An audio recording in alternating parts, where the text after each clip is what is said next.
Infrastructure पर भी विशेष ध्यान दे रही है। इसके लिए 1 लाख करोड़ रुपए के एग्रीकल्चर इंफ्रास्ट्रक्चर फंड की शुरुआत की गई है।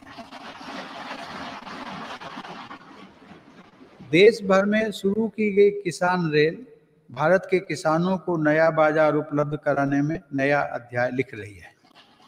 यह किसान रेल एक तरह से चलता फिरता कोल्ड स्टोरेज है। अब तक 100 से ज़्यादा किसान रेलें चलाई जा चुकी हैं, जिनके माध्यम से 38,000 टन से ज़्यादा अनाज और फल सब्जियां एक क्षेत्र से दूसरे क्षेत्र तक किसानों द्वारा भेजी गई हैं।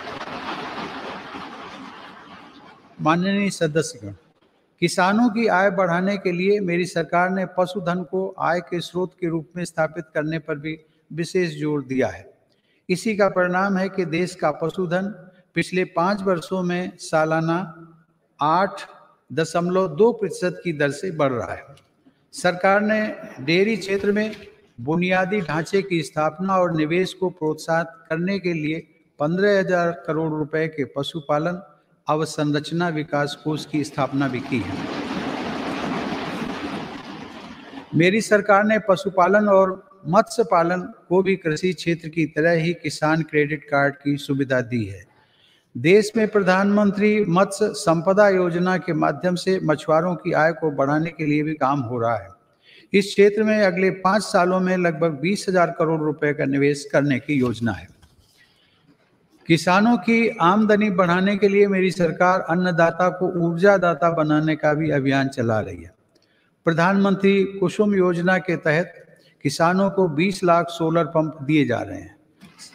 सरकार द्वारा गन्ने के सीरे, मक्का, धान इत्यादि से एथेनॉल के उत्पादन को भी बढ़ावा दिया जा रहा है। पिछले 6 वर्षों में सरकार की सकारात्मक नीतियों के कारण एथेनॉल का उत्पादन 38 करोड़ लीटर से बढ़कर 190 करोड़ लीटर हुआ है।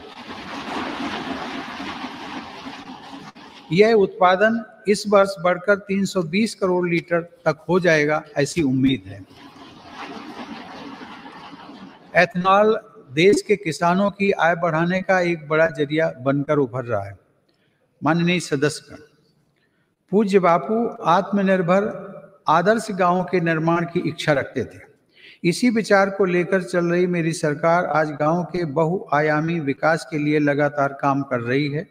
गांव के लोगों का जीवन स्तर सुधरे, यह मेरी सरकार की प्राथमिकता है। इसका उत्तम उदाहरण 2014 से गरीब ग्रामीण परिवारों के लिए बनाए गए 2 करोड़ घर हैं। वर्ष 2022 तक हर गरीब को पक्की छत देने के लिए प्रधानमंत्री आवास योजना की गति भी तेज की गई है। मेरी सरकार द्वारा शुरू की गई स्वामित्व योजना से अब ग्रामीणों को उनकी संपत्ति पर कानूनी हक मिल रहा है। स्वामित्व के इस अधिकार से अब गांव में भी संपत्तियों पर बैंक लोन लेना, हाउस लोन लेना आसान बनेगा और ग्रामीण क्षेत्रों में आर्थिक गतिविधियां तेज होंगी। इस योजना का भी विशेष लाभ गांव के छोटे उद्यमियों और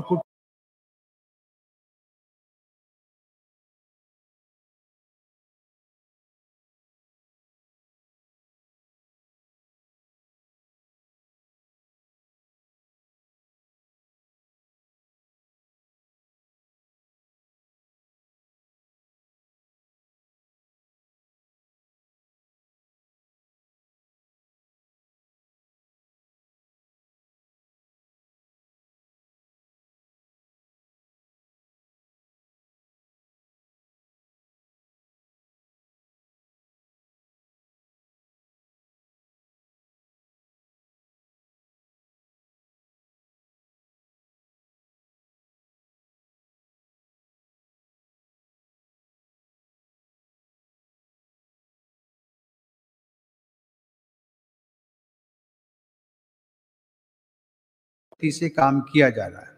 मुझे यह बताते हुए हर्ष है कि इस अभियान के तहत अब तक 3 करोड़ परिवारों को पाइप वाटर सप्लाई से जोड़ा जा चुका है।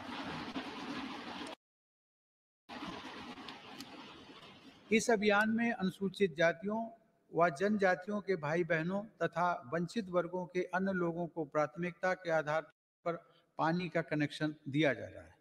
माननीय सदस्यगण, हमारे गाँव को 21वीं सदी की जरूरतों और इंफ्रास्ट्रक्चर से जोड़ने के लिए मेरी सरकार ने ग्रामीण सड़क नेटवर्क के विस्तार में भी सराहनीय काम किया है। प्रधानमंत्री ग्राम सड़क योजना के अंतर्गत देश के ग्रामीण क्षेत्रों में 6,42,000 किलोमीटर सड़क का निर्माण पूरा कर लिया गया।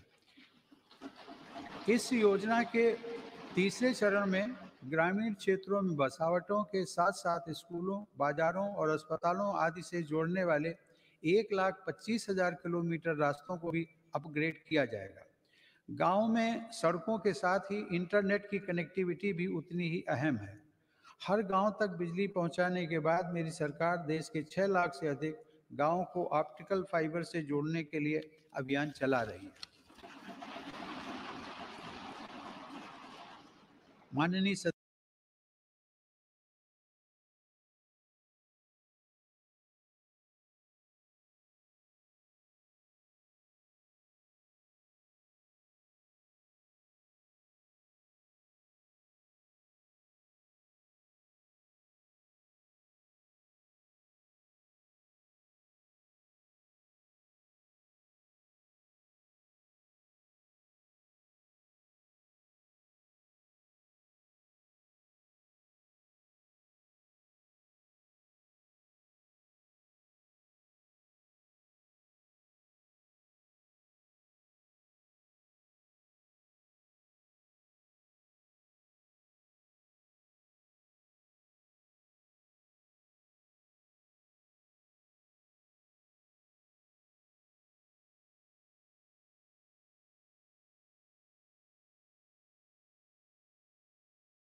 सदस्यगण, आधुनिक टेक्नोलॉजी का भारत में विकास और हर भारतीय की आधुनिक टेक्नोलॉजी तक आसान पहुंच आत्मनिर्भर बनते भारत की अहम पहचान है। 2 गज की दूरी की अनिवार्यता के बीच देश की संस्थाओं और नागरिकों ने डिजिटल इंडिया की ताकत से देश की रफ्तार को थमने नहीं दिया। पिछले वर्ष दिसंबर में यूपीआई से 4 लाख करोड़ रुपए से भी अधिक का डिजिटल पेमेंट हुआ है। आज देश के 200 से ज्यादा बैंक यूपीआई व्यवस्था से जुड़े हैं। इसी तरह डिजी लॉकर का 400 करोड़ से अधिक डिजिटल डॉक्यूमेंट्स के लिए पेपरलेस प्लेटफॉर्म की तरह उपयोग किया जा रहा है। उमंग ऐप पर भी देश के करोड़ों नागरिक 2000 से ज्यादा सेवाओं का लाभ ले रहे हैं। देश में 3.5 लाख से अधिक कॉमन सर्विस सेंटर ग्रामीण क्षेत्रों में लोगों को सरकारी सेवाओं से जोड़ रहे हैं। इसी क्रम में इंडियन स्टैंप एक्ट में संशोधन करके अब देश में ई स्टैंप की व्यवस्था भी लागू कर दी गई है। जनधन खातों, आधार और मोबाइल की त्रिशक्ति ने लोगों को उनका अधिकार सुनिश्चित किया है। इस जैम त्रिशक्ति की वजह से 1,80,000 करोड़ रुपए गलत हाथों में जाने से बच रहे हैं। मेरी सरकार द्वारा राष्ट्रीय डिजिटल हेल्थ मिशन के जरिए चिकित्सा सेवाओं को डिजिटल बनाने की शुरुआत भी की गई है। इसके माध्यम से आने वाले समय में देश के नागरिक डिजिटल अपॉइंटमेंट, डिजिटल रिपोर्ट के साथ साथ डिजिटल हेल्थ रिकॉर्ड जैसी सुविधाओं का लाभ भी उठा सकेंगे। हमारा अपना नेविगेशन सैटेलाइट सिस्टम नाविक भी आज भारत का गौरव बढ़ा रहा है। इसका लाभ अब हजारों मछुआरे साथियों को मिल रहा है। हाल ही में नेशनल एटॉमिक क्लॉक और भारतीय निर्देशक द्रव्य प्रणाली के रूप में नए मानक भी राष्ट्र को समर्पित किए गए हैं। इन स्वदेशी समाधानों से भारत के प्रोडक्ट्स को अंतर्राष्ट्रीय मानकों के अनुरूप बनाने में मदद मिलेगी। टेक्नोलॉजी का यह अभियान देश की लोकतांत्रिक संस्थाओं को भी सशक्त कर रहा है। इस दिशा में राष्ट्रीय ई विधान ऐप के जरिए देश की सभी विधानसभाओं, विधान परिषदों और संसद के दोनों सदनों का डिजिटलीकरण किया जा रहा है। राज्य विधानसभाओं में नेशनल ई विधान एप्लीकेशन यानी नेवा का कार्यान्वयन विधायी और लोकतांत्रिक प्रक्रियाओं के संचालन में एक नए युग की शुरुआत करेगा। माननीय सदस्यगण, हमारी संसद लोकतंत्र में देशवासियों की बढ़ती हुई भागीदारी और नए भारत की आकांक्षाओं की पूर्ति का एक महत्वपूर्ण माध्यम है। पहले की सरकारों में तथा संसद के सदनों में ये बात उठती रही है कि संसद की यह इमारत हमारी वर्तमान आवश्यकताओं को पूरा करने में अपर्याप्त सिद्ध हो रही है। संसद की नई इमारत को लेकर पहले की सरकारों ने भी प्रयास किए थे। यह सुखद संयोग है कि आज़ादी के 75वें वर्ष की तरफ बढ़ते हुए हमारे देश ने संसद की नई इमारत का निर्माण शुरू कर दिया।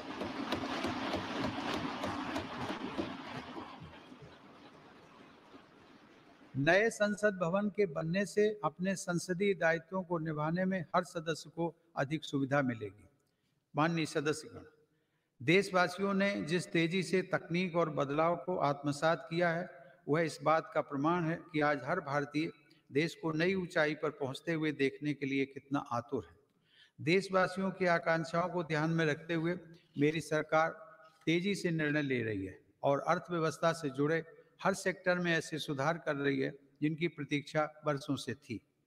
फेसलेस टैक्स असेसमेंट और अपील की सुविधा देने के साथ ही मेरी सरकार ने देश में उद्यमशीलता को प्रोत्साहित करने के लिए कंपनी अधिनियम के अनेक प्रावधानों को गैर आपराधिक बना दिया है।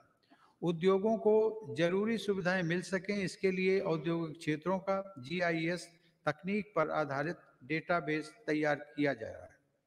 इस डेटाबेस में देश भर की लगभग 5 लाख हेक्टेयर औद्योगिक भूमि से जुड़ी जानकारी उपलब्ध है। मुझे खुशी है संसद के दोनों सदनों ने श्रमेव जयते की भावना पर चलते हुए श्रमिकों के जीवन में बदलाव लाने वाला निर्णय लिया है। 29 केंद्रीय श्रम कानूनों को कम करके 4 लेबर कोड बनाए गए हैं। इन श्रम सुधारों में राज्यों ने भी अगुवाई की है।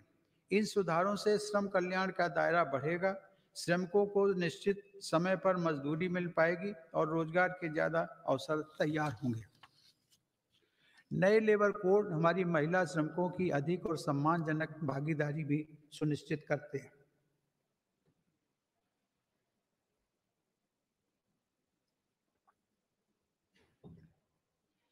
उद्योगों के लिए श्रम के साथ साथ आसान पूंजी भी बहुत आवश्यक है। इसके लिए देश के बैंकिंग सिस्टम को सशक्त किया जा रहा है। देश में बड़े और शक्तिशाली बैंकों के निर्माण के लिए छोटे बैंकों का आपस में विलय भी इसी दिशा में उठाया गया कदम है।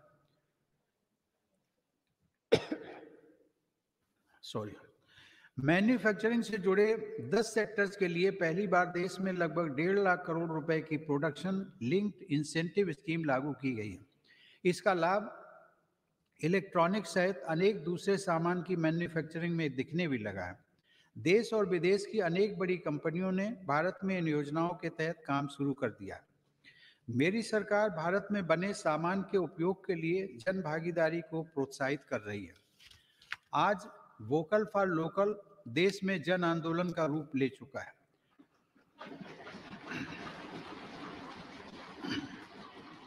भारत में बने सामान के प्रति भावनात्मक लगाव के साथ ही गुणवत्ता में भी श्रेष्ठ हों, इस दिशा में काम किया जा रहा है।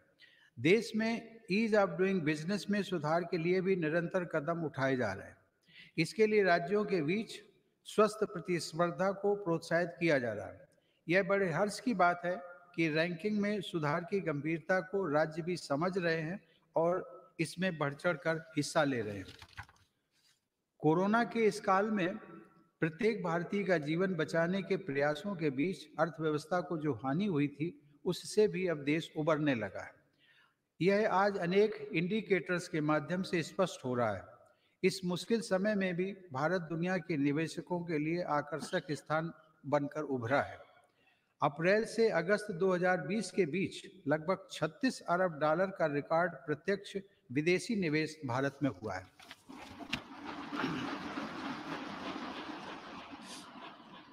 माननीय सदस्यगण, मेरी सरकार मानती है कि देश में आधुनिक इंफ्रास्ट्रक्चर का निर्माण नए और आत्मनिर्भर भारत के लिए मजबूत नींव का काम करेगा।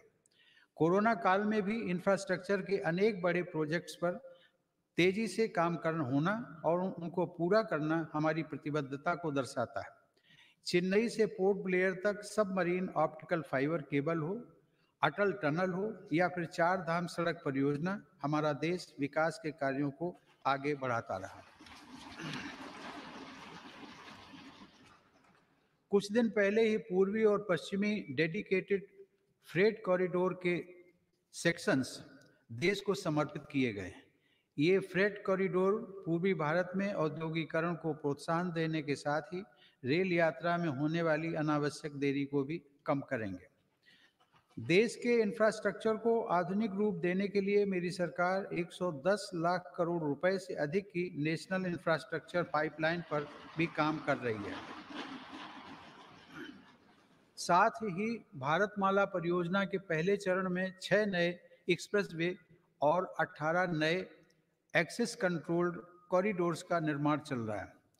गुजरात के हजीरा और घोघा के बीच शुरू की गई रो पैक्स फेरी सेवा हो या फिर केवड़िया और साबरमती रिवर फ्रंट के बीच सी प्लेन सेवा, ये भारत में वाटर ट्रांसपोर्ट को नया आयाम दे रहे हैं। दुनिया की सबसे ऊंची सरदार पटेल की प्रतिमा का गौरव अपने साथ रखने वाले केवड़िया से अब देश के अनेक शहरों से सीधे ट्रेनें भी चलने लगी हैं। माननीय सदस्यगण, देश को गैस बेस्ड इकोनॉमी बनाने के लिए गैस कनेक्टिविटी पर भी तेज गति से काम किया जा रहा है। कुछ दिनों पहले ही कोच्चि मैंगलोर गैस पाइपलाइन का लोकार्पण किया गया है। डोभी दुर्गापुर गैस पाइपलाइन का निर्माण ऊर्जा गंगा का प्रवाह बढ़ा रहा है। यह पाइपलाइन पश्चिम बंगाल तक जाएगी और पूर्वी भारत के विभिन्न उद्योगों, विशेषकर खाद्य कारखानों को गैस उपलब्ध कराएगी। इसी तरह तमिलनाडु के खाद्य कारखाने और अन्य औद्योगिक इकाइयों को गैस पाइपलाइन से जोड़ने के लिए तूतीकोरन रामनाथपुरम गैस पाइपलाइन पर तीव्र गति से कार्य चल रहा है। माननीय सदस्यगण, मेरी सरकार देश में शहरीकरण के विकास को एक अवसर के रूप में देखती है। इसलिए शहरी इंफ्रास्ट्रक्चर का व्यापक निवेश किया जा रहा है। शहरों में गरीबों के लिए स्वीकृत 1 करोड़ से अधिक घरों में से करीब 40 लाख का निर्माण पूरा हो चुका है। कुछ दिन पहले देश के 6 शहरों में आधुनिक टेक्नोलॉजी आधारित घर बनाने का काम भी शुरू किया गया है। शहरों में काम करने वाले श्रमिकों को बेहतर आवास मिल सके, इसके लिए उचित किराए वाली योजना भी शुरू की गई है। शहरों में कनेक्टिविटी से जुड़ा इंफ्रास्ट्रक्चर भी सरकार की प्राथमिकता है। आज देश के 27 शहरों में मेट्रो सेवा के विस्तार के लिए काम चल रहा है। कुछ दिन पहले ही दिल्ली मेट्रो के एक रूट पर ड्राइवरलेस मेट्रो का परिचालन भी किया गया।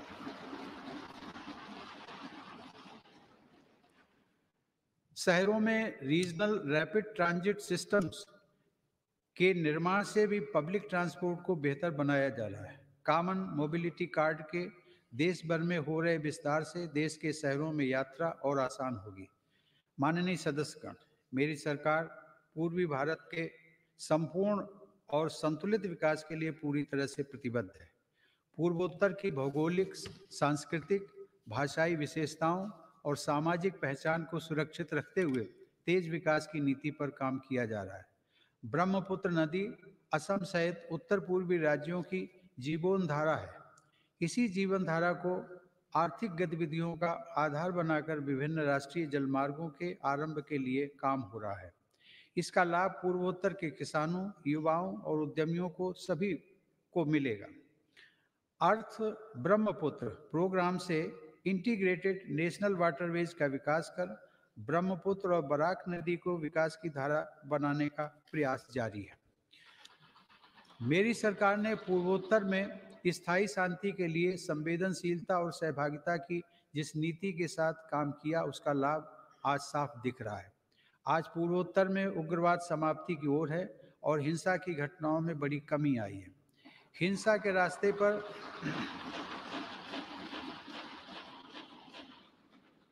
भटके युवा अब विकास और राष्ट्र निर्माण की मुख्य धारा में लौट रहे हैं। ब्रू शरणार्थियों के पुनर्वास को शांति और सौहार्द के साथ पूरा किया जा रहा है। इसी प्रकार ऐतिहासिक बोडो शांति समझौता भी हुआ है, जिसे सफलतापूर्वक लागू किया गया। समझौता होने के बाद इस बार बोडो टेरिटोरियल काउंसिल के चुनाव भी सफलता के साथ पूरे हुए हैं। माननीय सदस्यगण, मेरी सरकार देश की एकता और अखंडता को चुनौती देने वाली ताकतों से निपटने के लिए हर स्तर पर प्रयासरत है। एक तरफ जहां हिंसा प्रभावित क्षेत्रों में विकास को बढ़ावा दिया जा रहा है, वहीं दूसरी तरफ हिंसा फैलाने वाली ताकतों पर भी कड़ाई बरती जा रही है। इसी का परिणाम है कि नक्सली हिंसा की घटनाओं में बड़ी कमी आई है और नक्सल प्रभावित क्षेत्र का दायरा सिमट रहा है। मेरी सरकार की विकास नीति को जम्मू कश्मीर के लोगों ने भी भरपूर समर्थन दिया है। कुछ सप्ताह पहले ही आज़ादी के बाद पहली बार जम्मू कश्मीर में जिला परिषद के चुनाव सफलता के साथ संपन्न हुए।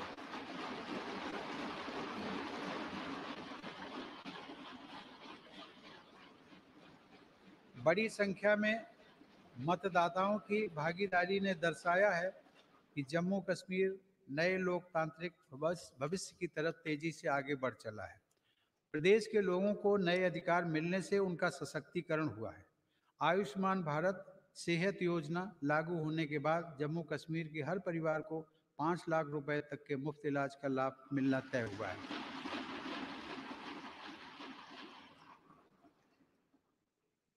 जम्मू में सेंट्रल एडमिनिस्ट्रेटिव ट्रिब्यूनल की एक बेंच भी स्थापित की गई है। केंद्र शासित प्रदेश बनने के बाद कुछ महीने पहले लद्दाख स्वायत्त पर्वतीय विकास परिषद के चुनाव की प्रक्रिया भी सफलतापूर्वक संपन्न हुई है। अब लद्दाख के लोग स्वयं अपने प्रदेश के विकास से जुड़े निर्णय और तेजी से ले रहे हैं। माननीय सदस्यगण, इस कोरोना काल में हम जब देश के भीतर आपदाओं से निपट रहे थे, तब हमारी सीमा पर भी देश के सामर्थ्य को चुनौती देने के प्रयास किए गए। LAC पर द्विपक्षीय संबंधों और समझौताओं को दरकिनार करते हुए शांति भंग करने की कोशिश की गई। लेकिन हमारे सुरक्षा बलों ने न केवल पूरी सजगता, शक्ति और हौसले के साथ इन षड्यंत्रों का मुंह तोड़ जवाब दिया, बल्कि सीमा पर यथास्थिति बदलने के सभी प्रयासों को भी नाकाम किया।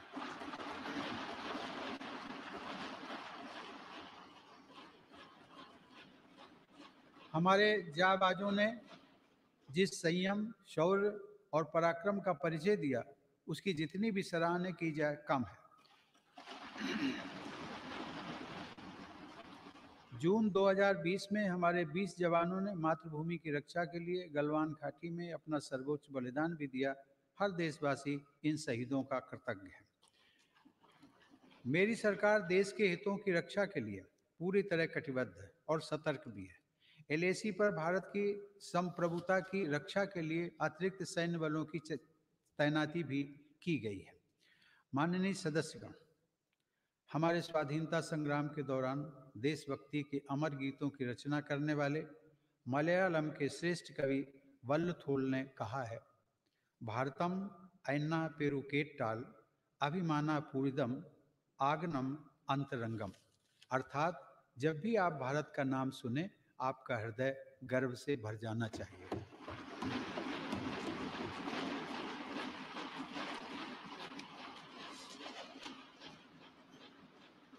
मेरी सरकार भविष्य के भारत की व्यापक भूमिका को देखते हुए अपनी सैन्य तैयारियों को सशक्त करने में जुटी है। आज अनेक आधुनिक साजो सामान भारत की सैन्य क्षमता का हिस्सा बन रहे हैं। रक्षा क्षेत्र में आत्मनिर्भरता पर भी सरकार का जोर है। कुछ दिन पहले ही सरकार ने HAL को 83 स्वदेशी लड़ाकू विमान तेजस के निर्माण का ऑर्डर दिया है। इस पर 48,000 करोड़ रुपए खर्च होंगे। सरकार द्वारा मेक इन इंडिया को बढ़ावा देने के लिए रक्षा से जुड़े 100 से अधिक सामानों के आयात पर रोक लगा दी गई है। इसी तरह supersonic torpedo, quick reaction missile, tank और स्वदेशी राइफलों सहित अनेक अत्याधुनिक हथियार देश में ही बन रहे हैं। आज भारत रक्षा सामान के निर्यात के क्षेत्र में भी तेजी से अपनी हिस्सेदारी बढ़ा रहा है। माननीय सदस्यगण, Indian National Space Promotion and Authorization Centre अर्थात इन स्पेस का गठन स्पेस सेक्टर में बड़े सुधारों को गति देगा। आज हमें गर्व है कि इसरो के वैज्ञानिक चंद्रयान 3, गगनयान और स्मॉल सैटेलाइट लॉन्च व्हीकल जैसे महत्वपूर्ण अभियानों पर काम कर रहे हैं। परमाणु ऊर्जा में भी देश तेजी से आत्मनिर्भरता की तरफ बढ़ रहा है। कुछ महीने पहले काकरापार में देश के पहले स्वदेशी प्रेशराइज्ड हैवी वाटर रिएक्टर का सफल परीक्षण किया गया।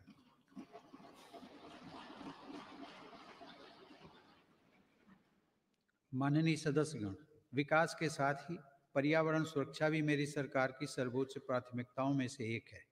इसी संकल्प को लेकर भारत GDP की इमिशंस इंटेंसिटी को वर्ष 2005 की तुलना में 2030 तक 33 से 35% तक कम करने के लक्ष्य पर काम कर रहा है।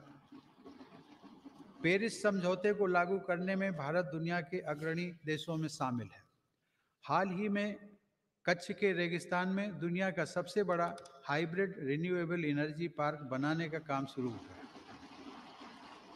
पिछले 6 वर्षों में भारत की नवीकरणीय ऊर्जा क्षमता में 2.5 गुना वृद्धि हुई है, जबकि सौर ऊर्जा क्षमता 13 गुना बढ़ी है। आज देश में कुल ऊर्जा उत्पादन क्षमता का लगभग 1/4 हिस्सा नवीकरणीय स्रोतों पर आधारित है। माननीय सदस्यगण, भारत अपनी वैश्विक जिम्मेदारियों को इस कोरोना काल में भी जिस गंभीरता से निभा रहा है, उसे आज दुनिया देख रही है। वसुधैव कुटुंबकम की भावना को चरितार्थ करते हुए भारत ने देश की घरेलू जरूरतों को पूरा करने के साथ ही 150 से अधिक देशों को जरूरी दवाइयों की आपूर्ति की। भारत वैश्विक स्तर पर वैक्सीन की उपलब्धता को सुनिश्चित करवाने के लिए प्रतिबद्ध है। यह देश का गौरव बढ़ाने वाली बात है कि वंदे भारत मिशन, जो दुनिया में इस प्रकार का सबसे बड़ा अभियान है, उसकी सराहना हो रही है। भारत ने दुनिया के सभी हिस्सों से लगभग 50 लाख भारतीयों को स्वदेश वापस लाने के साथ ही 1 लाख से अधिक विदेशी नागरिकों को भी उनके अपने देशों तक पहुंचाया है। कोविड-19 की बाधाओं के बावजूद भारत ने सभी साथी देशों से अपने संपर्कों और संबंधों को और मजबूत बनाया है। इस दौरान बड़ी संख्या में शिखर सम्मेलन, बहुपक्षीय कार्यक्रम और आधिकारिक बैठकों के जरिए अंतर्राष्ट्रीय सहयोग को भारत ने आगे बढ़ाया है। भारत ने ऐतिहासिक वैश्विक समर्थन हासिल करके इस वर्ष 8वीं बार एक अस्थायी सदस्य के रूप में सुरक्षा परिषद में प्रवेश भी किया है। भारत ने 2021 के लिए ब्रिक्स में अध्यक्ष पद भी ग्रहण किया है। माननीय सदस्यगण, आज जब भारत दुनिया में अपनी नई पहचान के साथ आगे बढ़ने के लिए तत्पर है, हमें भी उतने ही बड़े संकल्पों को सिद्ध करना होगा। 2021 का यह वर्ष हमारे लिए इसलिए भी अहम है, देश ने कुछ दिन पहले 23 जनवरी को नेताजी सुभाष चंद्र बोस के जन्म दिवस को पराक्रम दिवस के रूप में मनाया।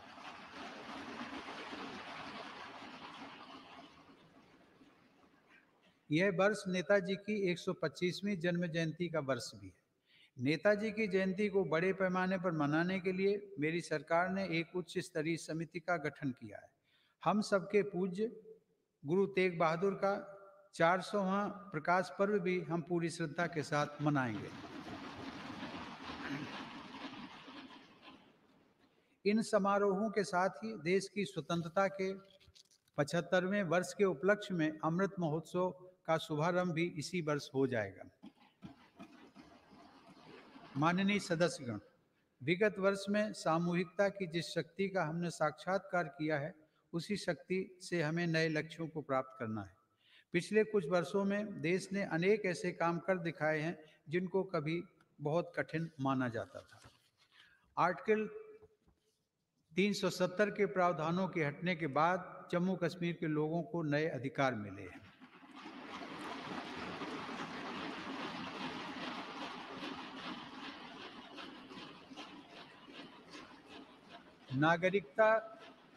नागरिकता संशोधन कानून संसद द्वारा पास किया जा चुका है।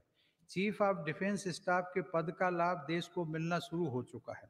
सशस्त्र सेनाओं में महिलाओं की भागीदारी बढ़ रही है। उच्चतम न्यायालय के फैसले के उपरांत भव्य राम मंदिर का निर्माण शुरू हो चुका है।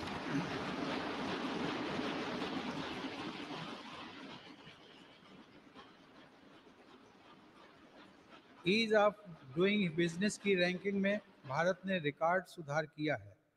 अब कंप्लायंस से जुड़ी बाधाओं को दूर करने पर विशेष बल दिया जा रहा है। वर्ल्ड टूरिज्म इंडेक्स की रैंकिंग में भारत 65वें से 34वें रैंकिंग पर आ गया है।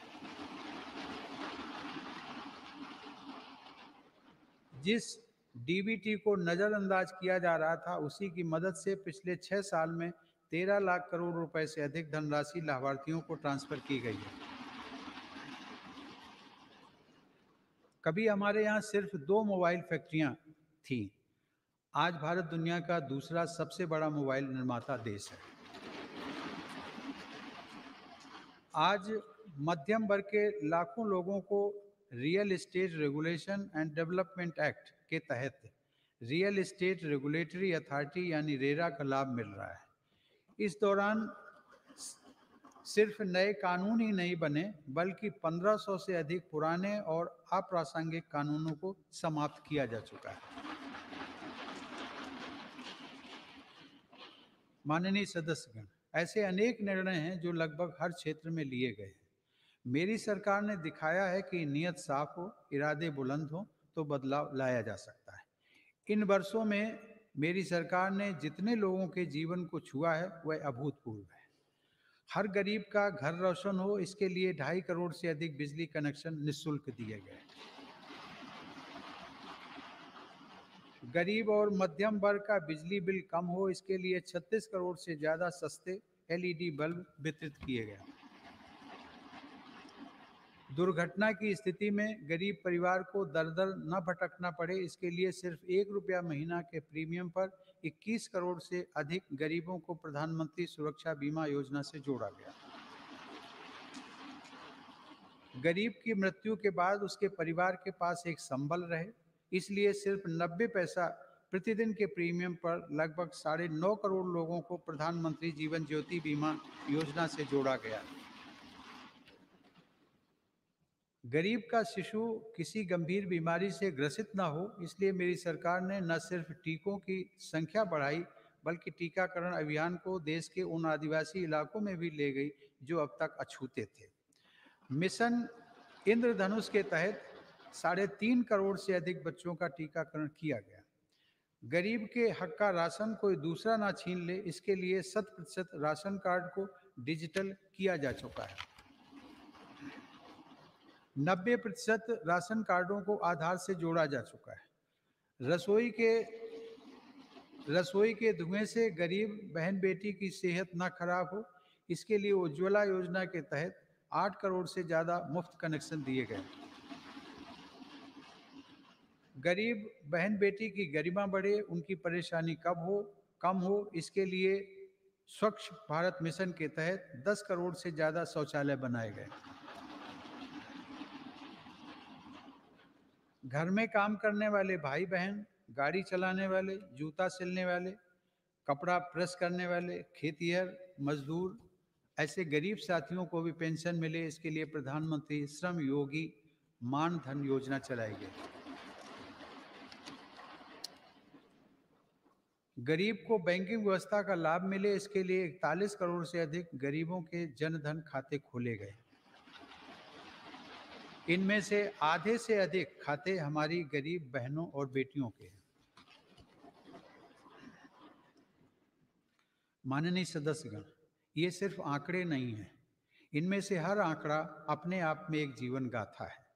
इस संसद के अनेक सदस्यों ने अपने जीवन का बहुत लंबा समय इन्हीं परिस्थितियों में गुजारा है।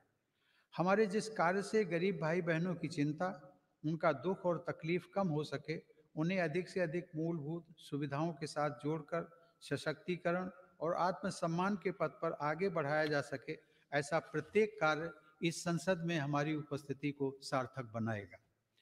मुझे गर्व है कि मेरी सरकार पूरी निष्ठा और ईमानदार नियत के साथ पिछले 6 वर्षों से इस दिशा में निरंतर काम कर रही है, फैसले ले रही है तथा उन्हें लागू कर रही है।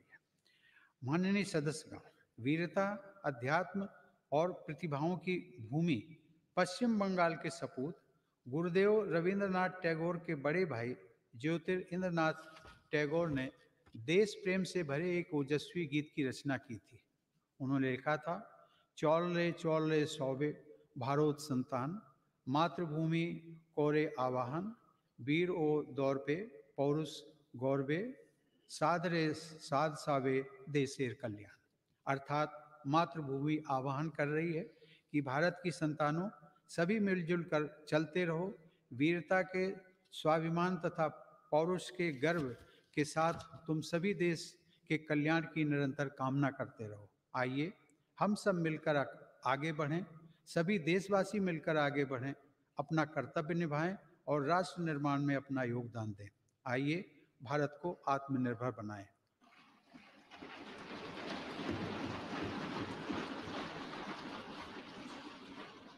आप सभी को बहुत बहुत शुभकामनाएं।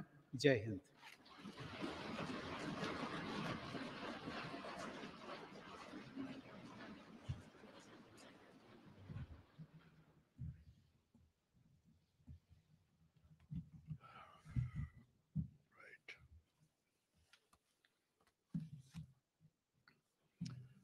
Honorable President, I wish to read some paragraphs from the English version of your address to both the Houses of Parliament assembled together today, and the rest of the address may be considered as read. Honorable members, this joint sitting of the Parliament, which is being held during the time of the coronavirus pandemic, has great significance. It is the beginning of the new year and a new decade. We will also be entering the 75th year of India's independence this year.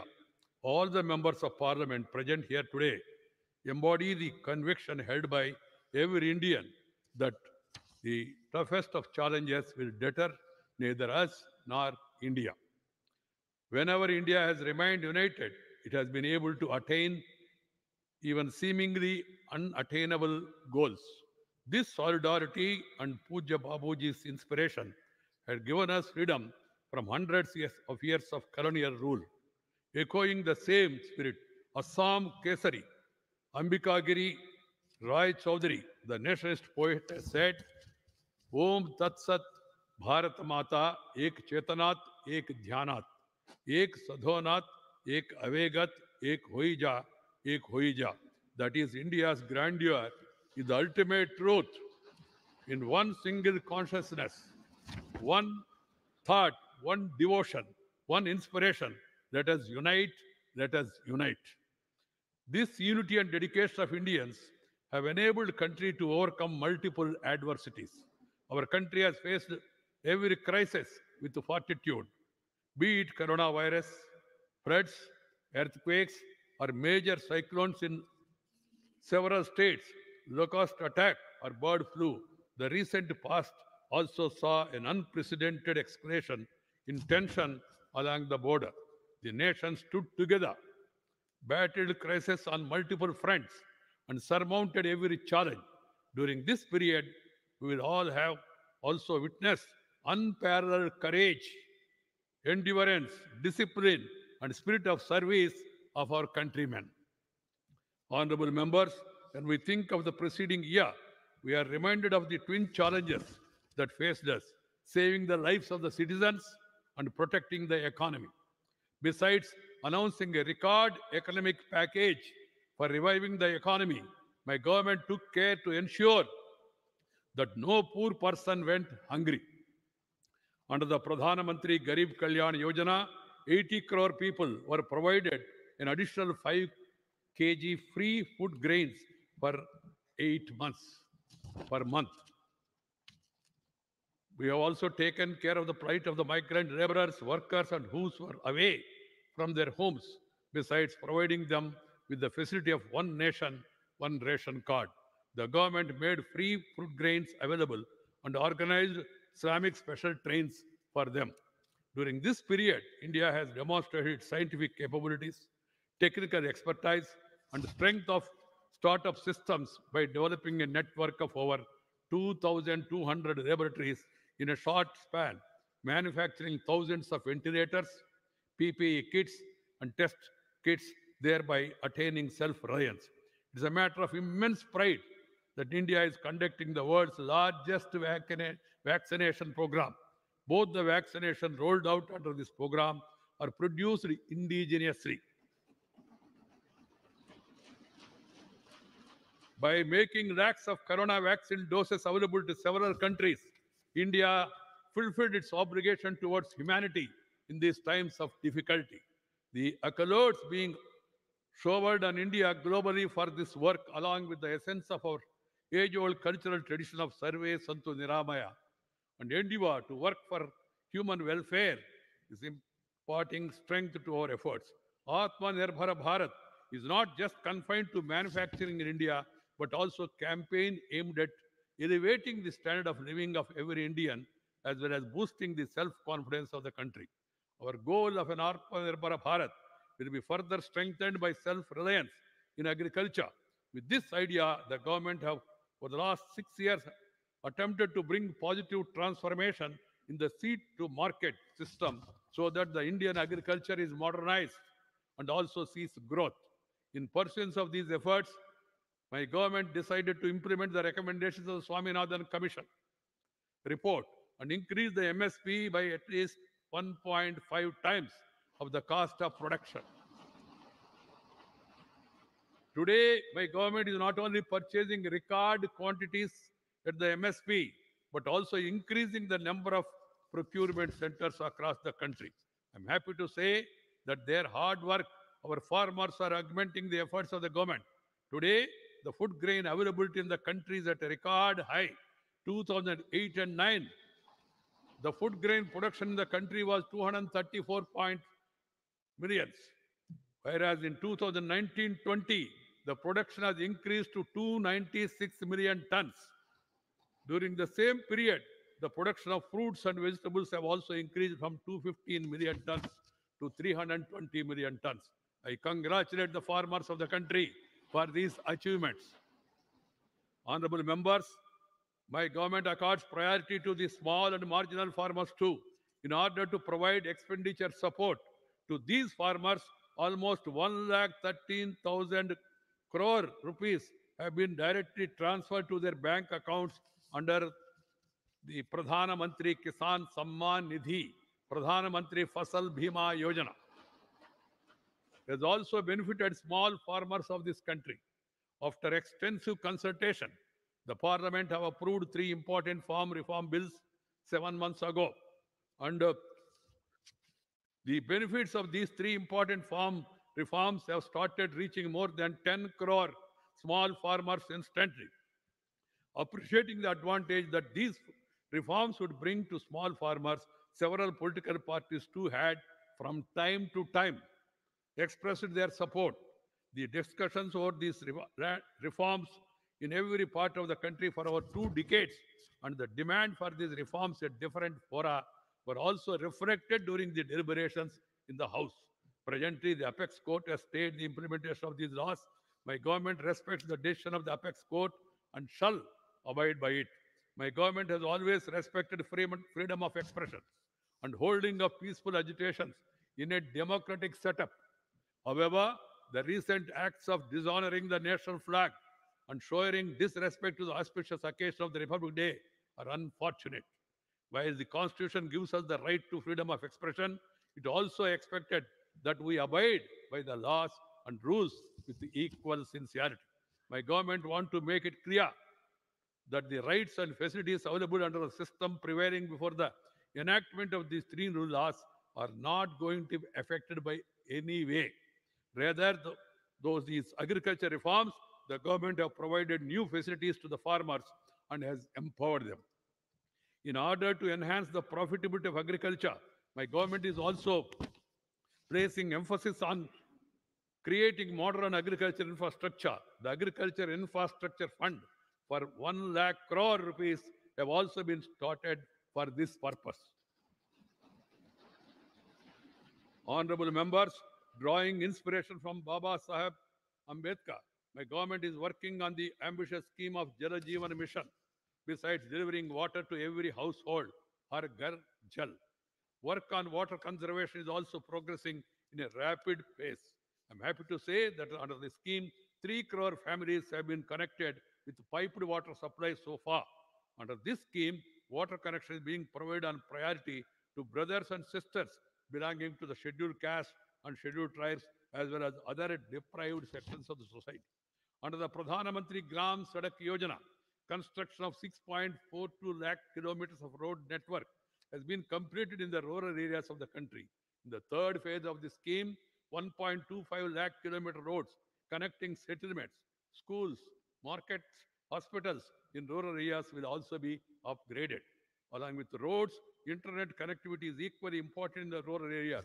After ensuring electrification of every village, my government is implementing a mission to connect over 6 lakh villages of the country through optical fiber. While maintaining requirement of Do Gajika Duri, the institutions and citizens of our country did not allow the pace of growth to slacken. By leveraging the power of digital India, in December 2020, digital transactions of more than 4 lakh crore rupees have been done through UPI. Today, more than 200 banks are linked to the UPI system. The trinity of Janadhana accounts, Aadhaar, and mobile, JOM, has helped safeguard the rights of people. Because of the JOM trinity, 1,80,000 crore rupees have been saved from falling into the wrong hands. My government believes that building modern infrastructure will serve as a strong foundation for a new and Atmanirbhar Bharat. Rapid execution of all infrastructure projects, submarine optical fiber, cable from Chennai to Port Blair, and also the Atal Tunnel or the Char Dham Road project, our country has been forging ahead with the developmental works. My government is fully committed to overall and balanced development of Eastern India, a policy for rapid development of Northeast while preserving its unique geographical, cultural, and linguistic characteristics and its social identity is being implemented. For Assam and Northeast states, River Brahmaputra is the Jivanadhara, making this lifeline the base of economic activity. Work on operationalizing several national waterways is in progress. This will benefit all sections of the Northeast, including farmers, youth, and entrepreneurs by developing the integrated national waterways under the Ardha Brahmaputra program. Efforts are underway to transform Brahmaputra and Barak rivers as streams of development. The development-oriented policy of my government has also received wholehearted support from the people of Jammu and Kashmir. Only a few weeks back, elections to District Council in Jammu and Kashmir were held successfully for the first time after independence. Large-scale participation of voters have shown that Jammu Kashmir is forging ahead towards a new democratic future at a rapid pace. The great Malayalam poet Vallathol, who composed immortal patriotic lyrics during the independence struggle, has said, Bharatam inna peru, Kettal Abhimanapuridam, Aganam Antarangam. That is, whenever you hear the name of Bharat, your heart should swell with pride. Honorable members, today, as India eagerly forges ahead in the world, we have to be prepared to also fulfill commitments. This year, we are celebrating 125th birth anniversary of Netaji Subhash Chandra Bose. To celebrate the anniversary in a befitting manner, the government have constituted a high-level committee. We also celebrate our Venerable Guru Tej Bahadur's 400th Prakash Parva with great reverence. Along with these commemorations, the Amrita Mahotsav, marking the 75th year of India's independence, will also commence from this year. We have to achieve new goals with the same strength of collective unity we displayed last year. In the last few years, India has accomplished many tasks which were once considered extremely difficult to achieve. Women's participation in armed forces is increasing.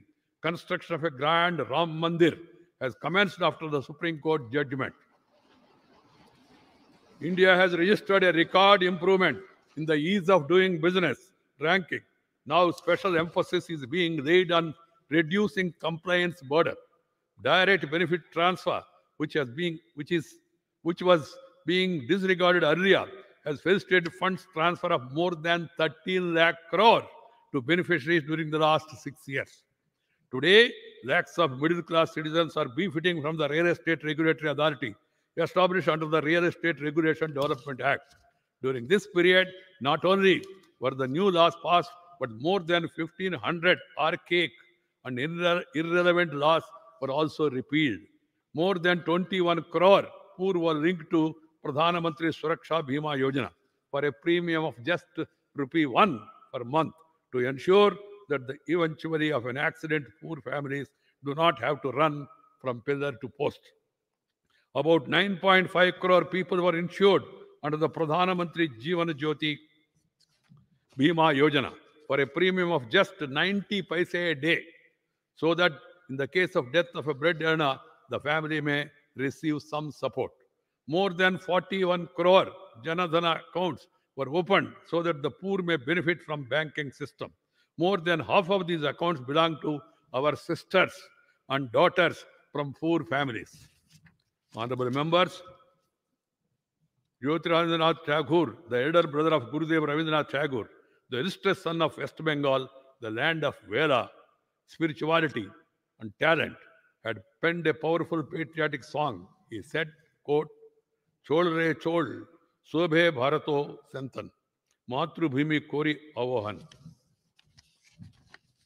Virodarpe, Paurusha Garbe, Shadre Shad, Sobhe Desharo Kalyan. That is, motherland is beckoning all the children of Bharat to keep moving forward together, to move ahead with the self-esteem and confidence of courage and aspire the welfare of the nation. So come, let all citizens move forward together. Let us fulfill our duty and contribute to nation building. Come, let us make Bharat Atmanirbhar. I convey my best wishes to all of you. Jai Hind, Namaskar.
संसद भवन परिसर से राष्ट्रपति के अभिभाषण के बाद की सीधी तस्वीरें आप देख रहे हैं। राष्ट्रपति के अभिभाषण को आपने पूरा देखा।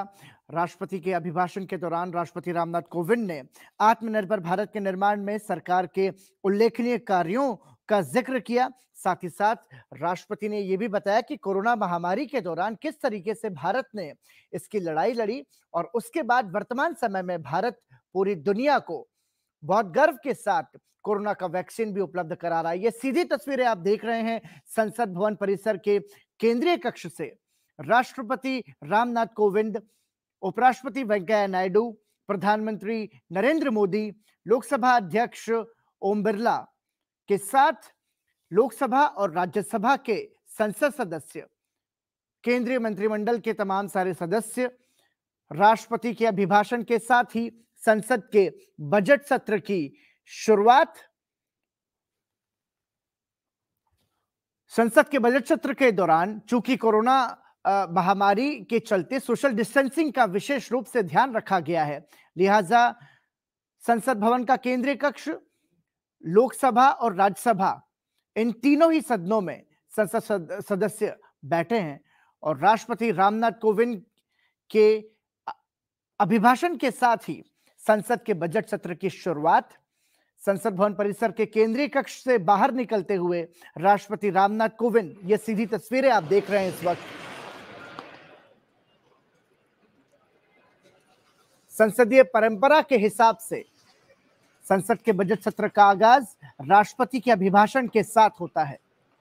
राष्ट्रपति का अभिभाषण एक सरकारी दस्तावेज होता है जिसमें सरकार की उपलब्धियों का जिक्र होता है और आने वाले समय में क्या कुछ कार्य योजनाएं हैं उसकी जानकारी होती है।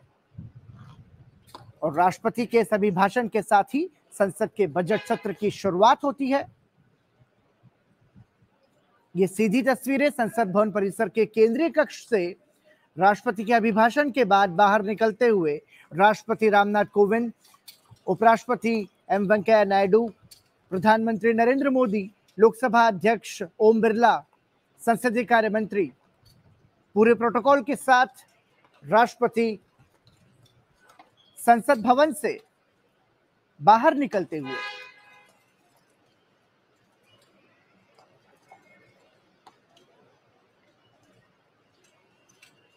भारतीय संसदीय जो परंपरा है वो बहुत गौरवशाली है और इसका महत्व ये समझाता है कि उस परंपरा का निर्वहन आज भी किया जा रहा है। उसी के तहत राष्ट्रपति के सम्मान में उन्हें गार्ड ऑफ ऑनर दिया जाता है और ये संसद भवन से बाहर निकलते हुए राष्ट्रपति रामनाथ कोविंद, और अब उन्हें एक बार फिर गार्ड ऑफ ऑनर दिया जाएगा।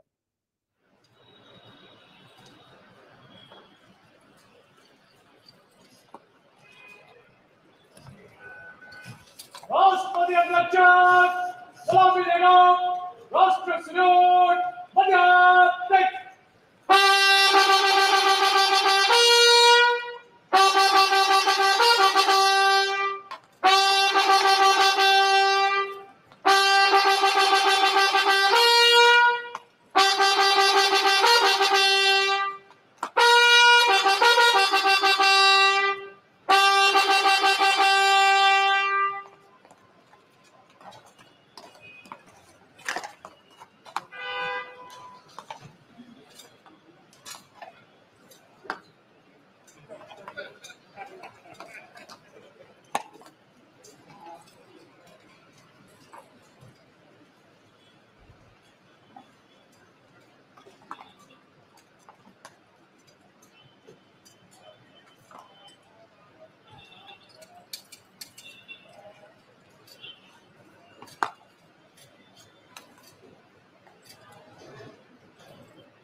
राष्ट्रपति अध्यक्ष अनुरक्षी बनेगा। सेक्शन कार्य को पदार्थ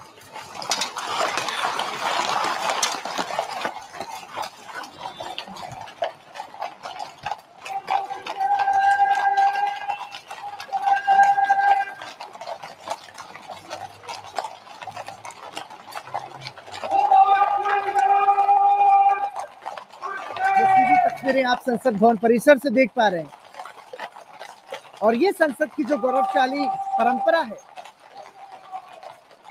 ये जब सामने होती है तो एक गर्व की अनुभूति होती है।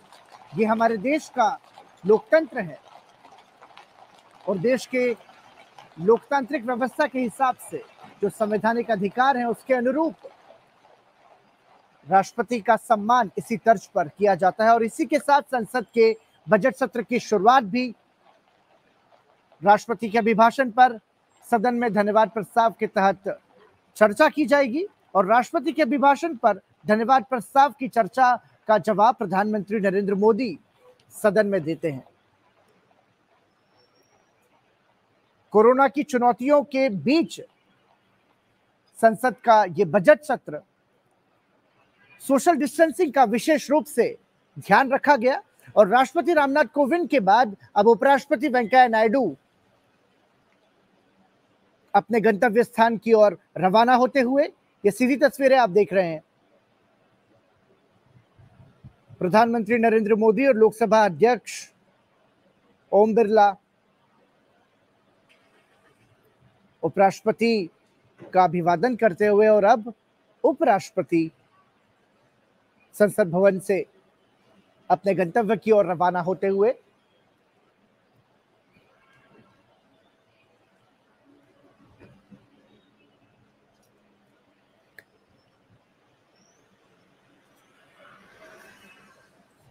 और इसी के साथ संसद के बजट सत्र की शुरुआत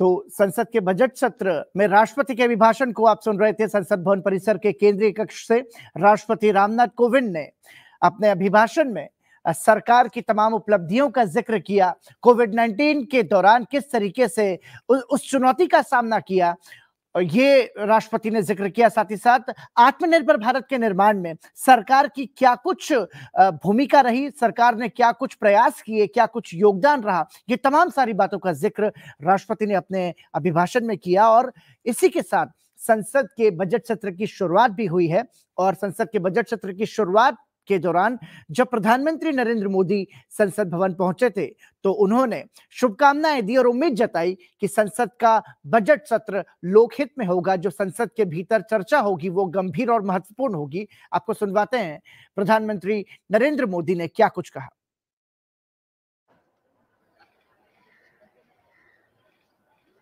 इस दशक का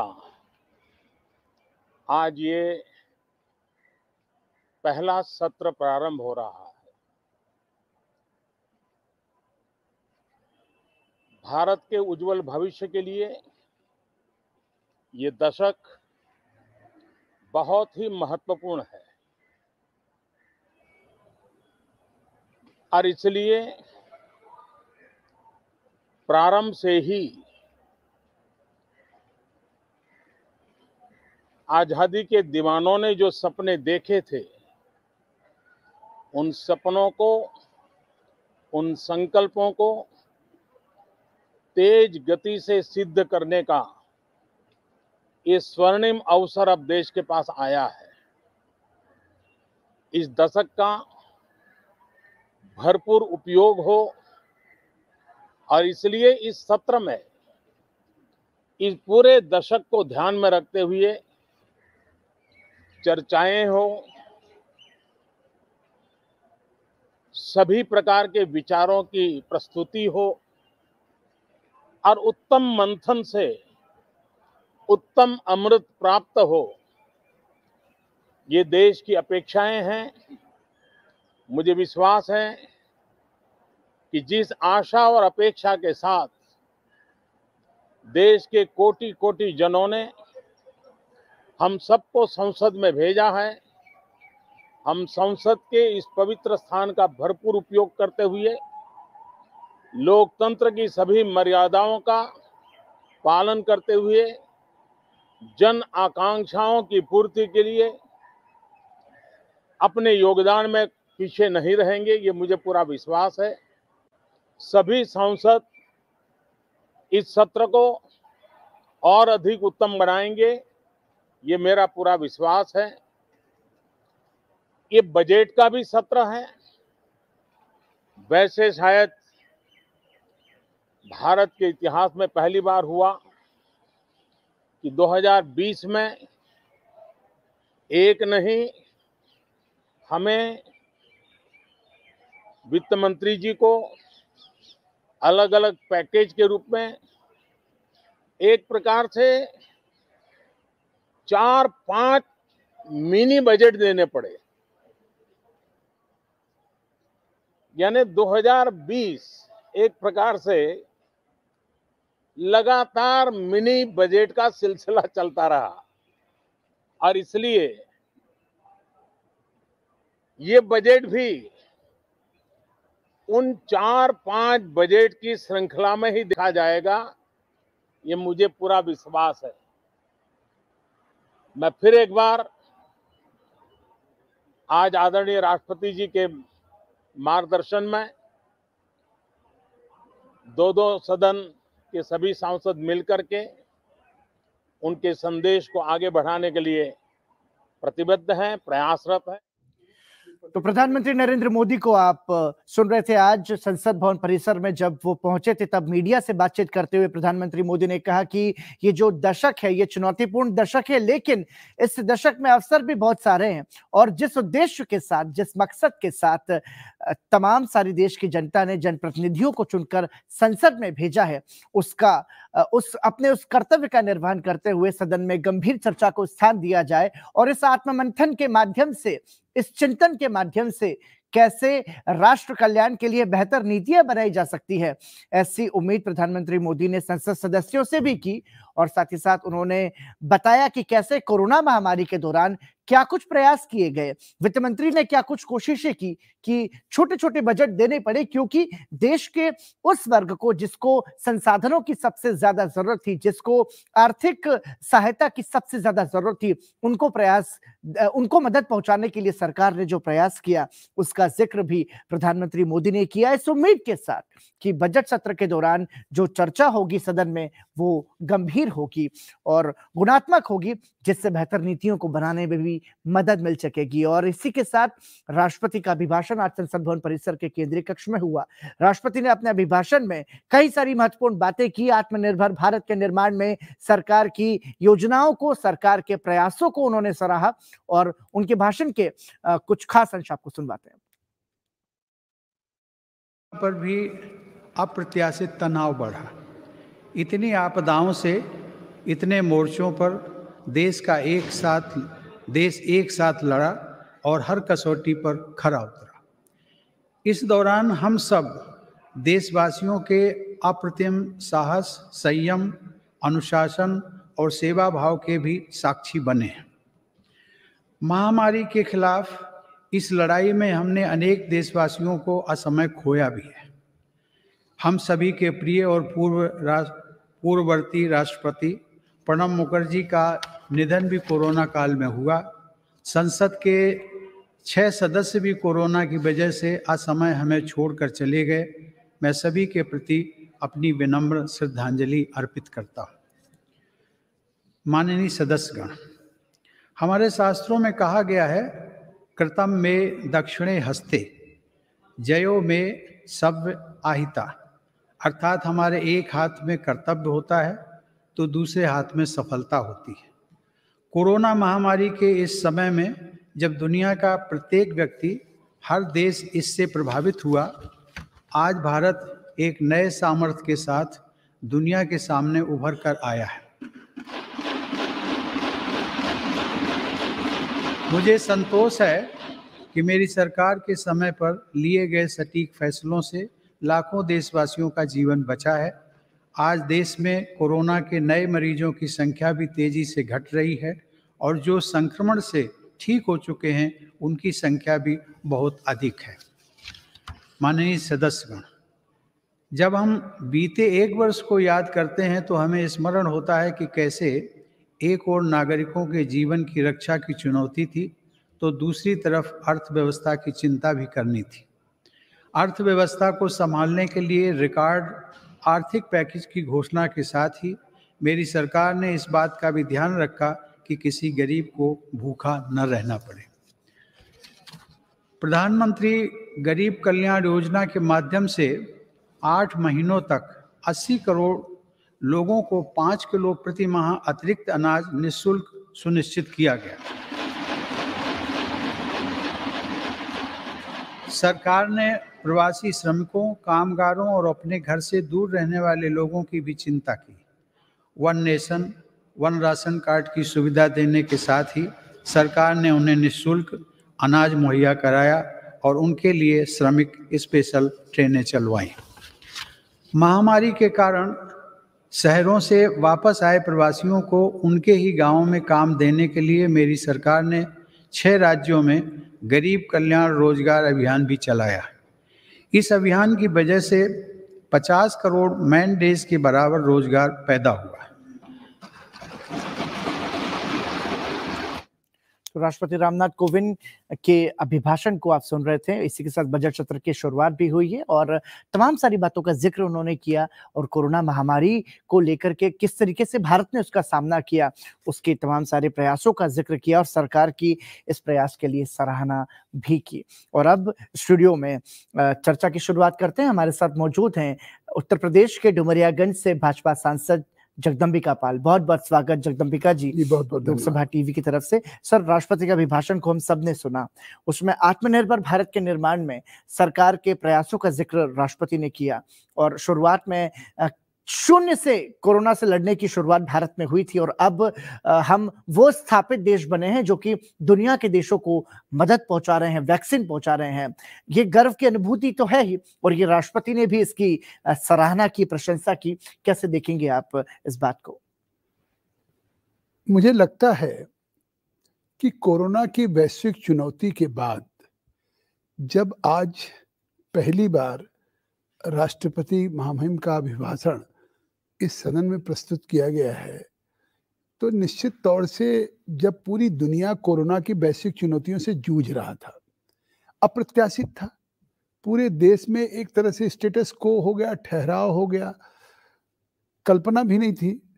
तो उस समय भारत के सामने भी एक चुनौती आई, लेकिन उस चुनौती को अवसर के रूप में बदलने का काम जिस तरह से प्रधानमंत्री नरेंद्र मोदी जी ने एक आत्मनिर्भर की बात कही, तो वो आत्मनिर्भर भारत एक स्लोगन नहीं था जी, वो ये था कि आज हमारे देश में एक पीपी किट नहीं है।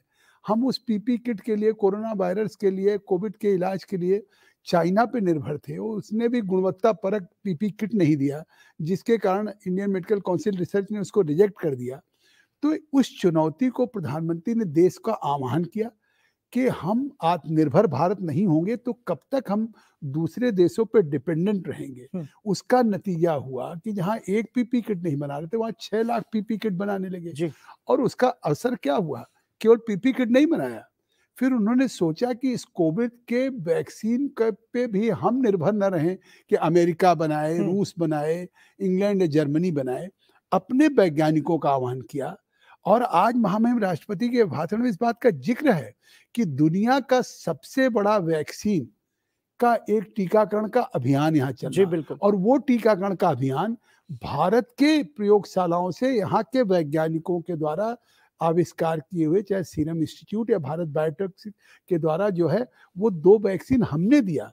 उससे बड़ी बात कि जहाँ कोरोना के वैश्विक चुनौती का आप उल्लेख कर रहे हैं और राष्ट्रपति के भाषण का, इस सरकार का प्रयास है कि कोरोना की चुनौतियों में हमने अपने लोगों की तो हिफाजत की, 150 देशों को हमने वैक्सीन, हाइड्रोक्सीक्लोरोक्विन की भी आपूर्ति की, जिसकी सराहना यहाँ तक कि चाइना को भी की। हाँ जी, पूरी दुनिया में हो रही है। अमेरिका को किया, बिल्कुल अमेरिका ने थैंक यू किया, ब्राजील के राष्ट्रपति ने थैंक यू किया। तो इस तरह से आज इस राष्ट्रपति के अभिभाषण में सरकार की जो कोरोना के कार्यकाल की चुनौतियां थी, जहां पूरी दुनिया में आपने देखा कि गिरावट आई, चाहे जीडीपी की गिरावट आई, माइनस में आई, लेकिन भारत एक ऐसा देश है कि जीडीपी में तो यहाँ भी गिरावट आई क्योंकि सारी फैक्ट्रीज बंद हो गई, इंडस्ट्रीज बंद हो गई, लेकिन 3.4% एग्रीकल्चर का ग्रोथ रेट अगर दुनिया में कहीं बढ़ा तो भारत का था। इससे साफ है कि जो आज इस महामहिम राष्ट्रपति ने 3 कृषि सुधार विधेयकों की चर्चा की है, उसका परिणाम तो सकारात्मक है। स्वामीनाथन की रिपोर्ट का जिक्र किया है आज जी। राष्ट्रपति जी ने, तो महामहिम राष्ट्रपति ने क्यों किया?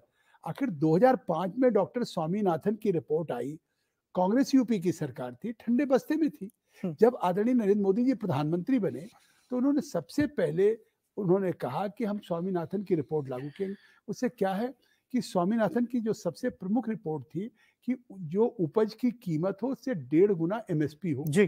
तो आज एमएसपी को लेकर के कुछ विपक्षी दल या जिस तरह से कुछ लोग आंदोलन आज कर रहे हैं इन विधेयकों के खिलाफ, तो स्वाभाविक है कि 1.5 गुना तो हमारी सरकार ने एक संकल्प लिया और हमने पार्लियामेंट में ना कि एमएसपी 1.5 गुना होगी उपज की, और आज किसान के आय को दुगना करने के लिए जितने 2014 से उपाय किए गए हैं उसका भी उल्लेख महामहिम राष्ट्रपति ने कहा कि चाहे मतलब पर ड्रॉप मोर क्रॉप की बात कही है, उन्होंने सिंचाई क्षमता में बढ़ोतरी की बात कही है कि इरिगेटेड एरिया बढ़ा है। उन्होंने कहा कि इस कोरोना की चुनौती में 80 करोड़ लोगों को 5 किलो प्रति यूनिट के हिसाब से मुफ्त खाद्यान्न दिया, राशन दिया गया। जहां दुनिया के अच्छे देशों में लोग ब्रेड बटर के लिए सड़कों पे प्रोटेस्ट कर रहे थे, वहां लोगों के डोर स्टेप पे हम डिलीवरी कर रहे थे। बिल्कुल। One nation one ration card की अवधारणा को साकार कर रहे थे कि पीडीएस के माध्यम से अब निःशुल्क खाद्यान्न जी, और ये हमारे देश के किसानों की मेहनत का नतीजा था और सरकार के प्रयास थे कि पूरे भारत का पेट भरा गया उस लॉकडाउन के दौरान भी जब सब कुछ बंद था, सब कुछ ठप था। इसी के साथ साथ जगदम्बिका जी, राष्ट्रपति रामनाथ कोविंद ने अपने अभिभाषण में किसान सम्मान निधि के माध्यम से जो आर्थिक सहायता सरकार ने किसानों को पहुंचाने के प्रयास किए उसका जिक्र किया। तो किसानों की जो आर्थिक चुनौती से निपटने की कोशिशें हैं उसी को जो 3 कृषि सुधार विधेयक लाए गए उसी की परिणति भी बताया गया। तो ये क्या कुछ मैसेज देता है, क्योंकि ये बहुत महत्वपूर्ण हो जाता है आज के दिन में, आज के समय में, जब हमने देखा कि किस तरीके से गणतंत्र दिवस के मौके पर प्रदर्शन हुआ वो बहुत दुर्भाग्यपूर्ण था, और उसके बाद जो दिल्ली की सिंधु बॉर्डर पर जो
माननीय सदस्यगण,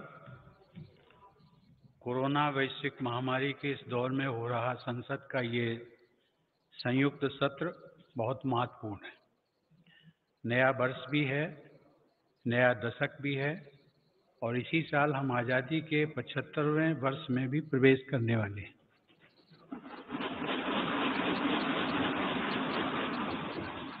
आज संसद के आप सभी सदस्य हर भारतवासी के इस संदेश और इस विश्वास के साथ यहाँ उपस्थित हैं कि चुनौती कितनी ही बड़ी क्यों न हो, ना हम रुकेंगे और ना भारत रुकेगा।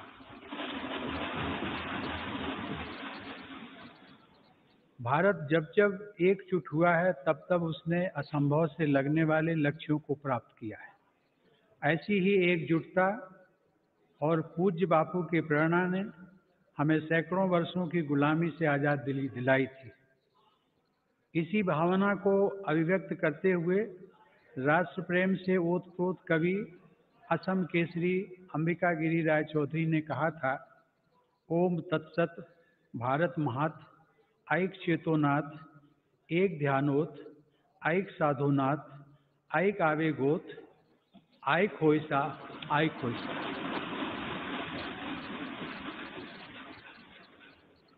अर्थात भारत की महानता परम सत्य है। एक ही चेतना में, एक ही ध्यान में, एक ही साधना में, एक ही आवेग में एक हो जाओ, एक हो जाओ। आज हम भारतीयों की यही एकजुटता, यही साधना देश को अनेक आपदाओं से बाहर निकाल कर लाई है। एक तरफ कोरोना जैसी वैश्विक महामारी, दूसरी तरफ अनेक राज्यों में बाढ़, कभी अनेक राज्यों में भूकंप, तो कभी बड़े बड़े साइक्लोन, टिड्डी दल के हमले से लेकर बर्ड फ्लू तक देशवासियों ने हर आपदा का डटकर सामना किया है। इसी काल में सीमा पर भी अप्रत्याशित तनाव बढ़ा। इतनी आपदाओं से, इतने मोर्चों पर देश एक साथ लड़ा और हर कसौटी पर खरा उतरा। इस दौरान हम सब देशवासियों के अप्रतिम साहस, संयम, अनुशासन और सेवा भाव के भी साक्षी बने हैं। महामारी के खिलाफ इस लड़ाई में हमने अनेक देशवासियों को असमय खोया भी है। हम सभी के प्रिय और पूर्ववर्ती राष्ट्रपति प्रणब मुखर्जी का निधन भी कोरोना काल में हुआ। संसद के 6 सदस्य भी कोरोना की वजह से असमय हमें छोड़कर चले गए। मैं सभी के प्रति अपनी विनम्र श्रद्धांजलि अर्पित करता हूँ। माननीय सदस्यगण, हमारे शास्त्रों में कहा गया है, कृतम में दक्षिणे हस्ते जयो में सव्य आहिता, अर्थात हमारे एक हाथ में कर्तव्य होता है तो दूसरे हाथ में सफलता होती है। कोरोना महामारी के इस समय में जब दुनिया का प्रत्येक व्यक्ति, हर देश इससे प्रभावित हुआ, आज भारत एक नए सामर्थ्य के साथ दुनिया के सामने उभर कर आया है। मुझे संतोष है कि मेरी सरकार के समय पर लिए गए सटीक फैसलों से लाखों देशवासियों का जीवन बचा है। आज देश में कोरोना के नए मरीजों की संख्या भी तेजी से घट रही है और जो संक्रमण से ठीक हो चुके हैं उनकी संख्या भी बहुत अधिक है। माननीय सदस्यगण, जब हम बीते एक वर्ष को याद करते हैं तो हमें स्मरण होता है कि कैसे एक ओर नागरिकों के जीवन की रक्षा की चुनौती थी तो दूसरी तरफ अर्थव्यवस्था की चिंता भी करनी थी। अर्थव्यवस्था को संभालने के लिए रिकॉर्ड आर्थिक पैकेज की घोषणा के साथ ही मेरी सरकार ने इस बात का भी ध्यान रखा कि किसी गरीब को भूखा न रहना पड़े। प्रधानमंत्री गरीब कल्याण योजना के माध्यम से 8 महीनों तक 80 करोड़ लोगों को 5 किलो प्रति माह अतिरिक्त अनाज निःशुल्क सुनिश्चित किया गया। सरकार ने प्रवासी श्रमिकों, कामगारों और अपने घर से दूर रहने वाले लोगों की भी चिंता की। One nation, one ration card की सुविधा देने के साथ ही सरकार ने उन्हें निःशुल्क अनाज मुहैया कराया और उनके लिए श्रमिक स्पेशल ट्रेनें चलवाईं। महामारी के कारण शहरों से वापस आए प्रवासियों को उनके ही गांवों में काम देने के लिए मेरी सरकार ने 6 राज्यों में गरीब कल्याण रोजगार अभियान भी चलाया। इस अभियान की वजह से 50 करोड़ मैन डेज के बराबर रोजगार पैदा हुआ। सरकार ने रेहड़ी पटरी वालों और ठेला लगाने वाले भाई बहनों के लिए विशेष स्वनिधि योजना भी शुरू की। इसके साथ ही करीब 31,000 करोड़ रुपए गरीब महिलाओं के जन धन खातों में सीधे ट्रांसफर भी किए गए। इस दौरान देश भर में उज्ज्वला योजना की लाभार्थी गरीब महिलाओं को 14 करोड़ से अधिक मुफ्त गैस सिलेंडर भी मिले। अपने सभी निर्णयों में मेरी सरकार ने संघीय ढांचे की सामूहिक शक्ति का अद्वितीय उदाहरण भी प्रस्तुत किया है। केंद्र और राज्य सरकारों के बीच इस समन्वय ने लोकतंत्र को मजबूत बनाया है और संविधान की प्रतिष्ठा को सशक्त किया है। माननीय सदस्यगण, आचार्य चाणक्य ने कहा है, तृणम लघु तृणात् तूलम तूलादपि च याचकः वायुना किम न नीतो असो माम्यम या चयस्यति। अर्थात याचना करने वाले को घास के तिनके और रुई से भी हल्का माना गया है। रुई और तिनके को उड़ा ले जाने वाली हवा भी याचक को इसलिए अपने साथ उड़ाकर नहीं ले जाती कि कहीं वह हवा से भी कुछ मांग न ले। इस प्रकार हर कोई याचक से बचता है। इसका अभिप्राय यह है कि यदि अपने महत्व को बढ़ाना है तो दूसरों पर निर्भरता को कम करते हुए आत्मनिर्भर बनना होगा।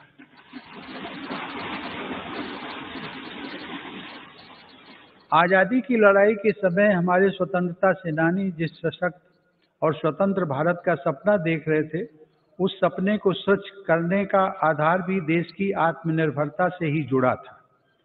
कोरोना काल में बनी वैश्विक परिस्थितियों ने जब हर देश की प्राथमिकता उसकी अपनी ज़रूरतें थी, हमें ये याद दिलाया है कि आत्मनिर्भर भारत का निर्माण क्यों इतना महत्वपूर्ण है। इस दौरान भारत ने बहुत ही कम समय में 2200 से अधिक प्रयोगशालाओं का नेटवर्क बनाकर हजारों वेंटिलेटर्स का निर्माण करके पीपीई किट से लेकर टेस्ट किट बनाने तक में आत्मनिर्भरता हासिल करके अपनी वैज्ञानिक क्षमता, अपनी तकनीकी दक्षता और अपने मजबूत स्टार्टअप इकोसिस्टम का भी परिचय दिया है। हमारे लिए यह और भी गर्व की बात है कि आज भारत दुनिया का सबसे बड़ा टीकाकरण अभियान चला रहा है। इस प्रोग्राम की दोनों वैक्सीन भारत में ही निर्मित हैं। संकट के इस समय में भारत ने मानवता के प्रति अपने दायित्व का निर्वहन करते हुए अनेक देशों को कोरोना वैक्सीन की लाखों खुराक उपलब्ध कराई है। भारत के इस कार्य की विश्व भर में हो रही प्रशंसा हमारी हजारों वर्ष पुरानी संस्कृति, सर्वे संतु निरामया की भावना के साथ जग कल्याण की हमारी प्रार्थना हमारे प्रयासों को और ऊर्जा दे रही है। माननीय सदस्यगण, मेरी सरकार द्वारा स्वास्थ्य के क्षेत्र में पिछले 6 वर्षों में जो कार्य किए गए हैं, उनका बहुत बड़ा लाभ हमने इस कोरोना संकट के दौरान देखा है। इन वर्षों में इलाज से जुड़ी व्यवस्थाओं को आधुनिक बनाने के साथ ही बीमारी से बचाव पर भी उतना ही बल दिया गया है। राष्ट्रीय पोषण अभियान, फिट इंडिया अभियान, खेलो इंडिया अभियान, ऐसे अनेक कार्यक्रमों से स्वास्थ्य को लेकर देश में नई सतर्कता आई है। आयुर्वेद और योग को बढ़ावा देने के मेरी सरकार के प्रयासों का लाभ भी हमें देखने को मिला है। मेरी सरकार के प्रयासों से आज देश की स्वास्थ्य सेवाएं गरीबों को आसानी से उपलब्ध हो रही हैं तथा बीमारियों पर होने वाला उनका खर्च कम हो रहा है। आयुष्मान भारत प्रधानमंत्री जन आरोग्य योजना के तहत देश में 1.5 करोड़ गरीबों को 5 लाख रुपए तक का मुफ्त इलाज मिला है। इससे इन गरीबों को 30,000 करोड़ रुपए से ज़्यादा खर्च होने से बचे हैं। आज देश के 24,000 से ज़्यादा अस्पतालों में से किसी में भी आयुष्मान योजना का लाभ लिया जा सकता है। इसी तरह प्रधानमंत्री भारतीय जन औषधि योजना के तहत देश भर में बने 7,000 केंद्रों से गरीबों को बहुत सस्ती दर पर दवाइयाँ मिल रही हैं। इन केंद्रों में रोजाना लाखों मरीज दवाई खरीद रहे हैं। कीमत कम होने की वजह से मरीजों को सालाना लगभग 3,600 करोड़ रुपए की बचत हो रही है। माननीय सदस्यगण, देश में स्वास्थ्य सेवाओं के विस्तार के लिए मेडिकल शिक्षा का विस्तार भी अत्यंत आवश्यक है। साल 2014 में देश में सिर्फ 387 मेडिकल कॉलेज थे, लेकिन आज देश में 562 मेडिकल कॉलेज हैं। बीते 6 वर्षों में अंडर ग्रेजुएट और पोस्ट ग्रेजुएट चिकित्सा शिक्षा में 50,000 से ज़्यादा सीटों की वृद्धि हुई है। प्रधानमंत्री स्वास्थ्य सुरक्षा योजना के तहत सरकार ने 22 नए एम्स को भी मंजूरी दी है।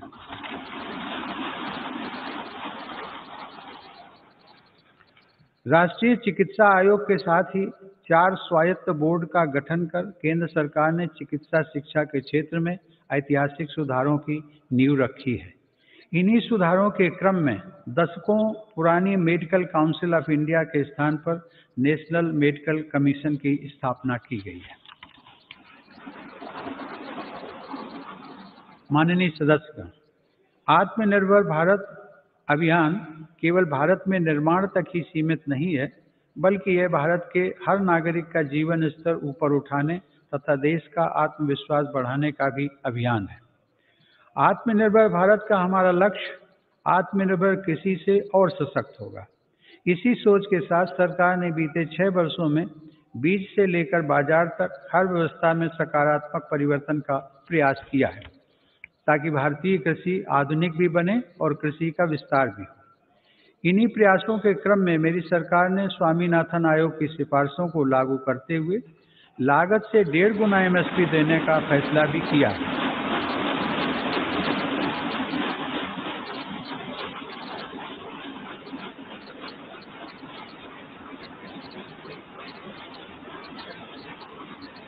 मेरी सरकार आज न सिर्फ एमएसपी पर रिकॉर्ड मात्रा में खरीद कर रही है, बल्कि खरीद केंद्रों की संख्या को भी बढ़ा रही है। आज कृषि के लिए उपलब्ध सिंचाई के साधनों में भी व्यापक सुधार आ रहा है। पर ड्रॉप मोर क्रॉप के मंत्र पर चलते हुए सरकार पुरानी सिंचाई परियोजनाओं को पूरा करने के साथ ही सिंचाई के आधुनिक तरीके भी किसानों तक पहुंचा रही है। 2013-14 में जहां 42 लाख हेक्टेयर जमीन में ही माइक्रो इरिगेशन की सुविधा थी, वहीं आज 56 लाख हेक्टेयर से ज़्यादा अतिरिक्त जमीन को माइक्रो इरिगेशन से जोड़ा जा चुका है। मुझे खुशी है कि सरकार के इन प्रयासों को हमारे किसान अपने परिश्रम से और आगे बढ़ा रहे हैं। आज देश में खाद्यान्न उपलब्धता रिकॉर्ड स्तर पर है। वर्ष 2008-9 में जहां देश में 234 मिलियन टन खाद्यान्न की पैदावार हुई थी, वहीं साल 2019-20 में देश की पैदावार बढ़कर 296 मिलियन टन तक पहुंच गई है। इसी अवधि में सब्जी और फलों का उत्पादन भी 215 मिलियन टन से बढ़कर अब 320 मिलियन टन तक पहुंच गया है। मैं इसके लिए देश के किसानों का अभिनंदन करता हूं। माननीय सदस्यगण, समय की मांग है कि कृषि क्षेत्र में हमारे जो छोटे और सीमांत किसान हैं, जिनके पास सिर्फ 1 या 2 हेक्टेयर जमीन होती है, उन पर विशेष ध्यान दिया जाए। देश के सभी किसानों में से 80% से ज़्यादा ये छोटे किसान ही हैं और इनकी संख्या 10 करोड़ से ज़्यादा है। मेरी सरकार की प्राथमिकताओं में ये छोटे और सीमांत किसान भी हैं। ऐसे किसानों के छोटे छोटे खर्च में सहयोग करने के लिए पीएम किसान सम्मान निधि के जरिए उनके खातों में लगभग 1,13,000 करोड़ से अधिक रुपए सीधे ट्रांसफर किए जा चुके हैं। प्रधानमंत्री फसल बीमा योजना का लाभ भी देश के छोटे किसानों को हुआ है। इस योजना के तहत पिछले 5 वर्षों में किसानों को 17,000 करोड़ रुपए प्रीमियम के एवज में लगभग 90,000 करोड़ रुपए की राशि मुआवजे के तौर पर मिली है। देश के छोटे किसानों को साथ जोड़कर 10,000 किसान उत्पादक संगठनों यानी फार्मर प्रोड्यूसर ऑर्गेनाइजेशंस को स्थापित करने का अभियान एक ऐसा ही प्रभावशाली कदम है। इससे इन छोटे किसानों को समृद्ध किसानों की तरह बेहतर तकनीक, ज़्यादा ऋण, पोस्ट हार्वेस्टिंग प्रोसेसिंग एवं मार्केटिंग की सुविधाएं और प्राकृतिक आपदा के समय सुरक्षा मिलनी सुनिश्चित हुई है। इससे किसानों को अपनी फसल की ज़्यादा कीमत और ज़्यादा बचत का विकल्प भी मिला है। माननीय सदस्यगण, व्यापक विमर्श के बाद संसद ने 7 महीने पूर्व 3 महत्वपूर्ण कृषि सुधार, कृषक उपज व्यापार और कृषक संवर्धन और सरलीकरण विधेयक, कृषि सशक्तिकरण और संरक्षण, कीमत आश्वासन और कृषि सेवा करार विधेयक और आवश्यक वस्तु संशोधन विधेयक पारित किए हैं। इन कृषि सुधारों का सबसे बड़ा लाभ भी 10 करोड़ से अधिक छोटे किसानों को तुरंत मिलना शुरू हुआ।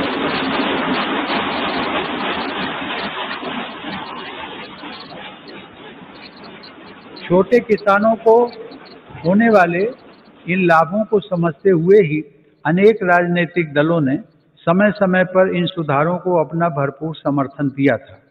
देश में अलग अलग फोरम पर देश के हर क्षेत्र में 2 दशकों से जिन सुधारों की चर्चा चल रही थी और जो मांग हो रही थी वह सदन में चर्चा के दौरान भी परिलक्षित हुई। वर्तमान में इन कानूनों का अमलीकरण देश की सर्वोच्च अदालत ने स्थगित किया हुआ है। मेरी सरकार उच्चतम न्यायालय के निर्णय का पूरा सम्मान करते हुए उसका पालन करेगी। लोकतंत्र और संविधान की मर्यादा को सर्वोपरि रखने वाली मेरी सरकार इन कानूनों के संदर्भ में पैदा किए गए भ्रम को दूर करने का निरंतर प्रयास कर रही है।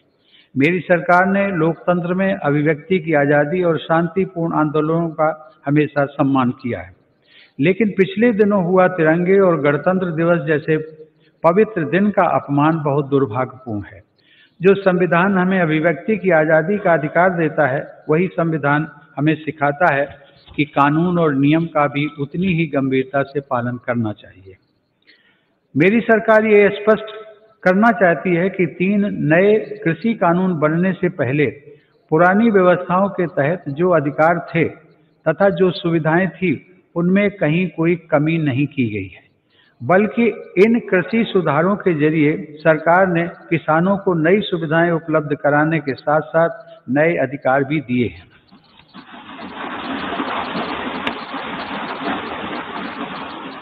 माननीय सदस्यगण, कृषि को और लाभकारी बनाने के लिए मेरी सरकार आधुनिक कृषि इंफ्रास्ट्रक्चर पर भी विशेष ध्यान दे रही है। इसके लिए 1 लाख करोड़ रुपए के एग्रीकल्चर इंफ्रास्ट्रक्चर फंड की शुरुआत की गई है। देश भर में शुरू की गई किसान रेल भारत के किसानों को नया बाजार उपलब्ध कराने में नया अध्याय लिख रही है। यह किसान रेल एक तरह से चलता फिरता कोल्ड स्टोरेज है। अब तक 100 से ज़्यादा किसान रेलें चलाई जा चुकी हैं, जिनके माध्यम से 38,000 टन से ज़्यादा अनाज और फल सब्जियां एक क्षेत्र से दूसरे क्षेत्र तक किसानों द्वारा भेजी गई हैं। माननीय सदस्यगण, किसानों की आय बढ़ाने के लिए मेरी सरकार ने पशुधन को आय के स्रोत के रूप में स्थापित करने पर भी विशेष जोर दिया है। इसी का परिणाम है कि देश का पशुधन पिछले 5 वर्षों में सालाना 8.2% की दर से बढ़ रहा है। सरकार ने डेयरी क्षेत्र में बुनियादी ढांचे की स्थापना और निवेश को प्रोत्साहित करने के लिए 15,000 करोड़ रुपए के पशुपालन अवसंरचना विकास कोष की स्थापना भी की है। मेरी सरकार ने पशुपालन और मत्स्य पालन को भी कृषि क्षेत्र की तरह ही किसान क्रेडिट कार्ड की सुविधा दी है। देश में प्रधानमंत्री मत्स्य संपदा योजना के माध्यम से मछुआरों की आय को बढ़ाने के लिए भी काम हो रहा है। इस क्षेत्र में अगले 5 सालों में लगभग 20,000 करोड़ रुपए का निवेश करने की योजना है। किसानों की आमदनी बढ़ाने के लिए मेरी सरकार अन्नदाता को ऊर्जादाता बनाने का भी अभियान चला रही है। प्रधानमंत्री कुसुम योजना के तहत किसानों को 20 लाख सोलर पंप दिए जा रहे हैं। सरकार द्वारा गन्ने के सीरे, मक्का, धान इत्यादि से एथेनॉल के उत्पादन को भी बढ़ावा दिया जा रहा है।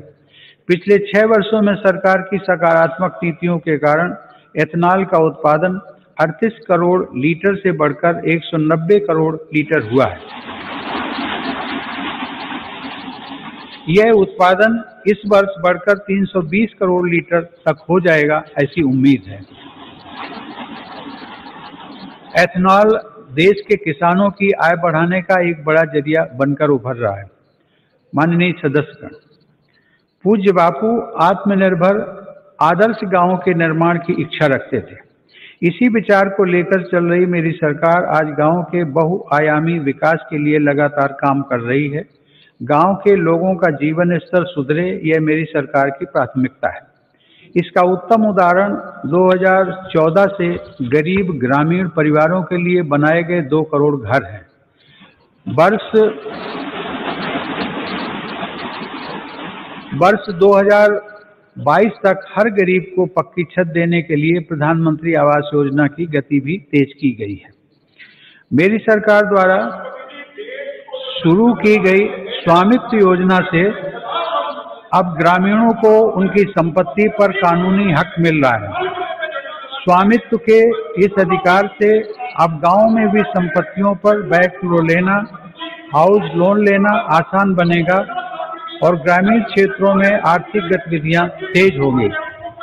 इस योजना का भी विशेष लाभ गांव के छोटे उद्यमियों और कुटीर उद्योगों से जुड़े लोगों तथा छोटे किसानों को होगा। माननीय सदस्यगण, बाबा साहेब आम्बेडकर संविधान के मुख्य शिल्पी होने के साथ साथ हमारे देश में वाटर पॉलिसी को दिशा दिखाने वाले भी थे। 8 नवंबर 1945 को कटक में एक कॉन्फ्रेंस के दौरान उन्होंने कहा था, water is wealth, water being the wealth of the people and its distribution being uncertain, the correct approach is not to complain against nature but to conserve water. Baba Saheb की प्रेरणा को साथ लेकर मेरी सरकार जल जीवन मिशन की महत्वाकांक्षी योजना पर काम कर रही है। इसके तहत हर घर जल पहुंचाने के साथ ही जल संरक्षण पर भी तेज गति से काम किया जा रहा है। मुझे यह बताते हुए हर्ष है कि इस अभियान के तहत अब तक 3 करोड़ परिवारों को पाइप वाटर सप्लाई से जोड़ा जा चुका है। इस अभियान में अनुसूचित जातियों व जनजातियों के भाई बहनों तथा वंचित वर्गों के अन्य लोगों को प्राथमिकता के आधार पर पानी का कनेक्शन दिया जा रहा है। माननीय सदस्यगण, हमारे गांवों को 21वीं सदी की जरूरतों और इंफ्रास्ट्रक्चर से जोड़ने के लिए मेरी सरकार ने ग्रामीण सड़क नेटवर्क के विस्तार में भी सराहनीय काम किया है। प्रधानमंत्री ग्राम सड़क योजना के अंतर्गत देश के ग्रामीण क्षेत्रों में 6,42,000 किलोमीटर सड़क का निर्माण पूरा कर लिया गया। इस योजना के तीसरे चरण में ग्रामीण क्षेत्रों में बसावटों के साथ साथ स्कूलों, बाजारों और अस्पतालों आदि से जोड़ने वाले 1,25,000 किलोमीटर रास्तों को भी अपग्रेड किया जाएगा। गांव में सड़कों के साथ ही इंटरनेट की कनेक्टिविटी भी उतनी ही अहम है। हर गांव तक बिजली पहुंचाने के बाद मेरी सरकार देश के 6 लाख से अधिक गांवों को ऑप्टिकल फाइबर से जोड़ने के लिए अभियान चला रही है। माननीय सदस्यगण, हमारी अर्थव्यवस्था की आधारभूत ताकत हमारे गांव और छोटे शहरों में फैले हमारे लघु उद्योग, हमारे कुटीर उद्योग MSMEs हैं। भारत को आत्मनिर्भर बनाने का बहुत बड़ा सामर्थ्य हमारे इन लघु उद्योगों के ही पास है। देश के कुल निर्यात में इनकी भागीदारी लगभग 50% की है। आत्मनिर्भर भारत के मिशन में MSMEs की भूमिका को बढ़ाने के लिए भी अनेक कदम उठाए गए हैं। MSMEs की परिभाषा में बदलाव हो, निवेश की सीमा बढ़ाना हो या फिर सरकारी खरीद में वरीयता, अब लघु और कुटीर उद्योगों को विकास के लिए जरूरी प्रोत्साहन मिला है। 3 लाख करोड़ रुपए की इमरजेंसी क्रेडिट गारंटी योजना, मुश्किल में फंसे MSMEs के लिए 20,000 करोड़ की विशेष योजना और फंड ऑफ फंड्स जैसे प्रयासों ने लाखों लघु उद्यमियों को लाभ पहुंचाया है। जेम पोर्टल से देश के दूर दराज वाले क्षेत्रों के MSMEs को सरकारी खरीद में पारदर्शिता के साथ साथ अधिक भागीदारी भी मिल रही है। मेरी सरकार की यह निरंतर कोशिश है कि उद्यमशीलता का लाभ देश के हर वर्ग को मिले।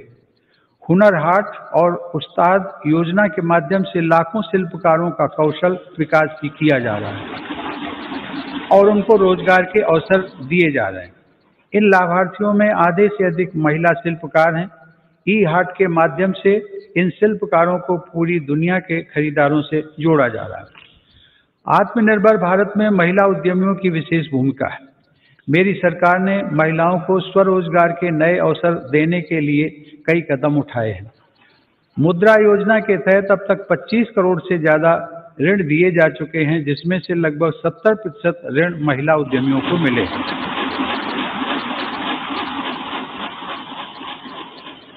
दीनदयाल अंत्योदय योजना राष्ट्रीय ग्रामीण आजीविका मिशन के अंतर्गत देश में आज 7 करोड़ से अधिक महिला उद्यमी करीब 66 लाख स्वयं सहायता समूहों से जुड़ी हुई हैं। बैंकों के माध्यम से इन महिला समूहों को पिछले 6 वर्षों में 3,40,000 करोड़ रुपए का ऋण दिया गया।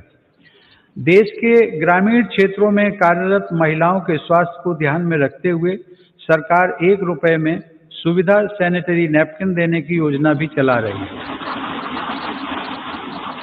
सरकार गर्भवती महिलाओं के मुफ्त चेकअप की मुहिम एवं राष्ट्रीय पोषण अभियान चलाकर उन्हें आर्थिक मदद देकर गर्भवती माताओं एवं शिशुओं के स्वास्थ्य की रक्षा के लिए निरंतर प्रयत्नशील है। इसी का परिणाम है कि देश में मातृ मृत्यु दर 2014 में प्रति लाख 130 से कम होकर 113 तक आ गई है। 5 वर्ष से कम आयु के बच्चों की मृत्यु दर भी पहली बार घटकर 36 तक आ गई है, जो वैश्विक दर 39 से कम है। महिलाओं की समान भागीदारी को आवश्यक मानने वाली मेरी सरकार नए नए क्षेत्रों में बहनों बेटियों के लिए नए अवसर बना रही है। भारतीय वायुसेना की फाइटर स्ट्रीम हो, मिलिट्री पुलिस में महिलाओं की नियुक्ति हो या फिर अंडरग्राउंड माइंस में तथा ओपन कास्ट माइंस में महिलाओं को रात्रि में कार्य करने की अनुमति, ये सभी निर्णय पहली बार मेरी सरकार ने ही लिए हैं। महिला सुरक्षा को ध्यान में रखते हुए वन स्टॉप सेंटर, अपराधियों का राष्ट्रीय database, emergency response support system और देश भर में फास्ट ट्रैक कोर्ट पर तेजी से काम किया गया। माननीय सदस्यगण, 21वीं सदी की वैश्विक आवश्यकताओं और चुनौतियों को ध्यान में रखते हुए सरकार ने राष्ट्रीय शिक्षा नीति की घोषणा की है। राष्ट्रीय शिक्षा नीति में पहली बार छात्रों को अपनी रुचि के हिसाब से विषय पढ़ने की आज़ादी दी गई है। किसी कोर्स के बीच में भी विषय और स्ट्रीम बदलने का विकल्प युवाओं को दिया गया है। मेरी सरकार ने ई विद्या के अंतर्गत स्कूली शिक्षा के लिए दीक्षा ऑनलाइन पोर्टल को one nation one digital platform के रूप में विकसित किया है। विद्यार्थियों के हितों के लिए संवेदनशील मेरी सरकार ने जेईई और नीट परीक्षाओं का भी सफल आयोजन कर उनका 1 साल व्यर्थ होने से बचाया है।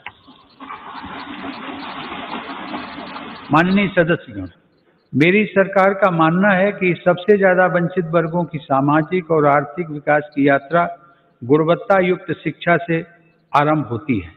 सरकार की विभिन्न छात्रवृत्ति योजनाओं का लाभ ऐसे ही 3 करोड़ 20 लाख से ज्यादा विद्यार्थियों को मिल रहा है। इनमें अनुसूचित जाति, पिछड़ा वर्ग, वनवासी एवं जनजातीय वर्ग और अल्पसंख्यक समुदाय के छात्र छात्राएं शामिल हैं। सरकार का प्रयास है कि ज्यादा से ज्यादा पात्र और जरूरतमंद विद्यार्थियों को छात्रवृत्तियों का लाभ मिले। इसके साथ ही अनुसूचित जाति के विद्यार्थियों को दी जाने वाली पोस्ट मैट्रिक छात्रवृत्ति में केंद्र सरकार के हिस्से को भी बढ़ाया जा रहा है। इसी प्रकार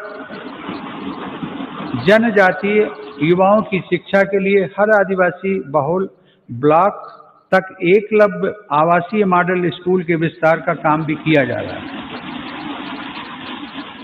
अब तक इस प्रकार के 550 से ज्यादा स्कूल स्वीकृत किए जा चुके हैं। शिक्षा के साथ साथ नौकरी की प्राथमिकताएं आसान करने और व्यवस्थित करने पर भी मेरी सरकार का जोर है। ग्रुप सी और ग्रुप डी में इंटरव्यू समाप्त करने से युवाओं को बहुत लाभ हुआ है। सरकार ने नेशनल रिक्रूटमेंट एजेंसी का गठन करके नौजवानों को नियुक्ति के लिए कई अलग अलग परीक्षाएं देने की परेशानी से मुक्त किया है। माननीय सदस्यगण, मेरी सरकार सबका साथ, सबका विकास, सबका विश्वास के मंत्र के साथ देश के हर क्षेत्र और हर वर्ग के विकास को प्राथमिकता दे रही है। दिव्यांगजनों की मुश्किलों को कम करने के लिए देश भर में हजारों इमारतों को सार्वजनिक बसों और रेलवे को सुगम बनाया गया है। लगभग 700 वेबसाइटों को दिव्यांगजनों के अनुकूल तैयार किया गया है। इसी तरह ट्रांसजेंडर व्यक्तियों को भी बेहतर सुविधाएं और समान अवसर देने के लिए transgender persons protection of rights act लागू किया गया है। डी नोटिफाइड नोमैडिक एवं सेमी नोमैडिक कम्युनिटीज यानी विमुक्त, घुमंतु और अर्ध घुमंतु समुदायों के लिए भी विकास एवं कल्याण बोर्ड की स्थापना की गई है। विकास की दौड़ में पीछे रह गए देश के 112 आकांक्षी जिलों में मेरी सरकार प्राथमिकता के आधार पर विकास योजनाओं को लागू कर रही है। इसका बहुत बड़ा लाभ आदिवासी भाई बहनों को हो रहा है। आदिवासियों की आजीविका के प्रमुख साधन यानी वन उपज की मार्केटिंग और वन उपज आधारित छोटे उद्योगों की स्थापना का काम भी जारी है। ऐसी कोशिशों से लगभग 600 करोड़ रुपए की अतिरिक्त राशि जनजातीय परिवारों तक पहुंची है, सरकार द्वारा 46 वन उपजों पर एमएसपी 90% तक बढ़ाई गई है। माननीय सदस्यगण, आधुनिक टेक्नोलॉजी का भारत में विकास और हर भारतीय की आधुनिक टेक्नोलॉजी तक आसान पहुंच आत्मनिर्भर बनते भारत की अहम पहचान है। 2 गज की दूरी की अनिवार्यता के बीच देश की संस्थाओं और नागरिकों ने डिजिटल इंडिया की ताकत से देश की रफ्तार को थमने नहीं दिया।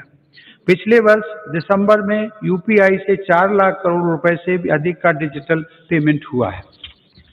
आज देश के 200 से ज्यादा बैंक यूपीआई व्यवस्था से जुड़े हैं। इसी तरह डिजी लॉकर का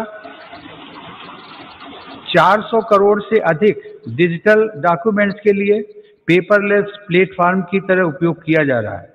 उमंग ऐप पर भी देश के करोड़ों नागरिक 2000 से ज्यादा सेवाओं का लाभ ले रहे हैं। देश में 3.5 लाख से अधिक कॉमन सर्विस सेंटर ग्रामीण क्षेत्रों में लोगों को सरकारी सेवाओं से जोड़ रहे हैं। इसी क्रम में इंडियन स्टैंप एक्ट में संशोधन करके अब देश में ई स्टैंप की व्यवस्था भी लागू कर दी गई है। जनधन खातों, आधार और मोबाइल की त्रिशक्ति ने लोगों को उनका अधिकार सुनिश्चित किया है। इस जैम त्रिशक्ति की वजह से 1,80,000 करोड़ रुपए गलत हाथों में जाने से बच रहे हैं। मेरी सरकार द्वारा राष्ट्रीय डिजिटल हेल्थ मिशन के जरिए चिकित्सा सेवाओं को डिजिटल बनाने की शुरुआत भी की गई है। इसके माध्यम से आने वाले समय में देश के नागरिक डिजिटल अपॉइंटमेंट, डिजिटल रिपोर्ट के साथ साथ डिजिटल हेल्थ रिकॉर्ड जैसी सुविधाओं का लाभ भी उठा सकेंगे। हमारा अपना नेविगेशन सैटेलाइट सिस्टम नाविक भी आज भारत का गौरव बढ़ा रहा है। इसका लाभ अब हजारों मछुआरे साथियों को मिल रहा है। हाल ही में नेशनल एटॉमिक क्लॉक और भारतीय निर्देशक द्रव्य प्रणाली के रूप में नए मानक भी राष्ट्र को समर्पित किए गए हैं। इन स्वदेशी समाधानों से भारत के प्रोडक्ट्स को अंतर्राष्ट्रीय मानकों के अनुरूप बनाने में मदद मिलेगी। टेक्नोलॉजी का यह अभियान देश की लोकतांत्रिक संस्थाओं को भी सशक्त कर रहा है। इस दिशा में राष्ट्रीय ई विधान ऐप के जरिए देश की सभी विधानसभाओं, विधान परिषदों और संसद के दोनों सदनों का डिजिटलीकरण किया जा रहा है। राज्य विधानसभाओं में नेशनल ई विधान एप्लीकेशन यानी नेवा का कार्यान्वयन विधायी और लोकतांत्रिक प्रक्रियाओं के संचालन में एक नए युग की शुरुआत करेगा। माननीय सदस्यगण, हमारी संसद लोकतंत्र में देशवासियों की बढ़ती हुई भागीदारी और नए भारत की आकांक्षाओं की पूर्ति का एक महत्वपूर्ण माध्यम है। पहले की सरकारों में तथा संसद के सदनों में ये बात उठती रही है कि संसद की यह इमारत हमारी वर्तमान आवश्यकताओं को पूरा करने में अपर्याप्त सिद्ध हो रही है। संसद की नई इमारत को लेकर पहले की सरकारों ने भी प्रयास किए थे। यह सुखद संयोग है कि आज़ादी के 75वें वर्ष की तरफ बढ़ते हुए हमारे देश ने संसद की नई इमारत का निर्माण शुरू कर दिया।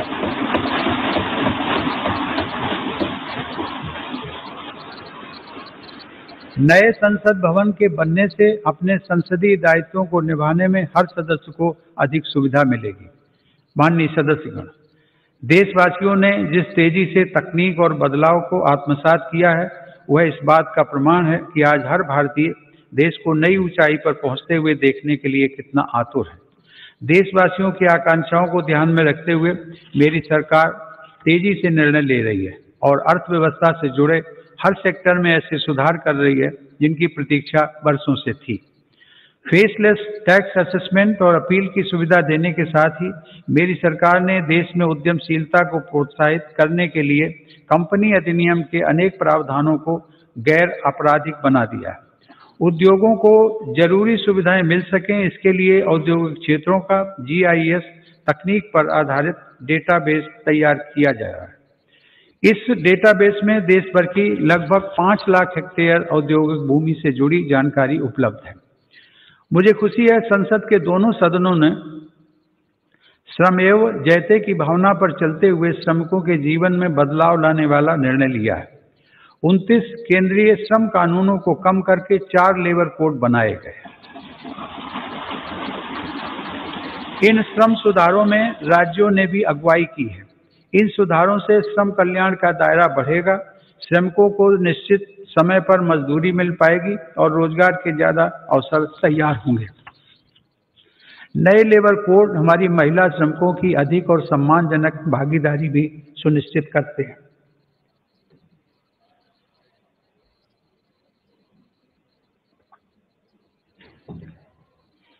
उद्योगों के लिए श्रम के साथ साथ आसान पूंजी भी बहुत आवश्यक है।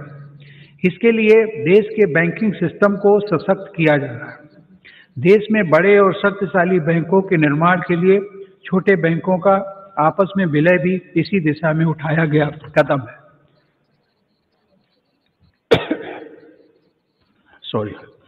मैन्युफैक्चरिंग से जुड़े 10 सेक्टर्स के लिए पहली बार देश में लगभग 1.5 लाख करोड़ रुपए की प्रोडक्शन लिंक्ड इंसेंटिव स्कीम लागू की गई है। इसका लाभ इलेक्ट्रॉनिक्स सहित अनेक दूसरे सामान की मैन्युफैक्चरिंग में दिखने भी लगा है। देश और विदेश की अनेक बड़ी कंपनियों ने भारत में इन योजनाओं के तहत काम शुरू कर दिया। मेरी सरकार भारत में बने सामान के उपयोग के लिए जन भागीदारी को प्रोत्साहित कर रही है। आज वोकल फॉर लोकल देश में जन आंदोलन का रूप ले चुका है।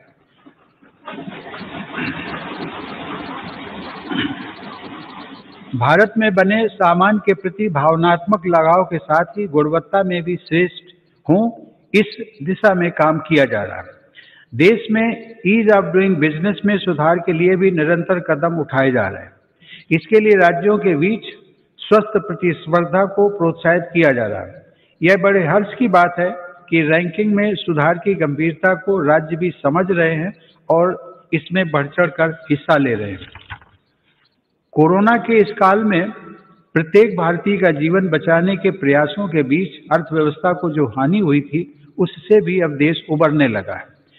यह आज अनेक इंडिकेटर्स के माध्यम से स्पष्ट हो रहा है। इस मुश्किल समय में भी भारत दुनिया के निवेशकों के लिए आकर्षक स्थान बनकर उभरा है। अप्रैल से अगस्त 2020 के बीच लगभग 36 अरब डॉलर का रिकॉर्ड प्रत्यक्ष विदेशी निवेश भारत में हुआ है।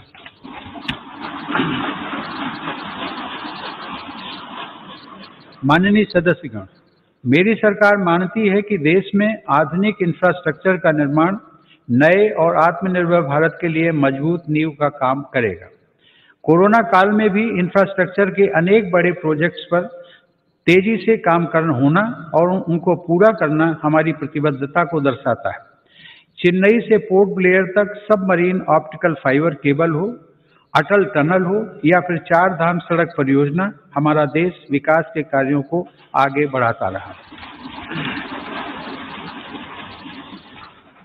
कुछ दिन पहले ही पूर्वी और पश्चिमी डेडिकेटेड फ्रेट कॉरिडोर के सेक्शंस देश को समर्पित किए गए। ये फ्रेट कॉरिडोर पूर्वी भारत में औद्योगिकरण को प्रोत्साहन देने के साथ ही रेल यात्रा में होने वाली अनावश्यक देरी को भी कम करेंगे। देश के इंफ्रास्ट्रक्चर को आधुनिक रूप देने के लिए मेरी सरकार 110 लाख करोड़ रुपए से अधिक की नेशनल इंफ्रास्ट्रक्चर पाइपलाइन पर भी काम कर रही है।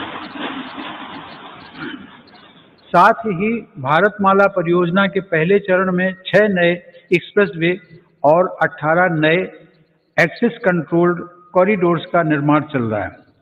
गुजरात के हजीरा और घोघा के बीच शुरू की गई रो पैक्स फेरी सेवा हो या फिर केवड़िया और साबरमती रिवर फ्रंट के बीच सी प्लेन सेवा, ये भारत में वाटर ट्रांसपोर्ट को नया आयाम दे रहे हैं। दुनिया की सबसे ऊंची सरदार पटेल की प्रतिमा का गौरव अपने साथ रखने वाले केवड़िया से अब देश के अनेक शहरों से सीधे ट्रेनें भी चलने लगी। माननीय सदस्यगण, देश को गैस बेस्ड इकोनॉमी बनाने के लिए गैस कनेक्टिविटी पर भी तेज गति से काम किया जा रहा है। कुछ दिनों पहले ही कोच्चि मैंगलोर गैस पाइपलाइन का लोकार्पण किया गया है। डोभी दुर्गापुर गैस पाइपलाइन का निर्माण ऊर्जा गंगा का प्रवाह बढ़ा रहा है। यह पाइपलाइन पश्चिम बंगाल तक जाएगी और पूर्वी भारत के विभिन्न उद्योगों, विशेषकर खाद्य कारखानों को गैस उपलब्ध कराएगी। इसी तरह तमिलनाडु के खाद्य कारखाने और अन्य औद्योगिक इकाइयों को गैस पाइपलाइन से जोड़ने के लिए तूतीकोरन रामनाथपुरम गैस पाइपलाइन पर तीव्र गति से कार्य चल रहा है। माननीय सदस्यगण, मेरी सरकार देश में शहरीकरण के विकास को एक अवसर के रूप में देखती है। इसलिए शहरी इंफ्रास्ट्रक्चर का व्यापक निवेश किया जा रहा है। शहरों में गरीबों के लिए स्वीकृत 1 करोड़ से अधिक घरों में से करीब 40 लाख का निर्माण पूरा हो चुका है। कुछ दिन पहले देश के 6 शहरों में आधुनिक टेक्नोलॉजी आधारित घर बनाने का काम भी शुरू किया गया है। शहरों में काम करने वाले श्रमिकों को बेहतर आवास मिल सके, इसके लिए उचित किराए वाली योजना भी शुरू की गई है। शहरों में कनेक्टिविटी से जुड़ा इंफ्रास्ट्रक्चर भी सरकार की प्राथमिकता है। आज देश के 27 शहरों में मेट्रो सेवा के विस्तार के लिए काम चल रहा है। कुछ दिन पहले ही दिल्ली मेट्रो के एक रूट पर ड्राइवरलेस मेट्रो का परिचालन भी किया गया।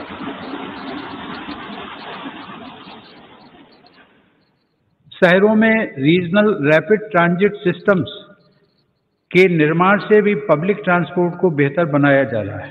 कॉमन मोबिलिटी कार्ड के देश भर में हो रहे विस्तार से देश के शहरों में यात्रा और आसान होगी।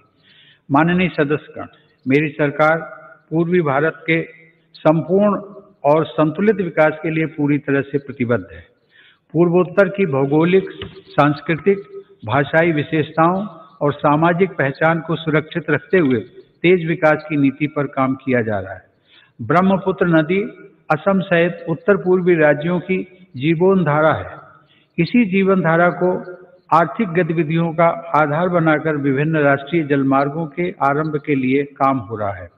इसका लाभ पूर्वोत्तर के किसानों, युवाओं और उद्यमियों को सभी को मिलेगा।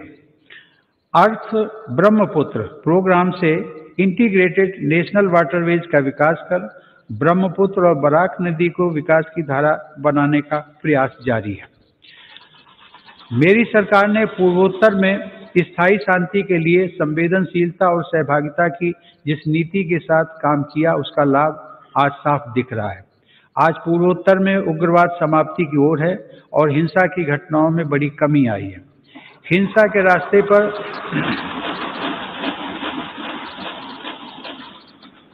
भटके युवा अब विकास और राष्ट्र निर्माण की मुख्य धारा में लौट रहे हैं।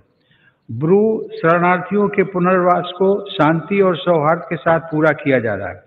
इसी प्रकार ऐतिहासिक बोडो शांति समझौता भी हुआ है, जिसे सफलतापूर्वक लागू किया गया। समझौता होने के बाद इस बार बोडो टेरिटोरियल काउंसिल के चुनाव भी सफलता के साथ पूरे हुए हैं।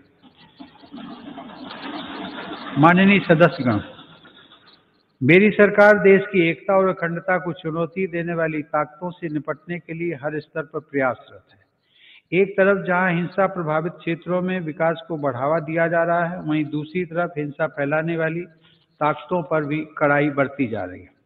इसी का परिणाम है कि नक्सली हिंसा की घटनाओं में बड़ी कमी आई है और नक्सल प्रभावित क्षेत्र का दायरा सिमट रहा है। मेरी सरकार की विकास नीति को जम्मू कश्मीर के लोगों ने भी भरपूर समर्थन दिया है। कुछ सप्ताह पहले ही आज़ादी के बाद पहली बार जम्मू कश्मीर में जिला परिषद के चुनाव सफलता के साथ संपन्न हुए।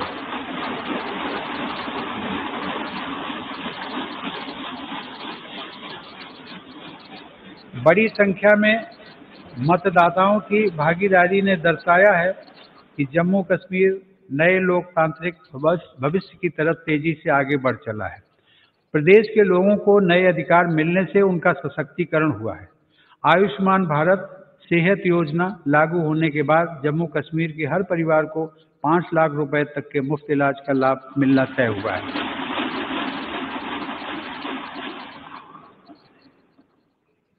जम्मू में सेंट्रल एडमिनिस्ट्रेटिव ट्रिब्यूनल की एक बेंच भी स्थापित की गई है। केंद्र शासित प्रदेश बनने के बाद कुछ महीने पहले लद्दाख स्वायत्त पर्वतीय विकास परिषद के चुनाव की प्रक्रिया भी सफलतापूर्वक संपन्न हुई है। अब लद्दाख के लोग स्वयं अपने प्रदेश के विकास से जुड़े निर्णय और तेजी से ले रहे हैं। माननीय सदस्यगण, इस कोरोना काल में हम जब देश के भीतर आपदाओं से निपट रहे थे, तब हमारी सीमा पर भी देश के सामर्थ्य को चुनौती देने के प्रयास किए गए। LAC पर द्विपक्षीय संबंधों और समझौताओं को दरकिनार करते हुए शांति भंग करने की कोशिश की गई। लेकिन हमारे सुरक्षा बलों ने न केवल पूरी सजगता, शक्ति और हौसले के साथ इन षड्यंत्रों का मुंह तोड़ जवाब दिया, बल्कि सीमा पर यथास्थिति बदलने के सभी प्रयासों को भी नाकाम किया।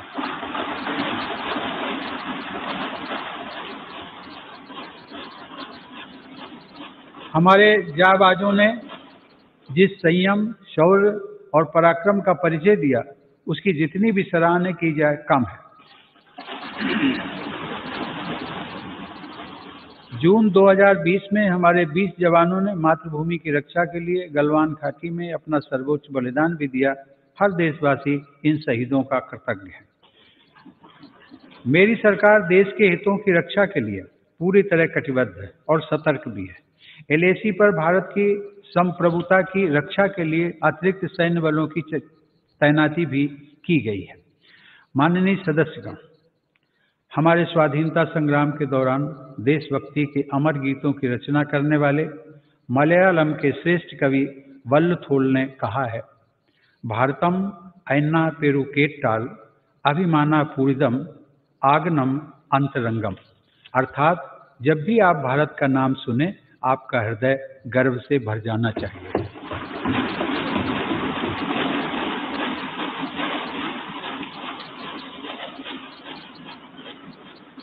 मेरी सरकार भविष्य के भारत की व्यापक भूमिका को देखते हुए अपनी सैन्य तैयारियों को सशक्त करने में जुटी है।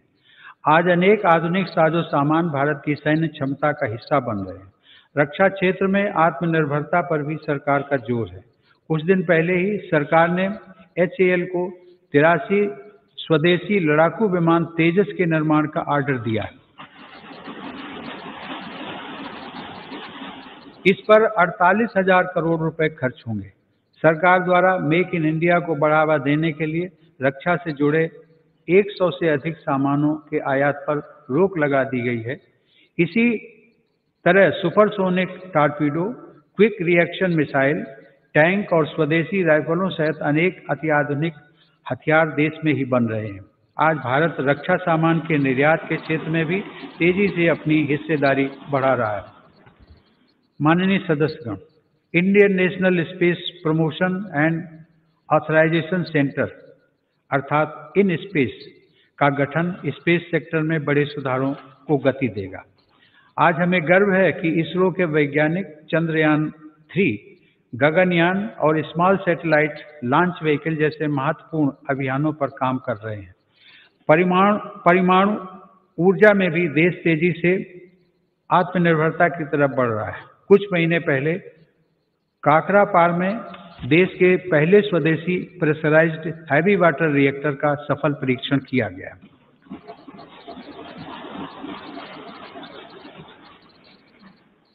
माननीय सदस्यगण, विकास के साथ ही पर्यावरण सुरक्षा भी मेरी सरकार की सर्वोच्च प्राथमिकताओं में से एक है।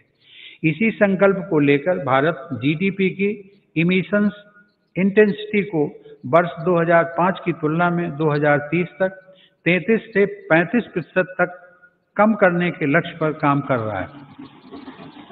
पेरिस समझौते को लागू करने में भारत दुनिया के अग्रणी देशों में शामिल है। हाल ही में कच्छ के रेगिस्तान में दुनिया का सबसे बड़ा हाइब्रिड रिन्यूएबल एनर्जी पार्क बनाने का काम शुरू हुआ है। पिछले 6 वर्षों में भारत की नवीकरणीय ऊर्जा क्षमता में 2.5 गुना वृद्धि हुई है, जबकि सौर ऊर्जा क्षमता 13 गुना बढ़ी है। आज देश में कुल ऊर्जा उत्पादन क्षमता का लगभग 1/4 हिस्सा नवीकरणीय स्रोतों पर आधारित है। माननीय सदस्यगण, भारत अपनी वैश्विक जिम्मेदारियों को इस कोरोना काल में भी जिस गंभीरता से निभा रहा है, उसे आज दुनिया देख रही है। वसुधैव कुटुंबकम की भावना को चरितार्थ करते हुए भारत ने देश की घरेलू जरूरतों को पूरा करने के साथ ही 150 से अधिक देशों को जरूरी दवाइयों की आपूर्ति की। भारत वैश्विक स्तर पर वैक्सीन की उपलब्धता को सुनिश्चित करवाने के लिए प्रतिबद्ध है। यह देश का गौरव बढ़ाने वाली बात है कि वंदे भारत मिशन, जो दुनिया में इस प्रकार का सबसे बड़ा अभियान है, उसकी सराहना हो रही है। भारत ने दुनिया के सभी हिस्सों से लगभग 50 लाख भारतीयों को स्वदेश वापस लाने के साथ ही 1 लाख से अधिक विदेशी नागरिकों को भी उनके अपने देशों तक पहुंचाया है। कोविड-19 की बाधाओं के बावजूद भारत ने सभी साथी देशों से अपने संपर्कों और संबंधों को और मजबूत बनाया है। इस दौरान बड़ी संख्या में शिखर सम्मेलन, बहुपक्षीय कार्यक्रम और आधिकारिक बैठकों के जरिए अंतर्राष्ट्रीय सहयोग को भारत ने आगे बढ़ाया है। भारत ने ऐतिहासिक वैश्विक समर्थन हासिल करके इस वर्ष 8वीं बार एक अस्थायी सदस्य के रूप में सुरक्षा परिषद में प्रवेश भी किया है। भारत ने 2021 के लिए ब्रिक्स में अध्यक्ष पद भी ग्रहण किया है। माननीय सदस्यगण, आज जब भारत दुनिया में अपनी नई पहचान के साथ आगे बढ़ने के लिए तत्पर है, तो हमें भी उतने ही बड़े संकल्पों को सिद्ध करना होगा। 2021 का यह वर्ष हमारे लिए इसलिए भी अहम है, देश ने कुछ दिन पहले 23 जनवरी को नेताजी सुभाष चंद्र बोस के जन्म दिवस को पराक्रम दिवस के रूप में मनाया।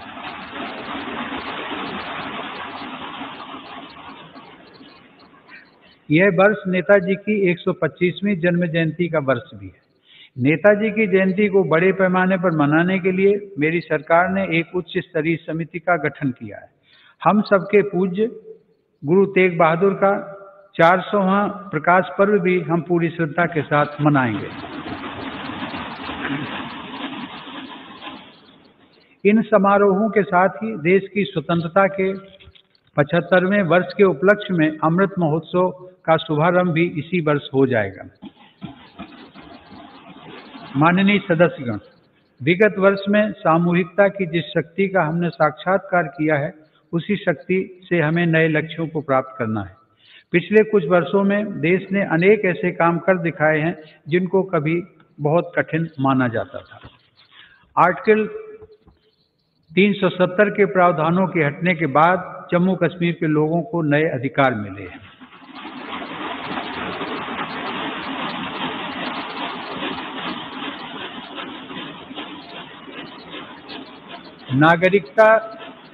नागरिकता संशोधन कानून संसद द्वारा पास किया जा चुका है। चीफ ऑफ डिफेंस स्टाफ के पद का लाभ देश को मिलना शुरू हो चुका है। सशस्त्र सेनाओं में महिलाओं की भागीदारी बढ़ रही है। उच्चतम न्यायालय के फैसले के उपरांत भव्य राम मंदिर का निर्माण शुरू हो चुका है।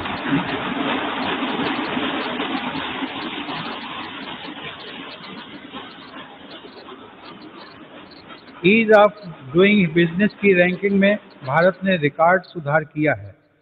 अब कंप्लायंस से जुड़ी बाधाओं को दूर करने पर विशेष बल दिया जा रहा है। वर्ल्ड टूरिज्म इंडेक्स की रैंकिंग में भारत 65वें से 34वें रैंकिंग पर आ गया है। जिस डीबीटी को नजरअंदाज किया जा रहा था, उसी की मदद से पिछले 6 साल में 13 लाख करोड़ रुपए से अधिक धनराशि लाभार्थियों को ट्रांसफर की गई है। कभी हमारे यहाँ सिर्फ 2 मोबाइल फैक्ट्रियां थीं। आज भारत दुनिया का दूसरा सबसे बड़ा मोबाइल निर्माता देश है। आज मध्यम वर्ग के लाखों लोगों को real estate regulation and development act के तहत रियल एस्टेट रेगुलेटरी अथॉरिटी यानी रेरा का लाभ मिल रहा है। इस दौरान सिर्फ नए कानून ही नहीं बने, बल्कि 1500 से अधिक पुराने और अप्रासंगिक कानूनों को समाप्त किया जा चुका है। माननीय सदस्यगण, ऐसे अनेक निर्णय हैं जो लगभग हर क्षेत्र में लिए गए हैं। मेरी सरकार ने दिखाया है कि नीयत साफ हो, इरादे बुलंद हो तो बदलाव लाया जा सकता है। इन वर्षों में मेरी सरकार ने जितने लोगों के जीवन को छुआ है वह अभूतपूर्व है। हर गरीब का घर रोशन हो, इसके लिए 2.5 करोड़ से अधिक बिजली कनेक्शन निःशुल्क दिए गए।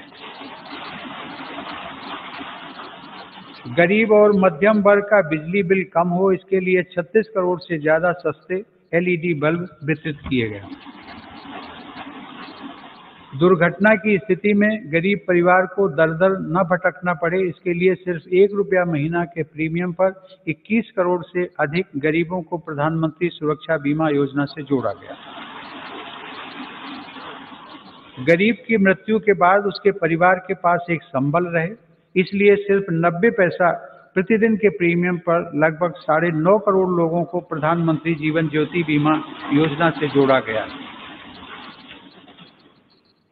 गरीब का शिशु किसी गंभीर बीमारी से ग्रसित न हो, इसलिए मेरी सरकार ने न सिर्फ टीकों की संख्या बढ़ाई बल्कि टीकाकरण अभियान को देश के उन आदिवासी इलाकों में भी ले गई जो अब तक अछूते थे। मिशन इंद्रधनुष के तहत 3.5 करोड़ से अधिक बच्चों का टीकाकरण किया गया। गरीब के हक का राशन कोई दूसरा ना छीन ले, इसके लिए 100% राशन कार्ड को डिजिटल किया जा चुका है। 90% राशन कार्डों को आधार से जोड़ा जा चुका है। रसोई के धुएं से गरीब बहन बेटी की सेहत न खराब हो, इसके लिए उज्ज्वला योजना के तहत 8 करोड़ से ज़्यादा मुफ्त कनेक्शन दिए गए। गरीब बहन बेटी की गरिमा बढ़े, उनकी परेशानी कम हो, इसके लिए स्वच्छ भारत मिशन के तहत 10 करोड़ से ज़्यादा शौचालय बनाए गए। घर में काम करने वाले भाई बहन, गाड़ी चलाने वाले, जूता सिलने वाले, कपड़ा प्रेस करने वाले, खेतिहर मजदूर, ऐसे गरीब साथियों को भी पेंशन मिले, इसके लिए प्रधानमंत्री श्रम योगी मान धन योजना चलाई गई। गरीब को बैंकिंग व्यवस्था का लाभ मिले, इसके लिए 41 करोड़ से अधिक गरीबों के जनधन खाते खोले गए। इनमें से आधे से अधिक खाते हमारी गरीब बहनों और बेटियों के हैं। माननीय सदस्यगण, ये सिर्फ आंकड़े नहीं हैं, इनमें से हर आंकड़ा अपने आप में एक जीवन गाथा है। इस संसद के अनेक सदस्यों ने अपने जीवन का बहुत लंबा समय इन्हीं परिस्थितियों में गुजारा है। हमारे जिस कार्य से गरीब भाई बहनों की चिंता, उनका दुख और तकलीफ कम हो सके, उन्हें अधिक से अधिक मूलभूत सुविधाओं के साथ जोड़कर सशक्तिकरण और आत्मसम्मान के पथ पर आगे बढ़ाया जा सके, ऐसा प्रत्येक कार्य इस संसद में हमारी उपस्थिति को सार्थक बनाएगा। मुझे गर्व है कि मेरी सरकार पूरी निष्ठा और ईमानदार नियत के साथ पिछले 6 वर्षों से इस दिशा में निरंतर काम कर रही है, फैसले ले रही है तथा उन्हें लागू कर रही है। माननीय सदस्यगण, वीरता, अध्यात्म और प्रतिभाओं की भूमि पश्चिम बंगाल के सपूत गुरुदेव रविंद्रनाथ टैगोर के बड़े भाई ज्योतिरिंद्रनाथ टैगोर ने देश प्रेम से भरे एक ओजस्वी गीत की रचना की थी। उन्होंने लिखा था, चौल रे सौबे भारोत संतान, मातृभूमि कोरे आवाहन, वीर ओ दौर पे पौरुष गौरबे, साध सावे देशेर कल्याण।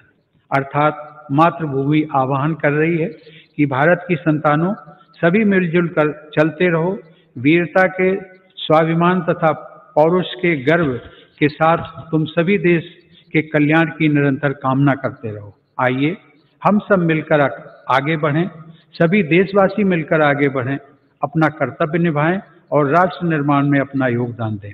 आइए भारत को आत्मनिर्भर बनाएं।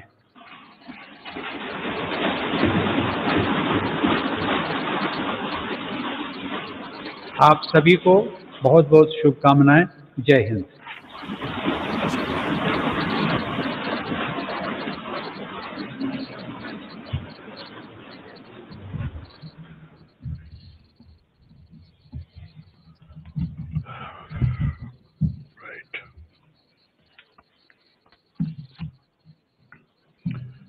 Honorable President, I wish to read some paragraphs of the English version of your address to both the Houses of Parliament assembled together today, and the rest of the address may be considered as read.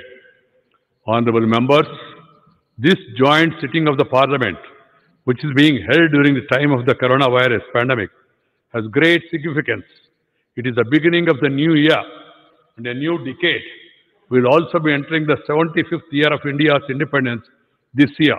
All the members of Parliament present here today embody the conviction held by every Indian that the toughest of challenges will deter neither us nor India. Whenever India has remained united, it has been able to attain even seemingly unattainable goals. This solidarity and Pujya Babuji's inspiration had given us freedom from hundreds of years of colonial rule. Echoing the same spirit, Assam Kesari, Ambikagiri Roy Chaudhary, the nationalist poet, said, Om Tat Sat Bharat Mata Ek Chetanat Ek Dhyanat Ek Sadhonat Ek Avegat Ek Hoija Ek Hoija.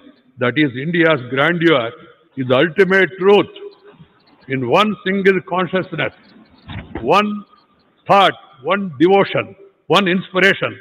Let us unite, let us unite. This unity and dedication of Indians have enabled country to overcome multiple adversities. Our country has faced every crisis with fortitude, be it coronavirus, floods, earthquakes, or major cyclones in several states, locust attack, or bird flu. The recent past also saw an unprecedented escalation in tension along the border. The nation stood together, battled crisis on multiple fronts, and surmounted every challenge. During this period, we will all have also witnessed unparalleled courage, endurance, discipline, and spirit of service of our countrymen. Honorable members, when we think of the preceding year, we are reminded of the twin challenges that faced us, saving the lives of the citizens and protecting the economy. Besides announcing a record economic package for reviving the economy, my government took care to ensure that no poor person went hungry. Under the Pradhan Mantri Garib Kalyan Yojana, 80 crore people were provided an additional 5 kg free food grains for 8 months per month. We have also taken care of the plight of the migrant laborers, workers, and who were away from their homes, besides providing them with the facility of one nation, one ration card. The government made free food grains available and organized Islamic special trains for them. During this period, India has demonstrated its scientific capabilities, technical expertise, and strength of startup systems by developing a network of over 2,200 laboratories in a short span, manufacturing thousands of ventilators, PPE kits, and test kits, thereby attaining self-reliance. It is a matter of immense pride that India is conducting the world's largest vaccination program. Both the vaccinations rolled out under this program are produced indigenously. By making lakhs of corona vaccine doses available to several countries, India fulfilled its obligation towards humanity in these times of difficulty. The accolades being showered on India globally for this work, along with the essence of our age-old cultural tradition of Sarve Santu Niramaya, and endeavor to work for human welfare, is imparting strength to our efforts. Atmanirbhar Bharat is not just confined to manufacturing in India, but also campaign aimed at elevating the standard of living of every Indian, as well as boosting the self-confidence of the country. Our goal of an Atmanirbhar Bharat will be further strengthened by self-reliance in agriculture. With this idea, the government have, for the last 6 years, attempted to bring positive transformation in the seed-to-market system so that the Indian agriculture is modernized and also sees growth. In pursuance of these efforts, my government decided to implement the recommendations of the Swaminathan Commission report and increase the MSP by at least 1.5 times of the cost of production. Today, my government is not only purchasing record quantities at the MSP, but also increasing the number of procurement centers across the country. I am happy to say that their hard work, our farmers are augmenting the efforts of the government. Today, the food grain availability in the country is at a record high, 2008 and 9. The food grain production in the country was 234 million, whereas in 2019-20, the production has increased to 296 million tons. During the same period, the production of fruits and vegetables have also increased from 215 million tons to 320 million tons. I congratulate the farmers of the country for these achievements.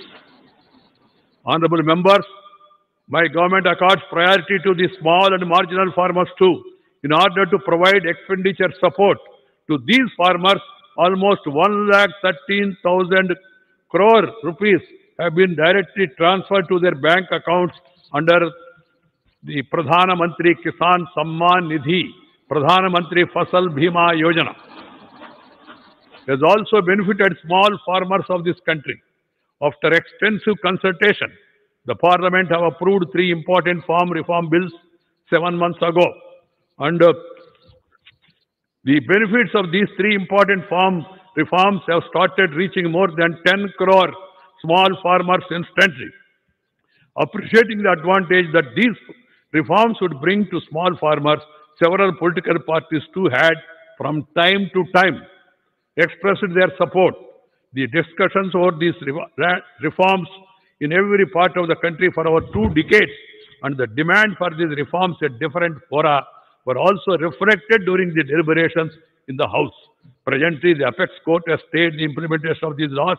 My government respects the decision of the Apex Court and shall abide by it.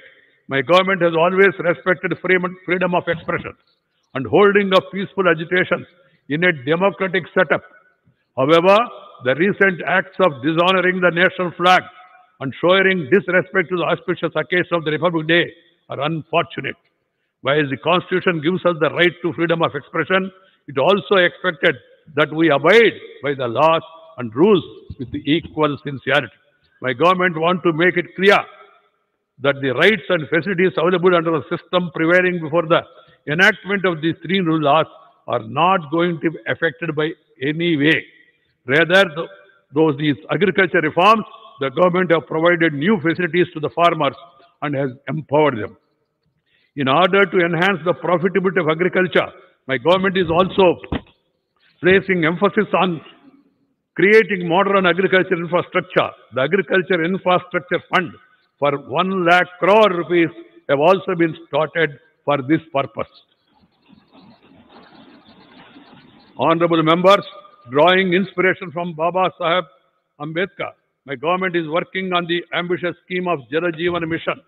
Besides delivering water to every household, Har Ghar Jal, work on water conservation is also progressing in a rapid pace. I'm happy to say that under the scheme, 3 crore families have been connected with piped water supply so far. Under this scheme, water connection is being provided on priority to brothers and sisters belonging to the scheduled caste and scheduled tribes as well as other deprived sections of the society. Under the Pradhana Mantri Gram Sadak Yojana, construction of 6.42 lakh kilometers of road network has been completed in the rural areas of the country. In the 3rd phase of the scheme, 1.25 lakh kilometer roads connecting settlements, schools, markets, hospitals in rural areas will also be upgraded. Along with roads, internet connectivity is equally important in the rural areas. After ensuring electrification of every village, my government is implementing a mission to connect over 6 lakh villages of the country through optical fiber. While maintaining requirement of 2 Gaj ka Duri, the institutions and citizens of our country did not allow the pace of growth to slacken. By leveraging the power of Digital India, in December 2020, digital transactions of more than 4 lakh crore rupees have been done through UPI. Today, more than 200 banks are linked to the UPI system. The trinity of Janadhana accounts, Aadhaar and mobile, JOM, has helped safeguard the rights of people. Because of the JOM trinity, 1,80,000 crore rupees have been saved from falling into the wrong hands. My government believes that building modern infrastructure will serve as a strong foundation for a new and Atmanirbhar Bharat. Rapid execution of all infrastructure projects, submarine optical fiber, cable from Chennai to Port Blair, and also the Atal Tunnel or the Char Dham Road project, our country has been forging ahead with the developmental works. My government is fully committed to overall and balanced development of Eastern India, a policy for rapid development of Northeast while preserving its unique geographical, cultural, and linguistic characteristics and its social identity is being implemented. For Assam and Northeast states, River Brahmaputra is the Jivanadhara, making this lifeline the base of economic activity. Work on operationalizing several national waterways is in progress. This will benefit all sections of the Northeast, including farmers, youth, and entrepreneurs by developing the integrated national waterways under the Ardha Brahmaputra program. Efforts are underway to transform Brahmaputra and Barak rivers as streams of development. The development-oriented policy of my government has also received wholehearted support from the people of Jammu and Kashmir. Only a few weeks back, elections to District Council in Jammu and Kashmir were held successfully for the first time after independence. Large-scale participation of voters have shown that Jammu Kashmir is forging ahead towards a new democratic future at a rapid pace. The great Malayalam poet Vallathol, who composed immortal patriotic lyrics during the independence struggle, has said, Bharatam inna peru, Kettal Abhimanapuridam, Aganam Antarangam. That is, whenever you hear the name of Bharat, your heart should swell with pride. Honorable members, today, as India eagerly forges ahead in the world, we have to be prepared to also fulfill commitments. This year, we are celebrating 125th birth anniversary of Netaji Subhash Chandra Bose.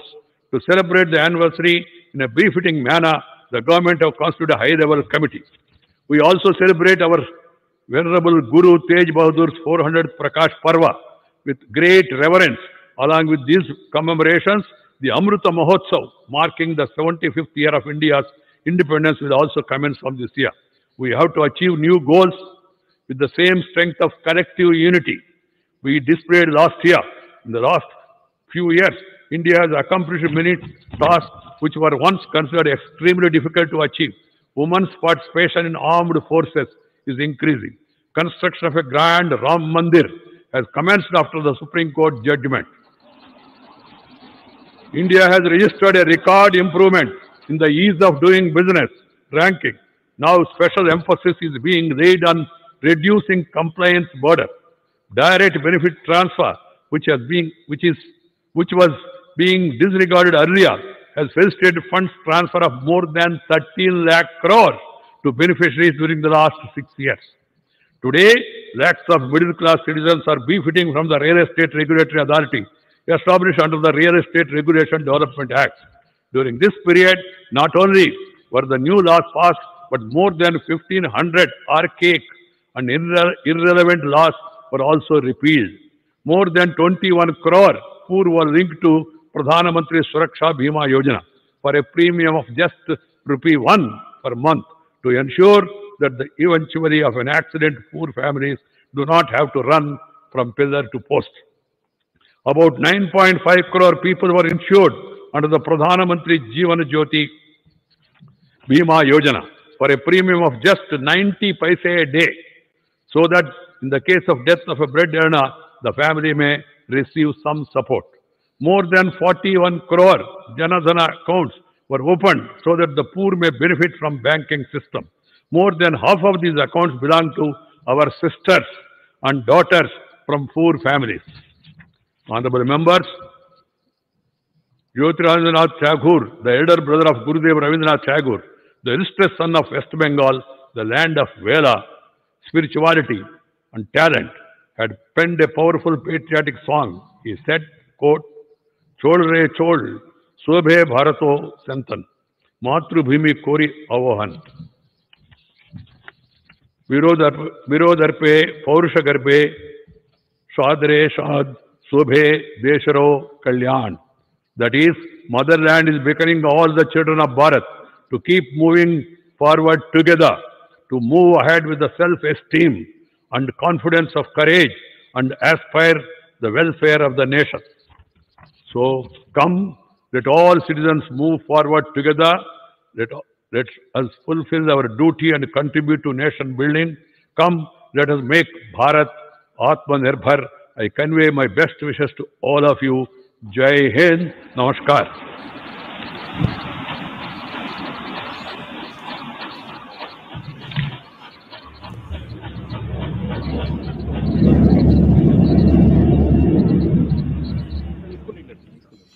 ठीक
नमस्कार।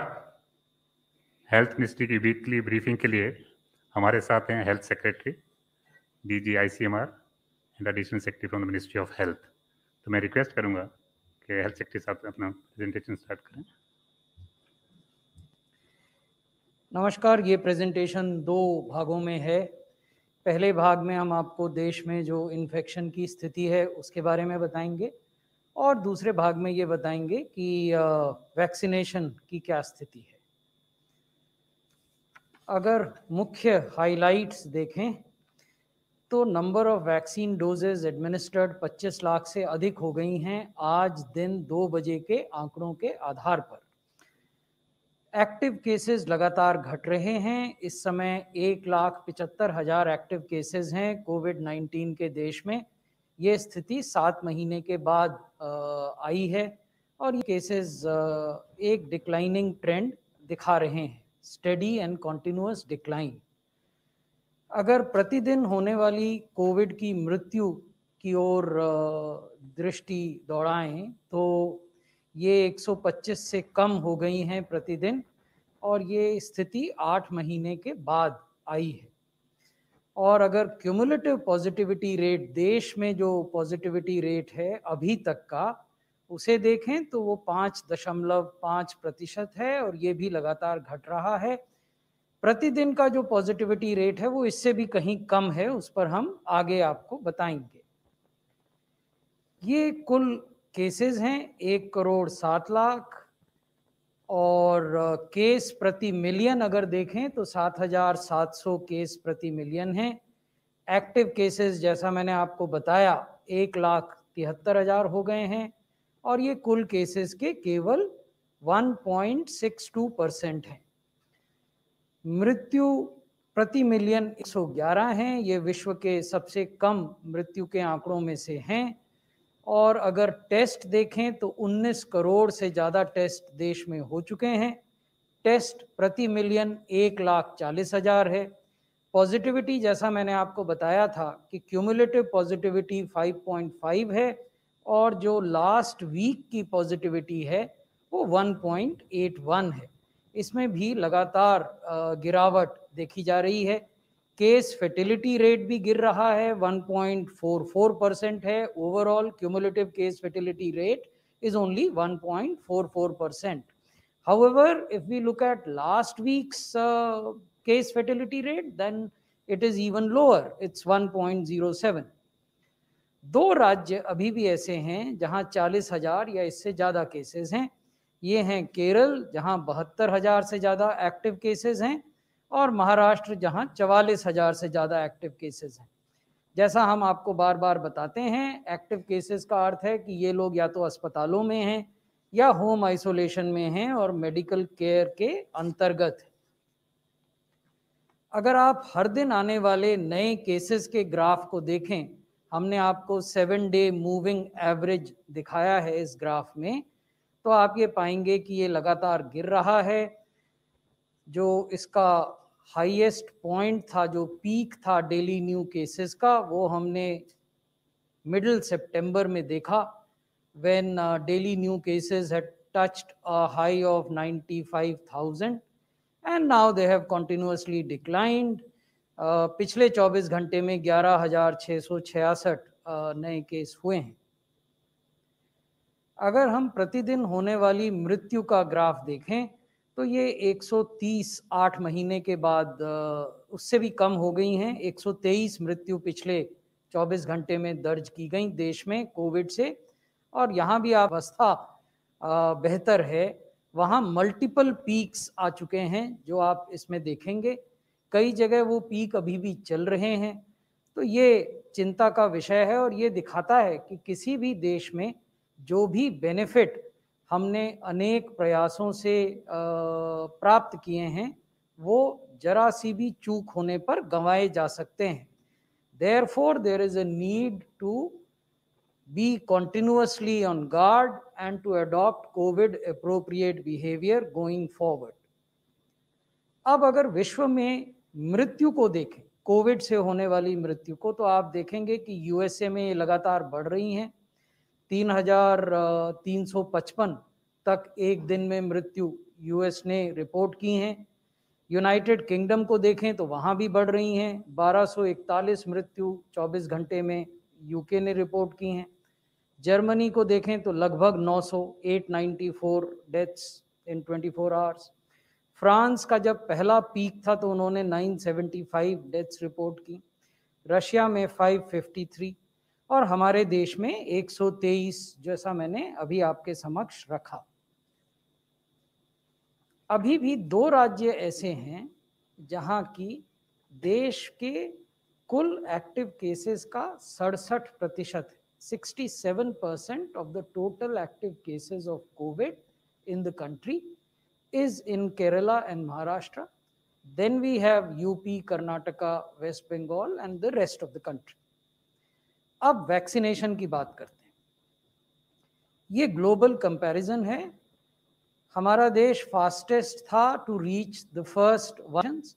भारत में ये 6 दिन में हुआ, US में 10 दिन में हुआ, स्पेन में 12 दिन में, इजराइल में 14 दिन में, यूके में 18 दिन और इटली में 19, जर्मनी में 20 और यूएई में 27। तो ये तो पहले 1 मिलियन की कहानी है। अब हम आपको बताते हैं कि 26 जनवरी तक विश्व के देशों में कुल हुए वैक्सीनेशन की क्या स्थिति।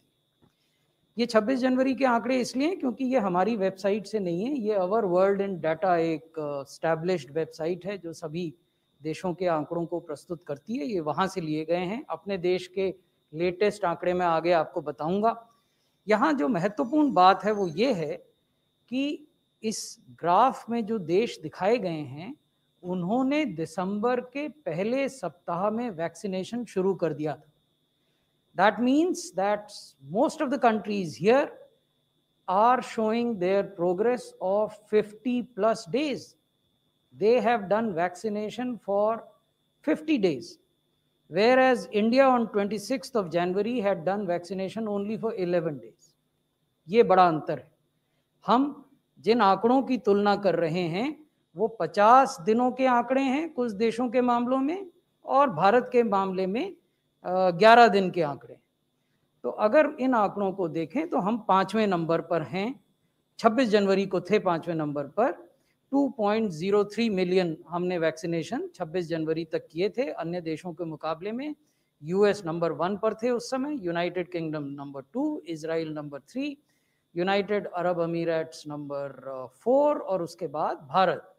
Germany, Italy, Turkey, Spain, France, Brazil, Russia, Mexico, ये सारे देश जिन्होंने कि दिसंबर के पहले या दूसरे हफ्ते में वैक्सीनेशन शुरू कर दिए थे, ये सब भारत से नीचे हैं। वैक्सीनेशन की उपलब्धि को देखें तो उस आधार पर ये लेटेस्ट आंकड़े हैं देश में वैक्सीनेशन की।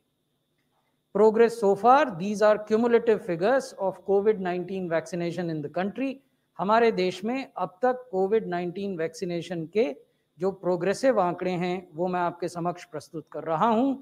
अब जिस समय हम आपसे बात कर रहे हैं देश में 25 लाख से ज़्यादा स्वास्थ्य कर्मी जिनको हम हेल्थ केयर वर्कर्स भी कहते हैं का वैक्सीनेशन किया जा चुका है।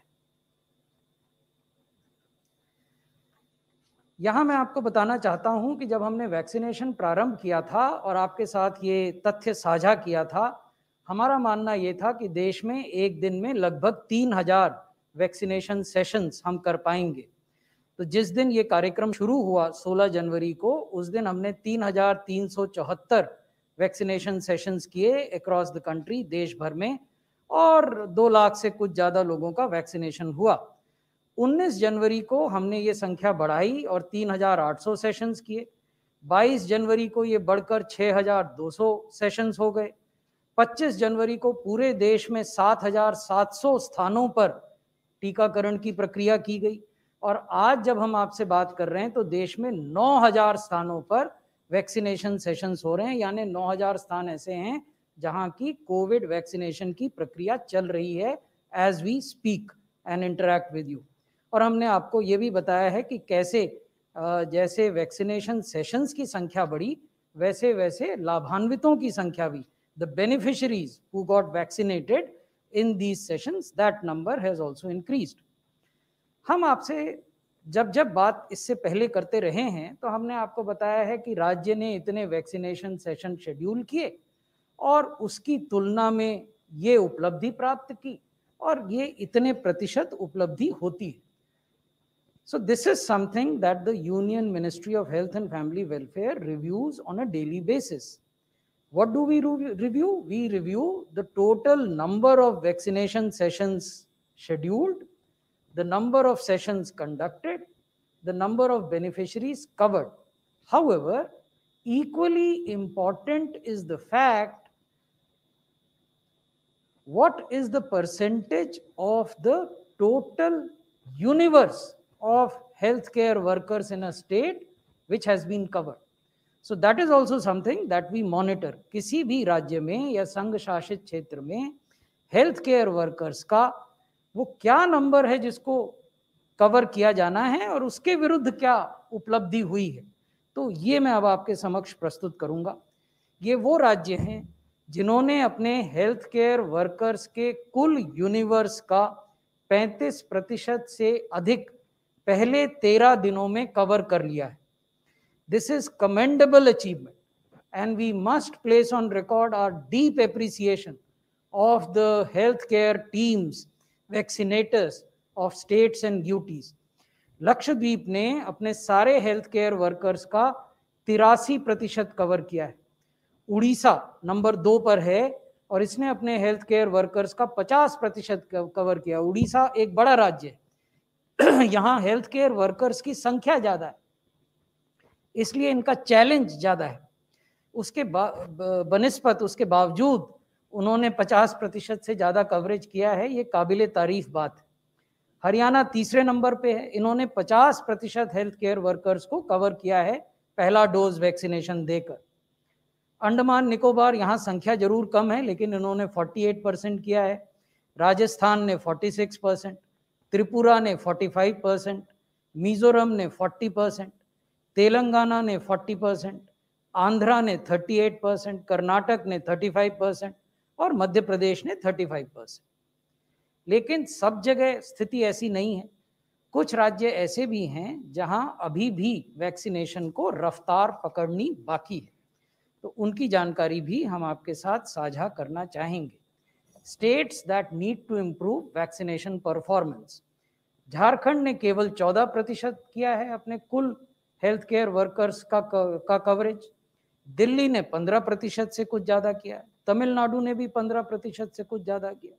उत्तराखंड ने 17% किया. छत्तीसगढ़ ने 20%, महाराष्ट्र ने 20%.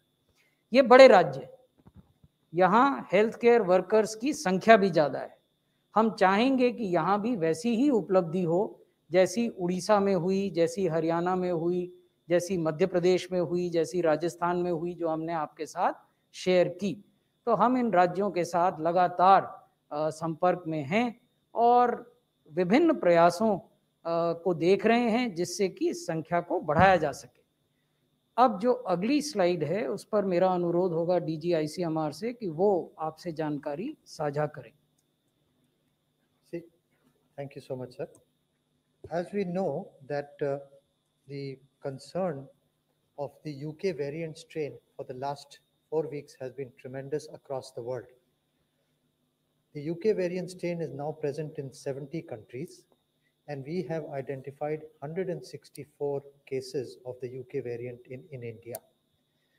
This was isolated. They were found in the 3rd week of December. On the 22nd or 23rd of December, we were able to find the first case of the UK variant. Subsequently, in a week's time, we were able to collect the serum from these patients or the blood from these patients and culture the UK strain. This culture of the virus was none available in the laboratory.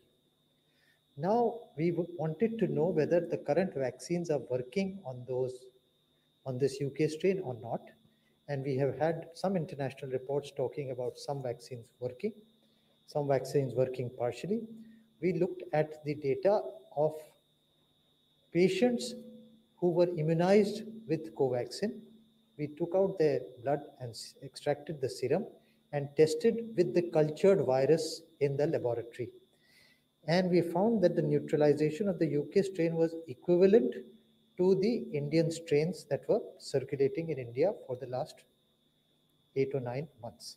So this is a very reassuring news for us that the UK variant can be tackled by this vaccine. And although we are seeing more variants occurring in the world, at present in India, this is the only variant that we have been able to isolate at the moment. Thank you. Thank you very much, sir. Friends, if there is any question, we can take your questions.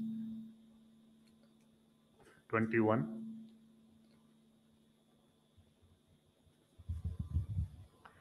So the Covaxin, the fact sheet says that it cannot be administered to people on blood thinners. And given that large numbers of elderly and comorbid people in India are on blood thinners, does this mean that next phase onwards we'll have to move only to Covishield? The relative contraindication regarding blood thinners is mentioned in the fact sheet of both the vaccines, and we have written to the DCGI. Both the companies have written to the drug controller regarding changing this point in the fact sheet, and that will happen very soon. All patients who are on aspirin or clopidogrel and other blood thinners. So blood thinners are two categories. One are antiplatelets, which are aspirin and clopidogrel. That is not a problem at all. The second one is anticoagulants, which are given like heparin or newer oral anticoagulants. Those patients, their tendency to bleed is much higher. And the only worry is that there can be a local hematoma or a local swelling can occur where the injection site is. Therefore, it is a very relative contraindication, and the anticoagulant can be stopped for 1 or 2 days prior to giving for those who are on anticoagulants. But blood thinners like aspirin and clopidogrel, there is no contraindication, and that will be corrected and rectified in the fact sheet very soon as the drug controller gives permission for the same. 19. Sir, is there any timeline that we could get on when the general public, the procedures for them, their listings for the vaccinations will begin? And also, Kiran Mazumdar-Shaw, the head of Biocon, has today tweeted out saying that we need to vaccinate at least 20 lakh people per day, and that will happen only when we start roping in the private sector in a big capacity. So are you looking at those public-private partnerships as well at this point of time for vaccinating the general public? Not only Ms. Kiran Mazumdar-Shaw, but we engage with all stakeholders in the private sector. Specifically, Ms. Shaw, I have engaged with her. We have got inputs from her, and we are actively examining those inputs. Sir, there is one online question. How is the ministry dealing with vaccine wastage across the country? When we started the program, we had factored in a 10% wastage while administering it across the country. And we have issued very detailed guidelines to the states and UTs how to avoid wastage of vaccine. We have made our digital platform more flexible, and we have permitted that apart from the scheduled 100 people, you can, that is the person who's handling the vaccination session at a particular site, he or she can add additional people as long as they are part of the database. This has been done to ensure that there is lesser wastage. Going ahead, we would also be sharing the data of wastage as we analyze it. Number 10. So my question is on Lakshadweep. What exactly is happening there? Because we have reports of a growing number of cases and pressure on the hospitals there. So how many active cases are we looking at a small island like Lakshadweep, and what is the government doing currently to monitor? Lakshadweep, as you know, till 3 weeks ago was free from COVID. So that is fact number 1. Fact number 2, the one positive case in Lakshadweep came from Kochi on a ship, and then it spread to the close contacts of this positive person. 23 close contacts were identified by the local administration. All of them were tested.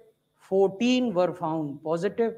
So this positive person, the original patient, and the 14 persons in close contact who were found positive have all been physically isolated, and it has not spread further. I would like to repeat, it has not spread further.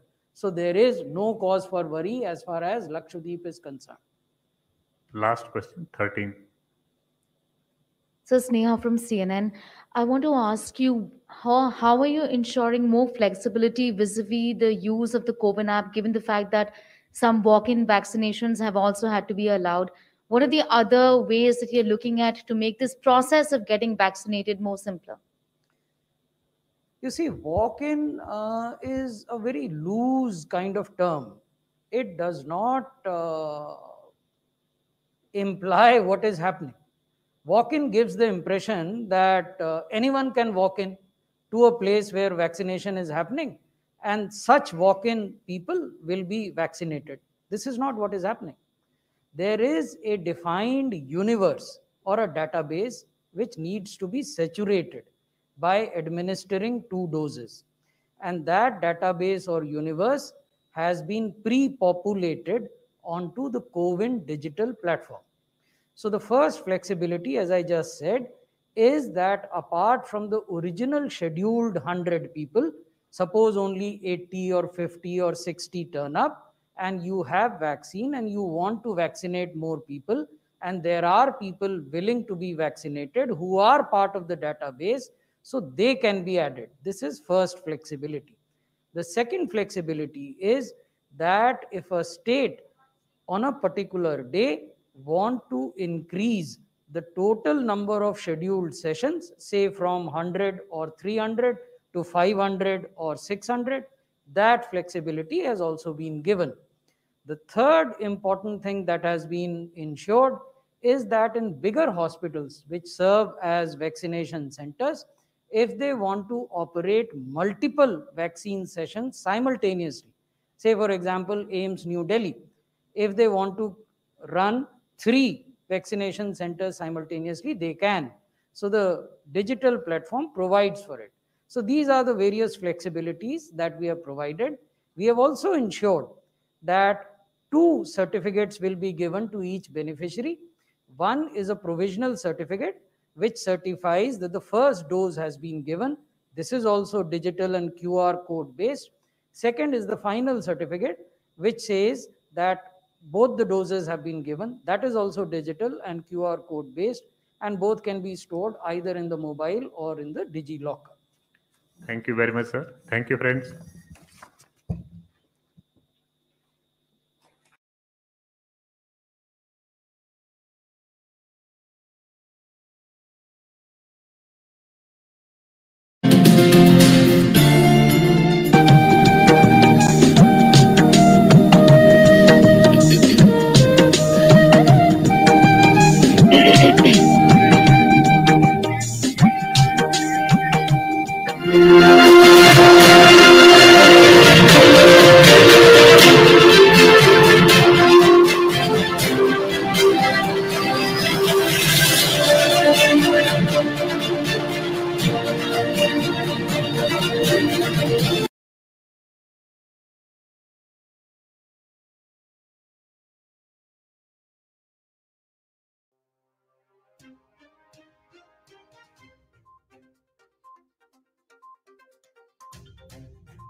Large, completely thin film, low mass solar panel for our spacecraft. In the beginning, this was just an idea, and you're sort of taking a step into the unknown, something that hasn't been done before, and so there was a lot of experimentation to really get it up and running. And this was a Friday project. We set every Friday aside to come and work on it, and it became a fun thing to come and do. And, you know, each Friday it felt like we, you know, kind of one of those 2 steps forward, 1 step back, 2 steps forward, 1 step back.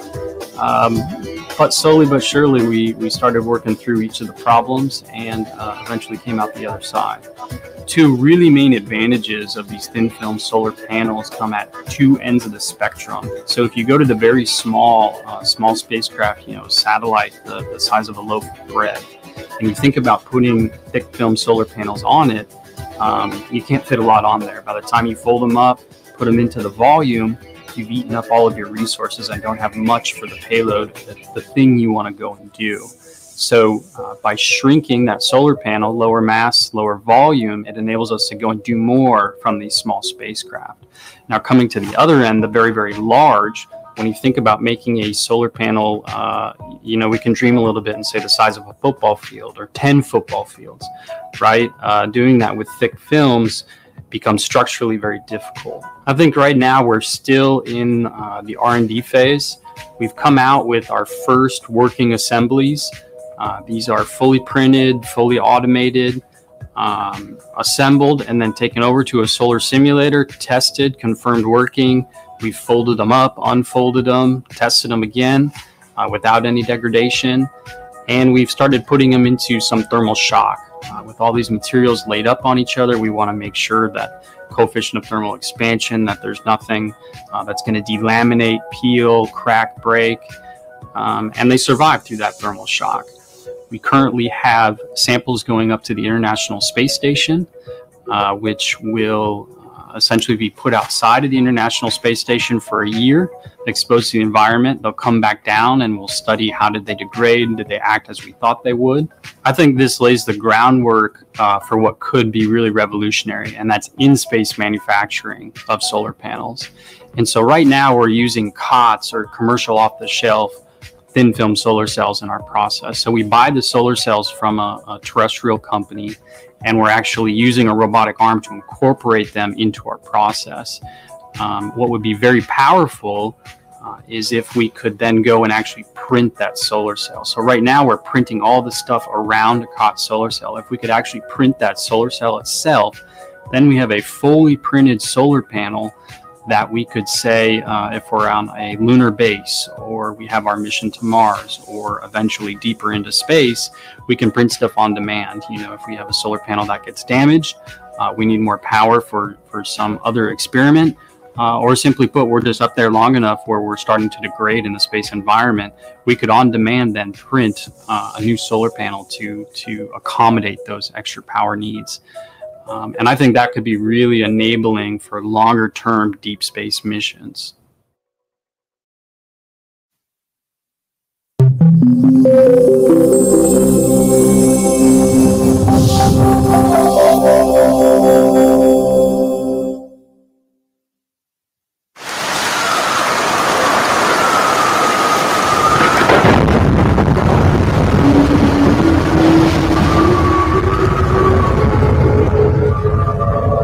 The Rescue Coordination Center started receiving distress signals.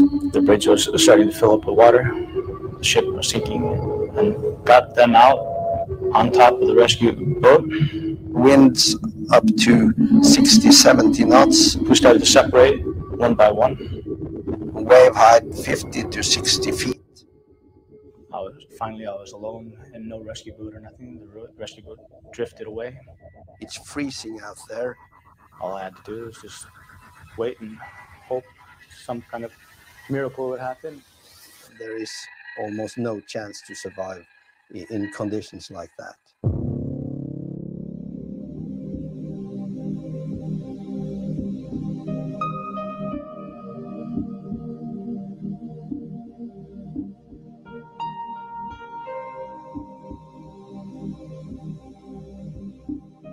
AIS, the automatic identification system, all ships out on the open oceans are obliged to transmit their position and their identity and their direction of speed, heading and speed, etc.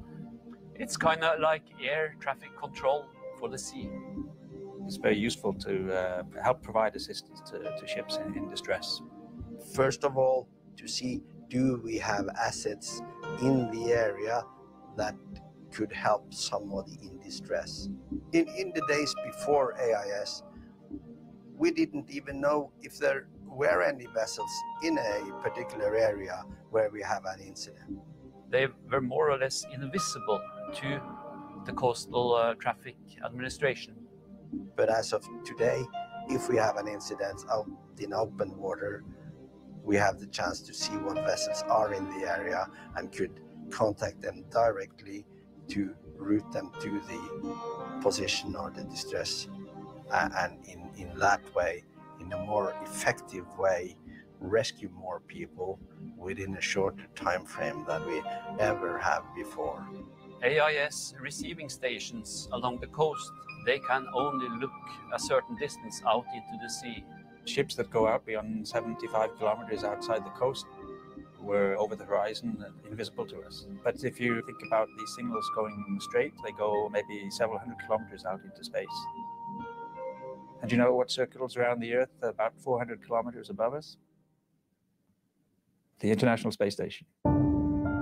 The European Space Agency contacted the Norwegian Defence Research Establishment and gave them the opportunity to mount an AIS receiver on board the space station to test out this technology from space. All our calculations indicated that this should work, but we really did not know before we switched on the receiver on the space station. 1st of June 2010, the system was turned on. The switch was flipped and the light came on, and we were actually able to get the first data in. Yes, the instrument works. We all got very excited. And suddenly we could see a whole world full of ship data. It was I would say, a quantum leap really in our ability to look at global ship traffic. It's like a blind man starting to see. Yeah, it was a huge relief and great satisfaction to see. So this brought a whole new dimension to the monitoring of ship traffic on the open oceans. Nobody knew how many ships really are out there at any given time, and suddenly we had, if not the complete picture, then almost a complete picture. On a typical day, the space station is observing about 30,000 ships out on the open ocean. I was kind of overwhelmed, I guess, by the response that's got. The space station really is an excellent lab for testing this type of technology. This project demonstrates that the International Space Station is not just for science and astronauts, but it really benefits the whole mankind with down-to-earth applications.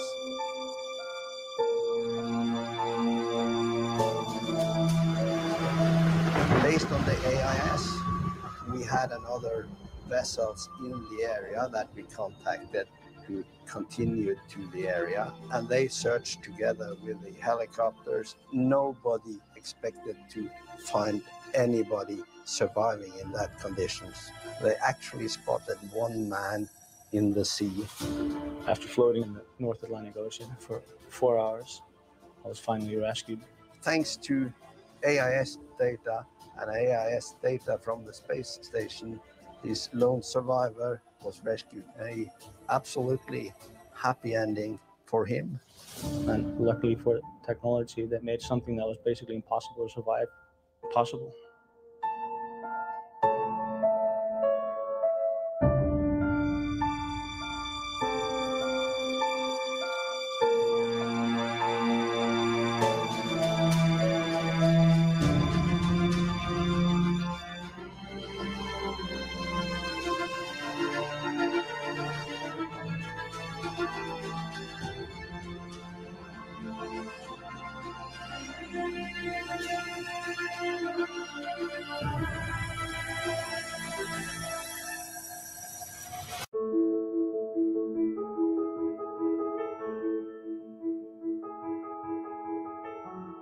What happens if you wake up in the morning and you understand the state of the world as it is right now? What could that data enable? How could people make smarter decisions? How could, for example, a farmer get better yield on his or her crops? How could somebody help disaster response? How can we use satellites to help humanity? That in many ways was the underlying thesis of doing Planet Labs, was to get data into the hands of people that could enable us to make smarter responses to that. Planet Labs set out with the mission to photograph the entire Earth every day. And they thought, how are we going to do this? They said, let's build our own satellite. Commercial imaging satellites, they're very large. They are very expensive. We took a different approach. By making them really small, we can launch lots of them. And by launching lots of them, we can cover this, to get to this mission of imaging the whole Earth every day. If we can do that, then we can literally change the way that we see the world. And they called it the Dove. It's about the size of a loaf of bread. Our doves are basically mainly a big camera with a telescope looking down to take pictures of the Earth. We initially developed the first Dove satellite in our garage. So we kept on iterating the Dove design. We made it better and better. And eventually we put our first one into space. We had no idea what the quality would be like. I mean, we didn't know if it was going to work. But we got an image down and it was so beautiful that we knew at that point we could make this technology work. Wow, we can really do this, and we can achieve this mission, which is something that is really needed for us to understand global change. So we had done a couple of demonstration satellites, but the next steps we wanted to do was to scale it up to test the first fleets of satellites. But what made that possible was actually access to space. So here's the problem, that in order to take pictures of the entire Earth every day, you're going to need more than 1 or 2 satellites. You're going to need a whole lot of satellites, and you're going to need to be able to deploy them really fast. And really, there's only one obvious choice on how to deploy that, and that's the International Space Station. There was no other platform in the world in order to get access to space of that fashion in that time period than the International Space Station. NanoRacks is our key partner with NASA. At NanoRacks, we understood Planet Labs' vision, and we knew that we could help. We worked together to figure out what was going to be the best way to get as many satellites as possible, and we basically developed a new platform. It goes out of the gym airlock, it's picked up by a robotic arm, pointed out into space, and it fires these little satellites off of the space station.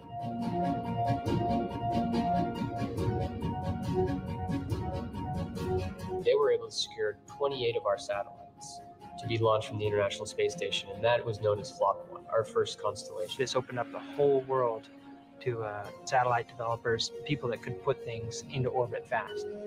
We now deploy these on a regular basis from the International Space Station. And now today, we're able to operate the largest fleet of Earth imaging satellites in human history. And none of that would have been possible without the International Space Station. The International Space Station does enable young, small companies like ourselves to get going in space. The ISS provides a lot of opportunities for commercial companies to test and find where the market in space is going to be. And so what we're seeing today is a proliferation of new ideas and new concepts. It's almost like it's a renaissance of what's happening in space. Buckle up and strap down, because this is going to be a rocket for all of us in the global community to be part of.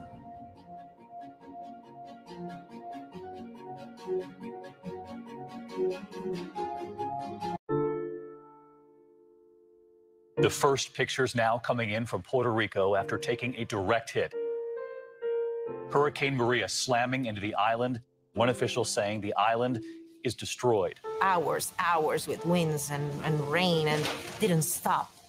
Power lines are down. Streets are impassable. Many roads are flooded. High winds uprooting trees, overturning cars, and turning buildings into piles of twisted metal. It is something that will change Puerto Rico forever. We had no water, no food, no gasoline, no communication at all. Not knowing where my next meal will come from, it hasn't been easy. After Hurricane Maria, everything was gray, all the plants were dead. Hurricane Maria took the color away from us. I am sure that these children will not be the same. They will not be the same. They are still struggling and trying to recover from this.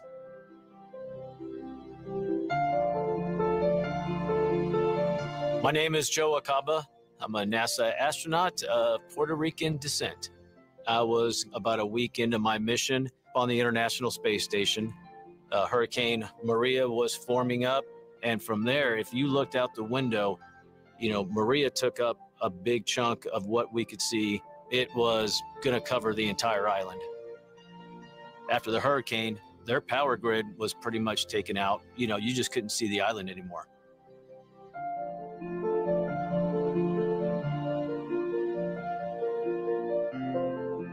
The hurricane, I think, had a huge impact on, the island as a whole, but especially the kids. Joe Acaba was our hero, and we need something positive. The students need something positive.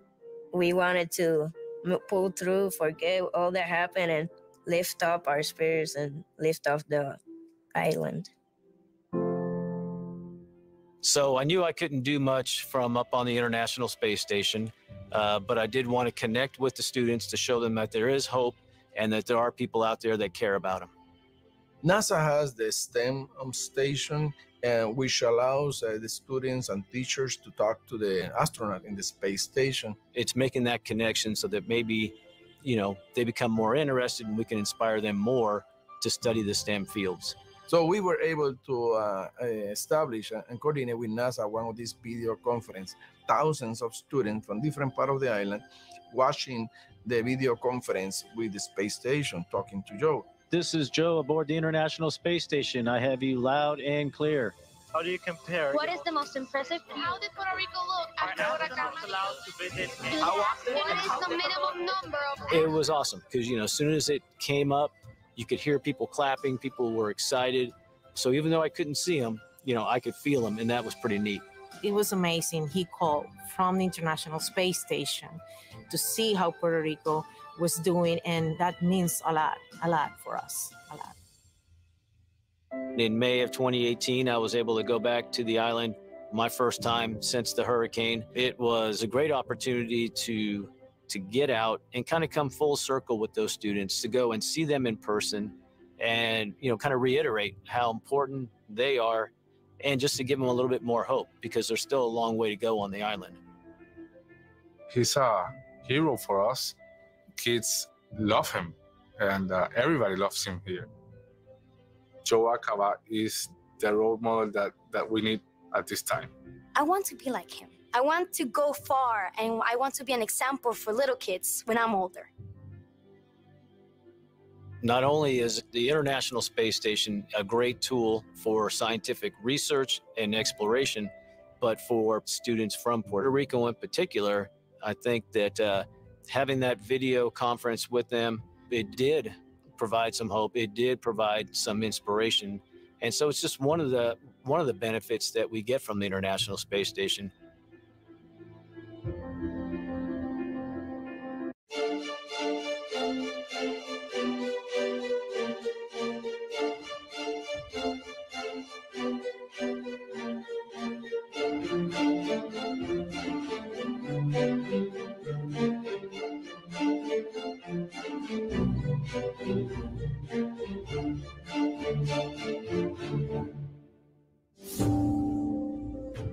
In order to support International Space Station, we're constantly having to build new hardware to send to space, but as well, we need to make training hardware on the ground.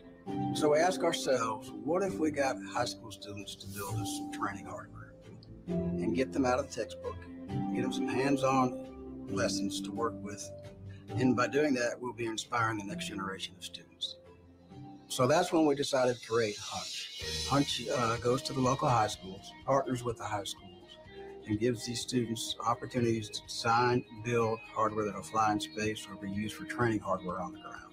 Students did the design and engineering, the CAD drafting, the 3D print prototyping, the machining, the procurement of the hardware. All this done by high school students to get this article to fly in space. From the quality perspective, the students have exceeded all of our expectations. The hardware we're getting in is top notch. This program actually helps them focus into the engineering and the STEM fields. I've been teaching for 23 years. I've never seen anything that even remotely compares to having the type of impact on students that Hunch has had. Absolutely phenomenal. Working with the Hunch program, we fabricated training hardware for the ISS. I created and designed interactive simulations. We're making a Mexican paella and hopefully gets chosen to go to the International Space Station. From the Hunch program, I've learned how to use AutoCAD. We learned a lot of teamwork. I've definitely gained some communication skills. We're learning more about food science, technology, but everything basically doing this. It gives them a confidence that I don't think they would have had to that level before this. Maybe I would actually be able to be an engineer. So it was never something that I'd thought that much about. And then I was working on this stuff that went to space, and I couldn't think of anything more exciting. And I still can't. It's a pretty cool thing to be able to tell other people or family when you go visit that I work with NASA programs. I mean, I told everybody, like literally everybody. We have an opportunity here for them that is unbelievable. It's kind of like getting a master's at age 16. They truly have moved on to a level they wouldn't have approached or wouldn't reach, I believe, without this program and without the International Space Station. Before the Hunch program, I really was just a C student with no direction in my life. And since then, I've been on the Dean's List for the past 4 years and will be transferring to pursue mechanical engineering. It really helped me find my passion for aerospace. The Hunch program gave me my career. The impact on their lives has been amazing. They're more successful, they're more driven, they're more determined. They know they can achieve. And that's all, I think, through this program, through the Hunch program and interaction with the International Space Station.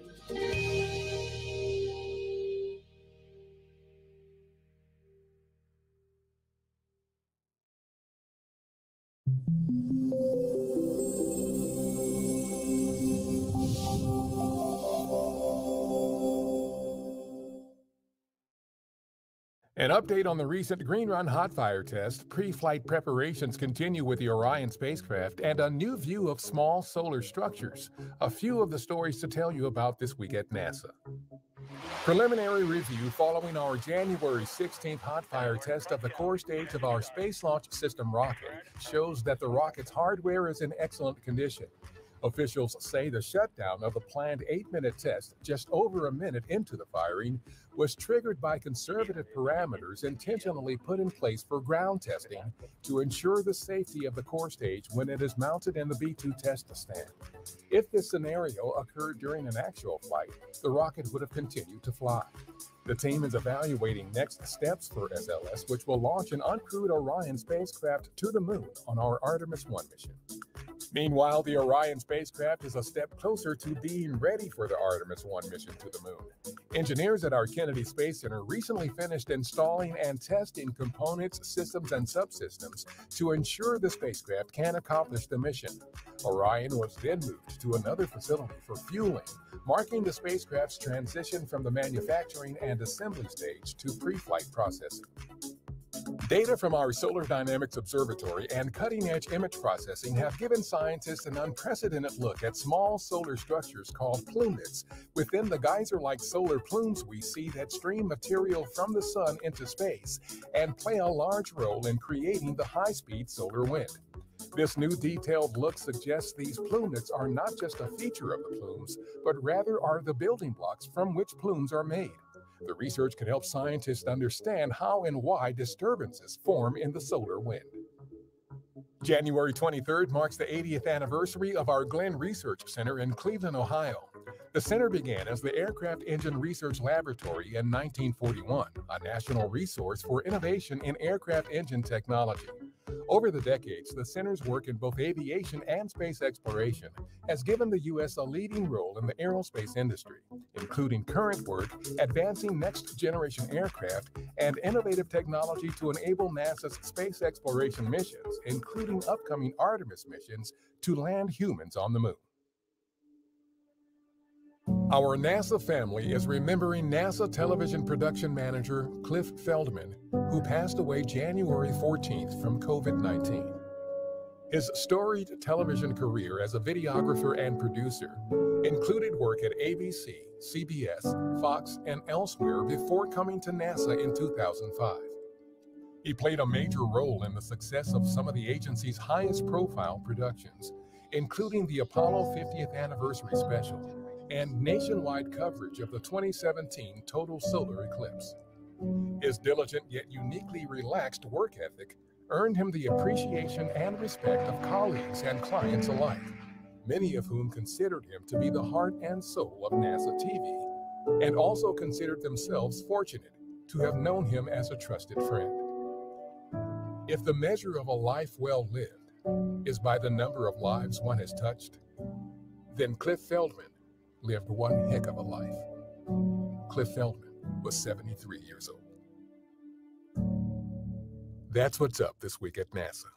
For more on these and other stories, follow us on the web at nasa.gov/twan.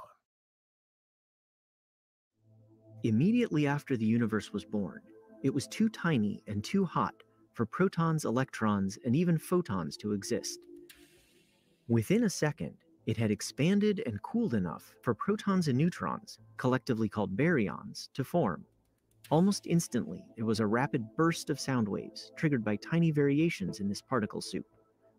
Scientists call these waves baryon acoustic oscillations. The pressure waves traveled outward for 400,000 years until the universe thinned and cooled enough for light to travel through it. The universe became transparent and the waves froze in place. Over time, the denser regions formed by the waves encouraged more star and galaxy formation than other areas. The imprint of those waves expanded with the universe, slowly accelerating due to dark energy.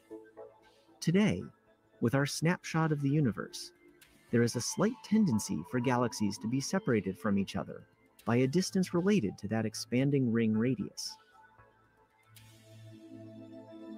Although difficult to see, it is detectable as a slight bump through careful surveys of many galaxies.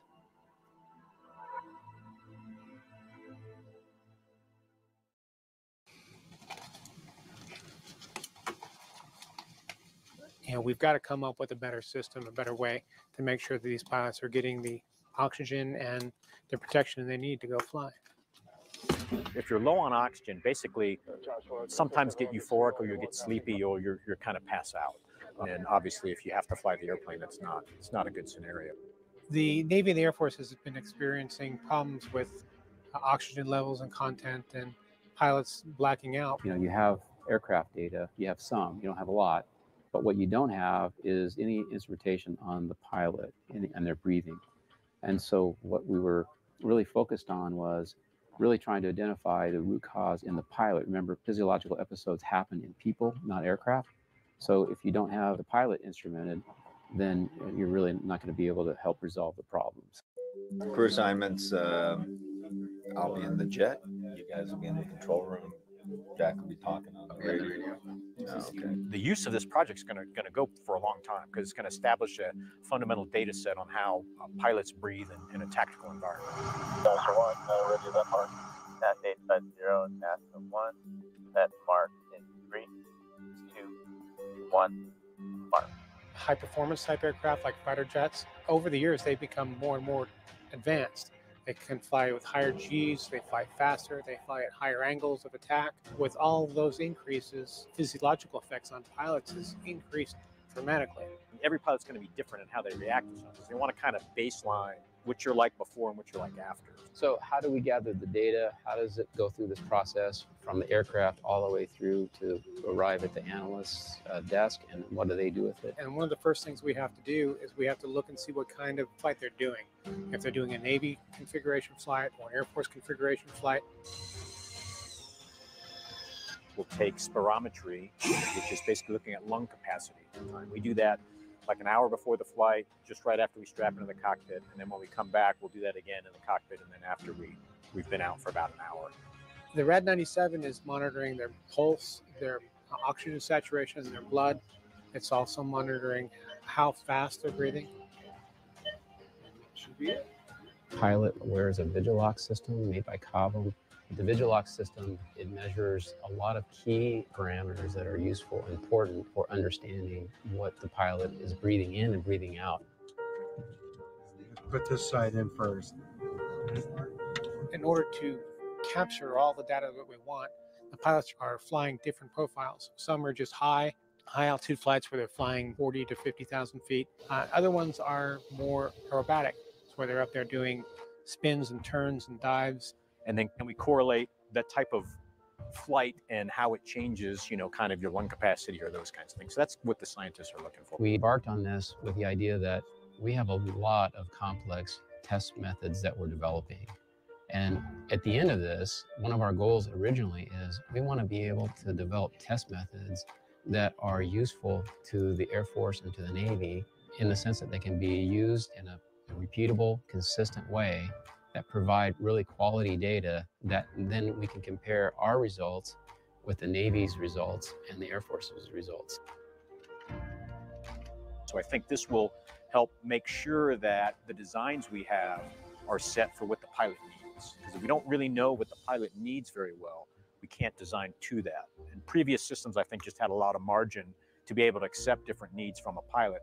But now that we've gotten, closer to designing those to basically just what they need, we really need to know what the pilots actually need in order to be safe.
We all want to go back to the moon. Getting us back to the moon in this generation sparks a whole new generation of explorers. Hi, my name is Dr. Kay Renee Horton, and I am boots on the ground for SLS.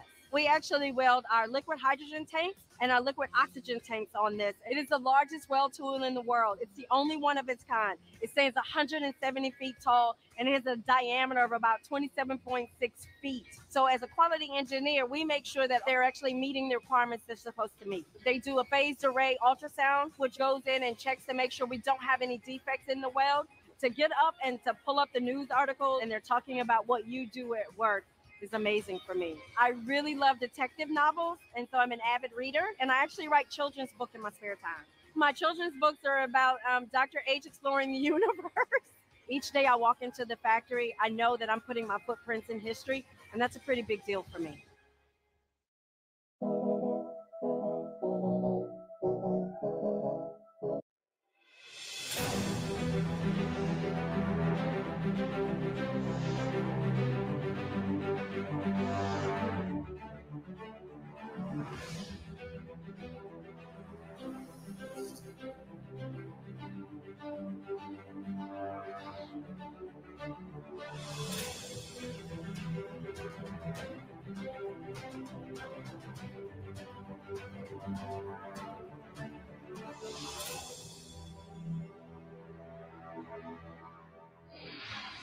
Welcome to NASA Edge, an inside and outside look at all things NASA. We're here in sunny Florida at the NASA Kennedy Space Center. And joining us now is Mike Tonelli, who is the program manager for the Apollo Challenger Columbia Lessons Learned program. Thanks for being on the show, Mike. Thank you for the invitation. Now, this program is near and dear to your heart. Can you tell us a little bit about that Lessons Learned program? Certainly. The Apollo Challenger Columbia Lessons Learned program is a brand new innovative effort agency-wide to take the lessons of the past and showcase them towards a future perspective.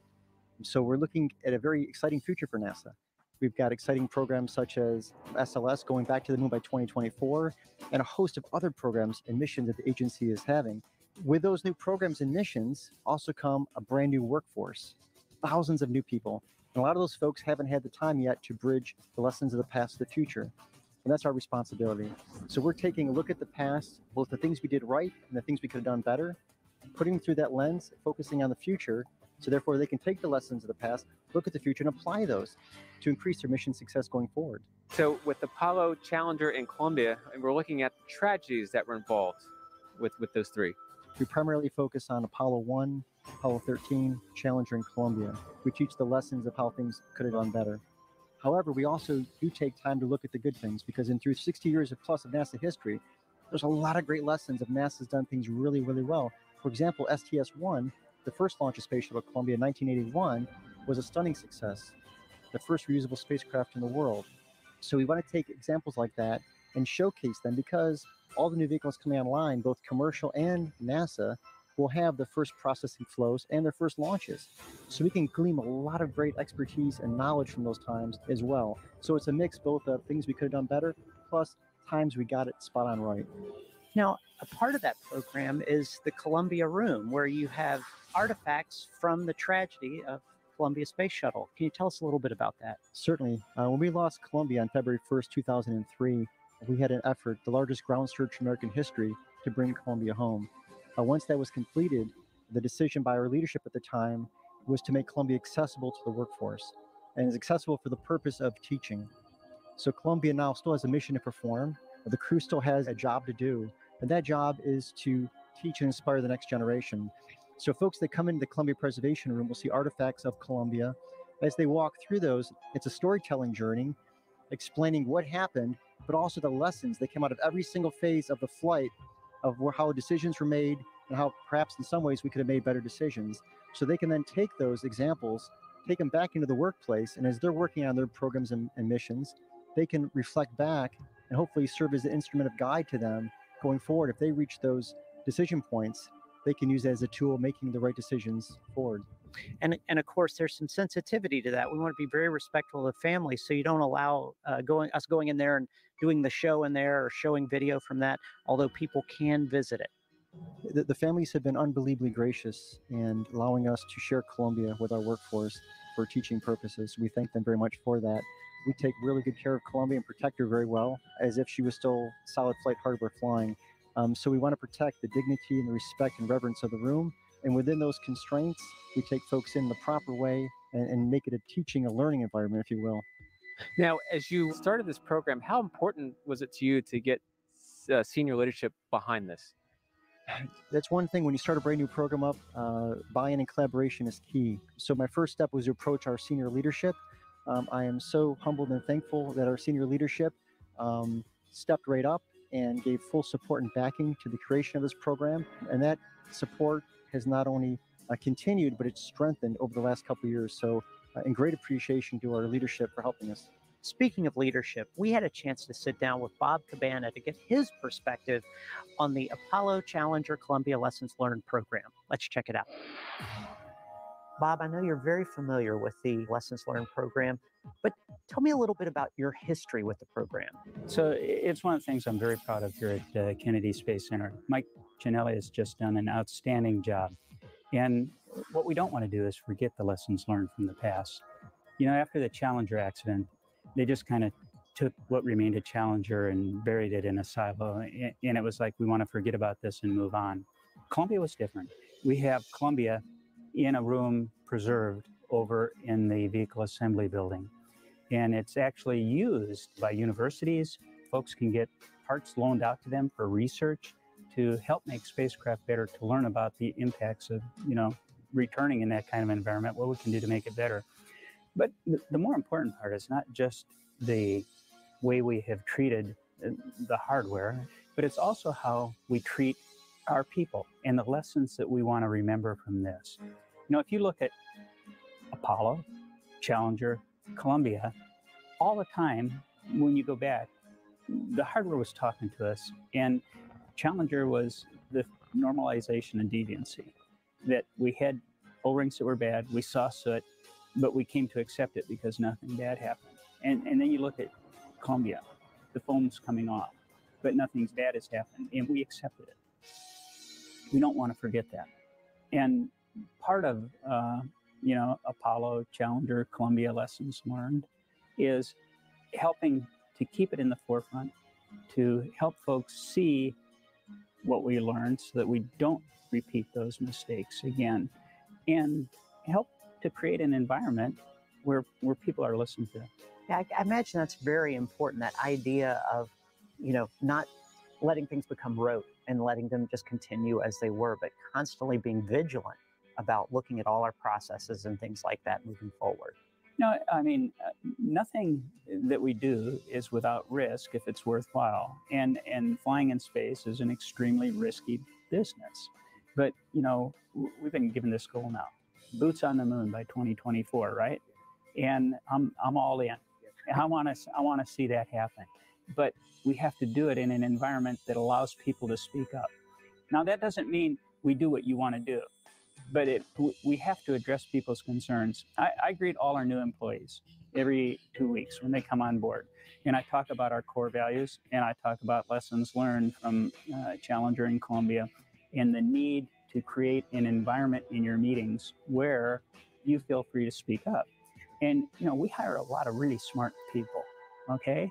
But when you're new and you're going to a meeting, sometimes you may know something, but you think, oh, all these other people, they're a lot smarter than me. They've been here a lot longer. They know more than I know. I'm just going to be quiet and listen.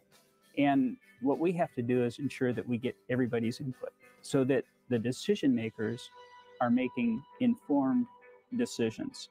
And so it's incumbent upon us who are leaders, you have to stimulate discussion. If nobody's speaking up, then you have to ask questions to stimulate that discussion and get people talking so that all the concerns are addressed so that we make our decisions in an informed manner. I had an all hands the other day, and I said, let me see a show of hands out in the audience. How many of you were not here when we lost Columbia? And it was close to half the audience raised their hand, all right? So that's a lot of folks that weren't part of that loss, that grieving, that learning experience that we had. So we have to find a way to make those lessons known to them. If I had my way, every new senior executive at NASA would have to walk through the Columbia room and see the results of the decisions we make. And none of the people that made any of those decisions on Apollo, Challenger, or Columbia thought they were putting the crew in harm's way. They thought they were making good decisions.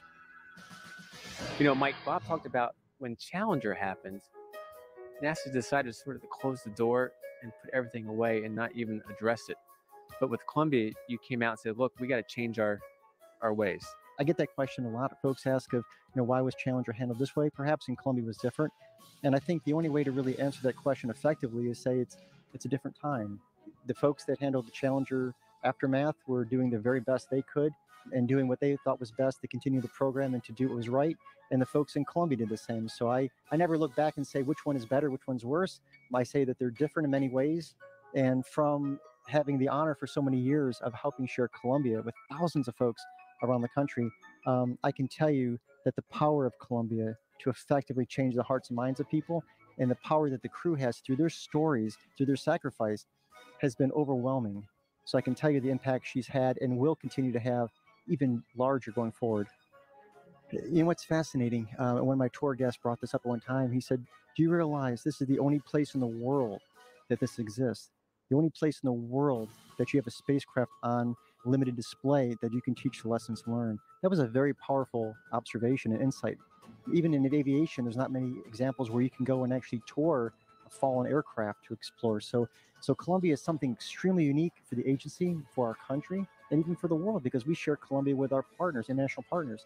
So we realize how special Columbia really is and how much potential that uniqueness can serve us in the future in a very good way. And one last point that Bob brought up was talking about Artemis, the mission getting back to the moon by 2024, and taking all these lessons learned and applying it, like as you said before, to the next generation of engineers and scientists, and how they're going to learn about those lessons learned and apply it to SLS into Orion into the Artemis program? You know, what's amazing is when you look at history and you look at the present, there's so many similarities. History repeats itself. So we can look back and see how Apollo progressed, especially looking at the Apollo 1 accident and then Apollo 13 during the flight history of the Saturn program. And we can learn those lessons because we're flying a capsule again. Orion, in many ways, is similar to Apollo 1. Some technology, of course, will change, it'll advance. Some of our thinking, we grow and learn and do things better, hopefully. But human nature and human instincts, that's pretty consistent when you look over time. So when you look back to Titanic, when you look back way before that, accidents and the cause of accidents and human behavior, human instincts. As a matter of fact, I call it the DNA thing. If we could just fix the DNA thing, we'd be in good shape. But that's what makes us individuals and unique. So we have to be understanding that we have those challenges. We're always going to have those challenges, and we can have those potential shortcomings. We have to be proactive and be ready for that and do better. Well, you know, Mike, another one of your great supporters is Chief Engineer Ralph Rowe from NASA headquarters. And I had a chance to sit down with Ralph and learn from his perspective, not only from the Columbia accident investigation, but also from the Lessons Learned program. Let's check it out. So Ralph, this may be a hard question to answer, but are there one or two key lessons learned from Columbia that you can share from your point of view?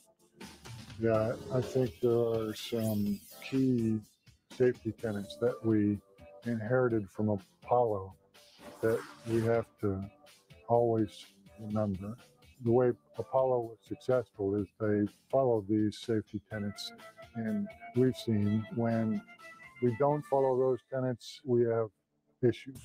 Strong inline checks and balances. It's engineers checking engineers. Nobody checks their own homework, right?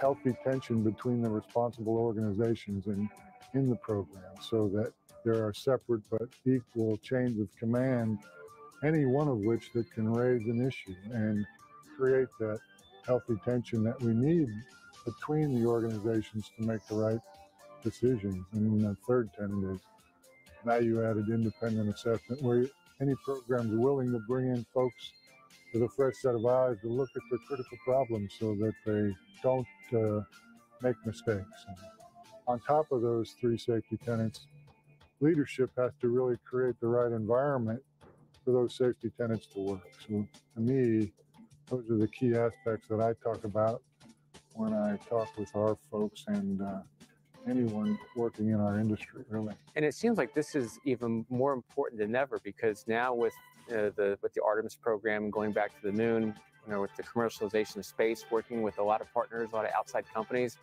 it's really not just NASA within, but it's going to be NASA and its partners working this together. So how important is it going to be down the road?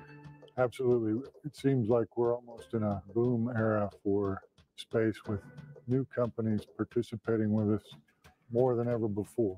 And so sharing our lessons, not only with our employees, but our partners is critical, right? They need to know what we've learned from Challenger and Columbia and Apollo 1, as well as our own folks. So I spent a lot of time going around to those companies and talking about the lessons from Columbia. I know Mike in the Columbia room is going to do a road show, and there'll be an opportunity for those folks to see the impact of the hardware from Columbia. So, and speaking about the roadshow, I'm glad you brought that up because it's not just a roadshow internal to NASA itself, but it's also to other outside organizations outside the aerospace industry that are interested in our lessons learned.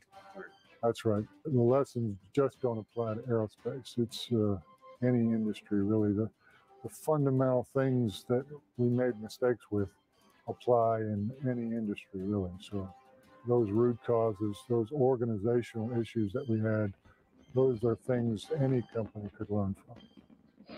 Mike, thinking the tremendous benefit of this program, can you give us an example of the lessons that you've learned that you've been able to share with NASA and maybe some of its partners? Certainly. That's one thing with the lessons we've come through with. They've been very applicable across industries and programs, which is very interesting. For example, communication. It's one of the things we do every single day. We communicate. It seems like all we do today, we're texting, we're typing, we're talking, communicating in a whole different array of ways. But are we communicating effectively? When we look back at Challenger, for example, we can see so many examples throughout pre-launch of where people did not communicate effectively or communicated in ways that perhaps weren't very effective to getting the right results. We look at Columbia and how we handled that situation. There's also many examples of where we could have done much better. So communication is something that, even though we do it a lot, doesn't mean we do it great all the time. So we look at that, we can take those lessons and apply those into other industries. It could be any industry, it could be our home lives. Those lessons are so applicable across all kinds of genres. Another one, for example, is normalization of deviance. And that's a fancy NASA way of saying something that creeps into our system that slowly changes over time that shouldn't, but it's kind of a hitchhiker onto change. For example, during Challenger's time, before Challenger, we start seeing small degradation of the O-rings. We start getting used to seeing that damage. We didn't forget about it. We didn't ignore it. We were working the problem, but it became normalized, almost expected in some ways. Fast forward to Columbia, we start seeing foam coming off the external tank since the first flight.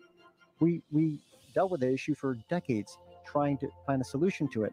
We got very used to the foam coming off. And as a matter of fact, I'll speak for myself, when the vehicles would come back home after landing, you'd see some damage on the belly.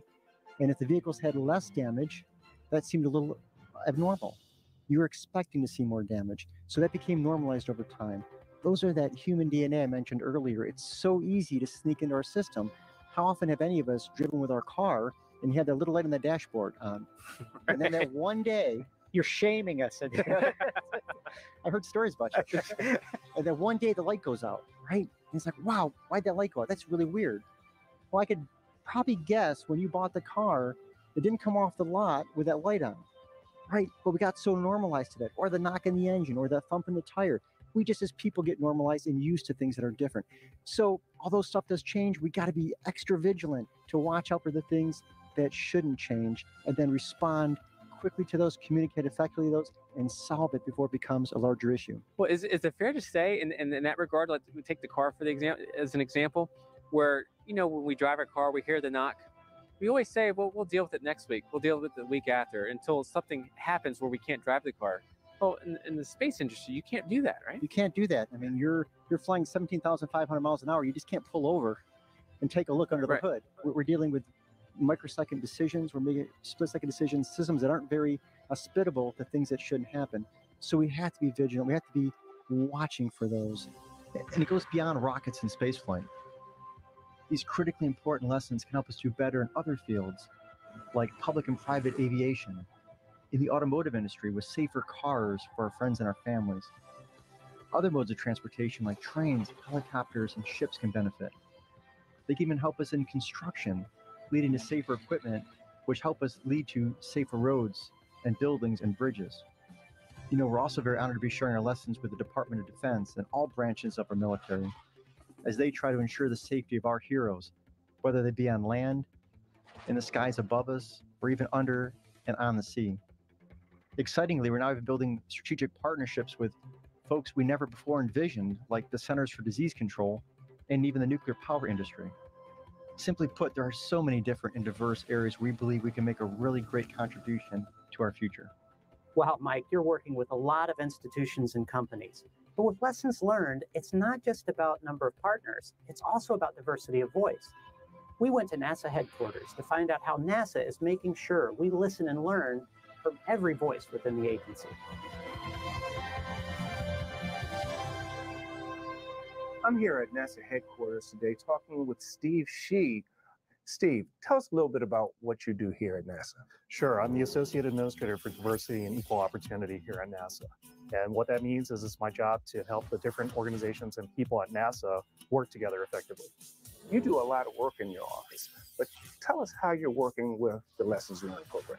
When we look at the Lessons Learned program, we see a number of accidents, and it's easy to remember the technical issues, the engineering problems, the technical defects that occurred that contributed to those accidents. But if you examine those accidents, you also see that there were people and culture inclusion issues as well. Specifically, certain individuals with maybe unconventional thinking, unpopular opinions weren't fully included. We didn't have the benefit of including all of the information, the data, the perspectives, the concerns that they shared.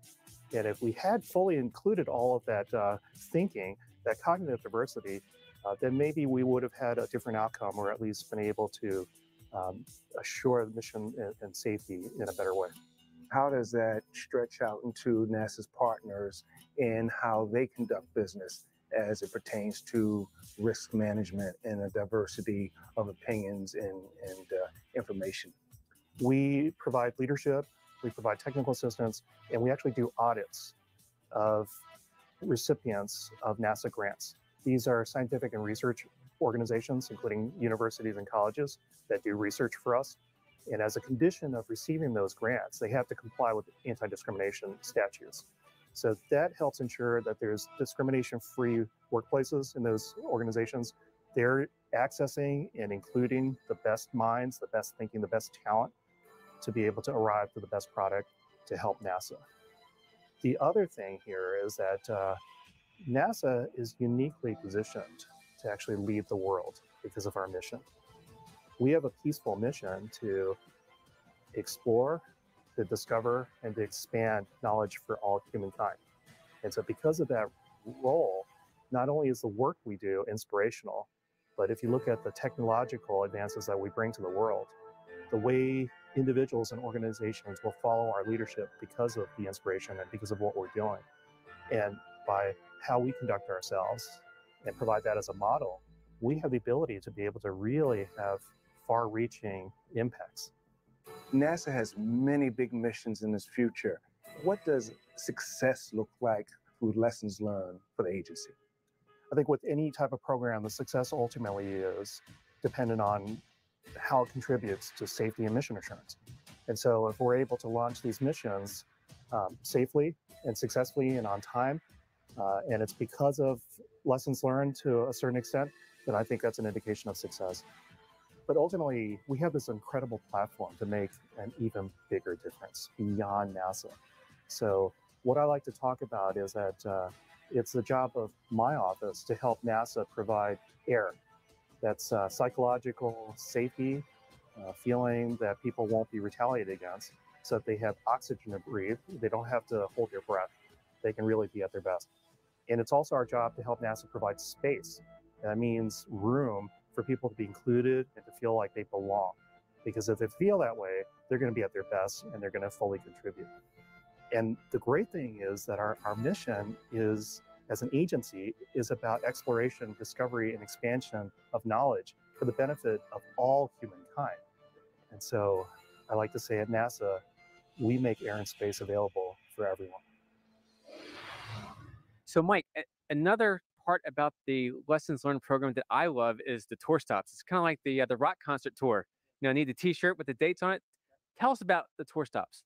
And that's something really, really exciting coming along. As we talked earlier, the power of the Columbia Room, the power of sharing the artifacts and the stories of the crew and how we can change the future. Over time, I kept thinking, this is great. We're getting thousands of people to the room, but you know what? That's not enough. There's so many more people we can help impact in a positive way. So how do we do that? We can't take them all here to the Kennedy Space Center. We can't bring them all into the VAB or in the Columbia Room. But what if Columbia came to them? So the concept of the Space Shuttle Columbia National Tour became to take Columbia on the road, to bring it to those literally millions of people that can't come here, and to share those stories, to share those lessons forward. So we started off in April. We did April 12th in retrospect of the 30th anniversary of STS-1, the first launch of Columbia. So now we relaunched Columbia on her first anniversary to bring Columbia on our next mission. So the mission continues, mission to inspire, to educate, and change hearts and minds. So we're here at the Kennedy Space Center, and we shared the artifacts in a new display for the workforce. We also had a center-wide event that we had senior leadership there, and the workforce was able to come. As we travel from center to center around the country, Columbia comes, we come with a message, a center-wide event, reinforced training, and then we're also going to take breakout meetings and go into branch level and division level meetings and take this story to smaller groups of folks and have those more intimate conversations on how these lessons can be applicable and helpful to their organizations. And that also isn't limited to NASA centers. There's a possibility that you can go beyond that. That's the exciting part. As this continues, one thing that's just amazed me is the potential. It's unbelievable and it's exciting because NASA, our charter is to help everyone, right? We want to make the world a better place and more safe and successful for everyone. So within that charter to go do that, we see the potential. For example, when you look at a firing room and what happens in a firing room to launch a rocket, I would offer to say an operating room and a firing room are very, very similar, and you can't make mistakes. Time is of the essence. Communication is critical. You can't have deviance in the system. You got to be very effective what you do. So there's the medical industry. And I can give you dozens of other examples of how. So I'm more amazed every time you think about it or talk to other folks. You get more inspired of how many ways NASA, through this program, can actually impact in a positive way and partner and collaborate with organizations within the federal government and with outside the federal government, private organizations, international organizations, academia. Incredible.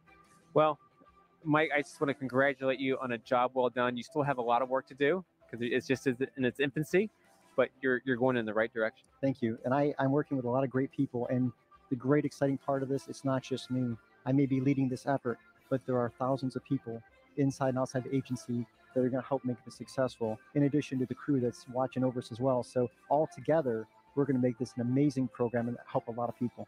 Awesome. Well, thanks so much, Mike, for being on the show. I feel like I have a lot of lessons I still need to learn, but tell you what, it has been fabulous. Thank you so much for the opportunity. No, thank you. You're watching NASA Edge. An inside and outside look at all things NASA.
Doctors, nurses, scientists who have helped in developing the vaccine in record time,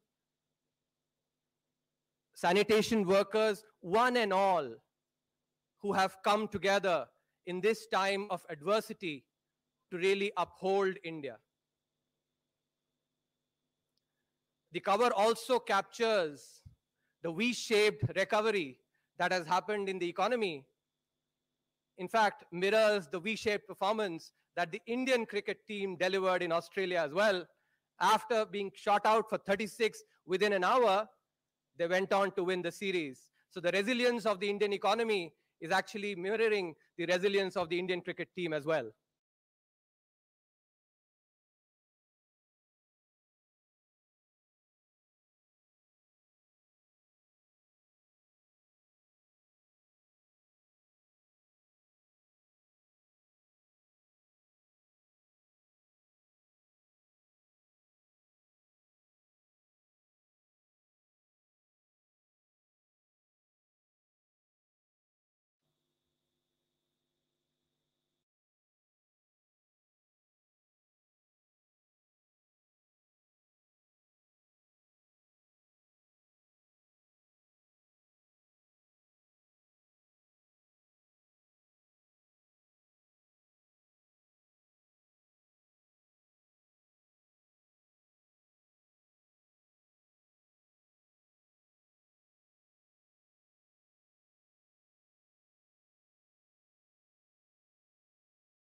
And the situation that India faced in March. Let's imagine traveling in a Mumbai local. Typically, about 500 people travel in a Mumbai local train in one coach. Now, if suppose the trains had been running during the COVID times, this is just a thought experiment, just one person being infected in the coach could have infected 500 other people in the space of just 1 hour. In contrast, if these 500 people were working from home, as they indeed are, to infect those 500 people, it would take many days. 1 hour versus many days, 500 people that would infect actually would go and infect many more. This example displays the impact of network effects in the spread of a pandemic, the fact that the size of the population matters, the population density matters, and that is essentially the situation that India faced. And the first chapter in the economic survey in volume 1 is about India's policy response, saving lives and livelihoods amidst a once-in-a-century crisis. India's response was guided by research in epidemiology and economics. Nobel Prize-winning research by Lars Hansen and Tom Sargent, which I had the privilege of learning from both of them, Their research advocates that when faced with enormous uncertainty, policies must aim to minimize large losses. Now, faced with a pandemic, that large loss was loss of human lives. As it is said in the Mahabharata, Apadi pranaraksha hi dharmasya pratham ankuraha. Saving a life that is in jeopardy is the origin of dharma. And that is the principle that guided India's policy response. India recognized that GDP growth will come back, and it certainly has, but human lives will not.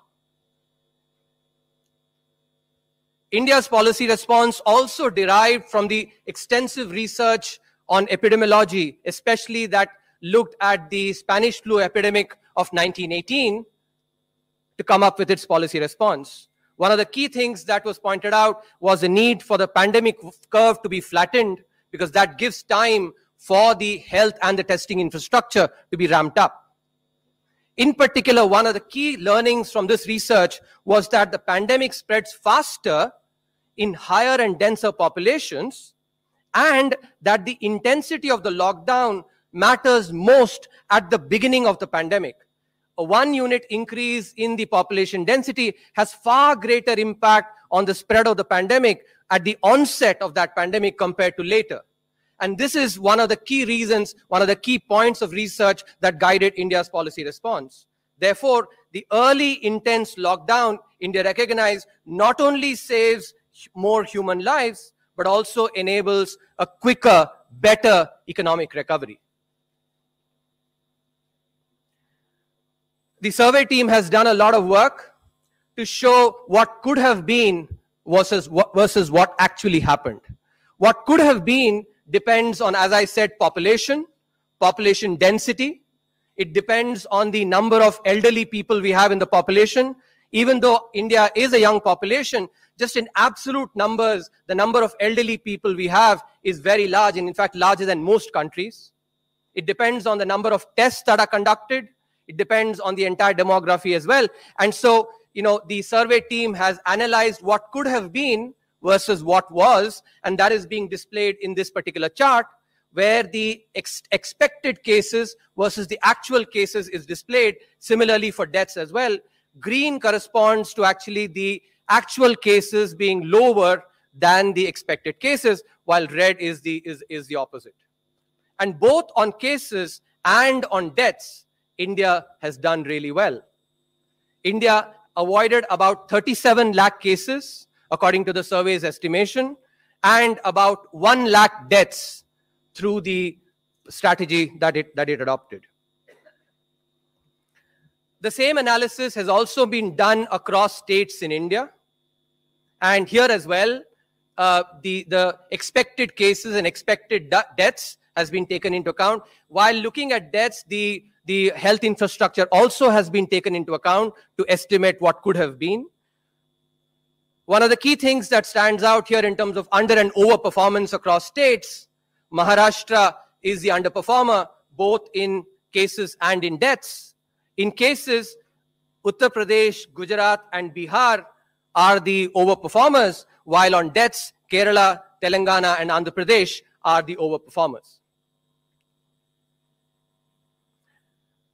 Now, importantly, what we do is to go and relate this to the stringency of the lockdown that was imposed. We do this not only across all countries, but also across states in India. When we analyze across countries, we find that the intensity of the initial lockdown correlates strongly with the difference in the estimated versus the actual cases across countries. But when we do that across states as well, we see the same pattern, where the stringency of the lockdown across states correlates with the cases and the deaths. And for this, the survey team actually has done outstanding amount of work, the team here, in developing an index, stringency lockdown index for the Indian states. This can be used for future research as well, because this mirrors the Oxford University's index that has been developed across countries. Using this index, that basically we show here that the performance in terms of cases and deaths correlates very strongly with the stringency of the lockdown.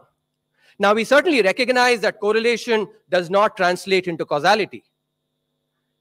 And that's why the state level analysis that we are doing is very important. Before I come to that, let me also talk about the economic performance. So if we relate the stringency of the lockdown to the contemporaneous effect, in other words, if the lockdown was more stringent in a particular month, what was the impact on the economic indicators in that month? And what was the impact of the stringency of the lockdown in that month on future economic indicators 3 months later? And what you see is on the left, you see actually a negative correlation, which is the decline contemporaneously. And on the right, you see the positive lagged effect, which is the V-shaped relationship, which is a V-shaped recovery that we witnessed in the economy. Now, as I was referring to earlier, correlation does not necessarily mean causality, and that is why the state level analysis is extremely important. To show the causal impact, we need to show that other factors are not accounting for this correlation, whether it's at the country level or at the state level. Now, one of the key worries actually from a cross-country analysis is that it could be Indians have higher immunity than others. And therefore, India actually ended up having much less cases and much less deaths. It could possibly be that the BCG vaccine, that all of us have provides immunity against the pandemic, and which maybe other countries have not had. It's possible that the environment that we live in here, that is what reduces deaths intrinsically, or it could be that anything else but the intensity of the lockdown that India did actually accounts for this correlation. The strong correlation of cases and deaths that I showed across states is important in this. I also showed the V-shaped recovery. Why? Because anything that is peculiar to India, whether it's BCG vaccine, higher immunity, the environment that we live in, is common across all states in India. Take a Maharashtra, take a Gujarat, take Karnataka. These are all common across all states in India. So the correlation that we've shown cannot come from anything that is specific or peculiar to India. And that is why the state level analysis controls for several of these other factors that may account for India's performance, and therefore actually leads the survey to infer that the lockdown had a causal impact on saving lives and on the economic recovery.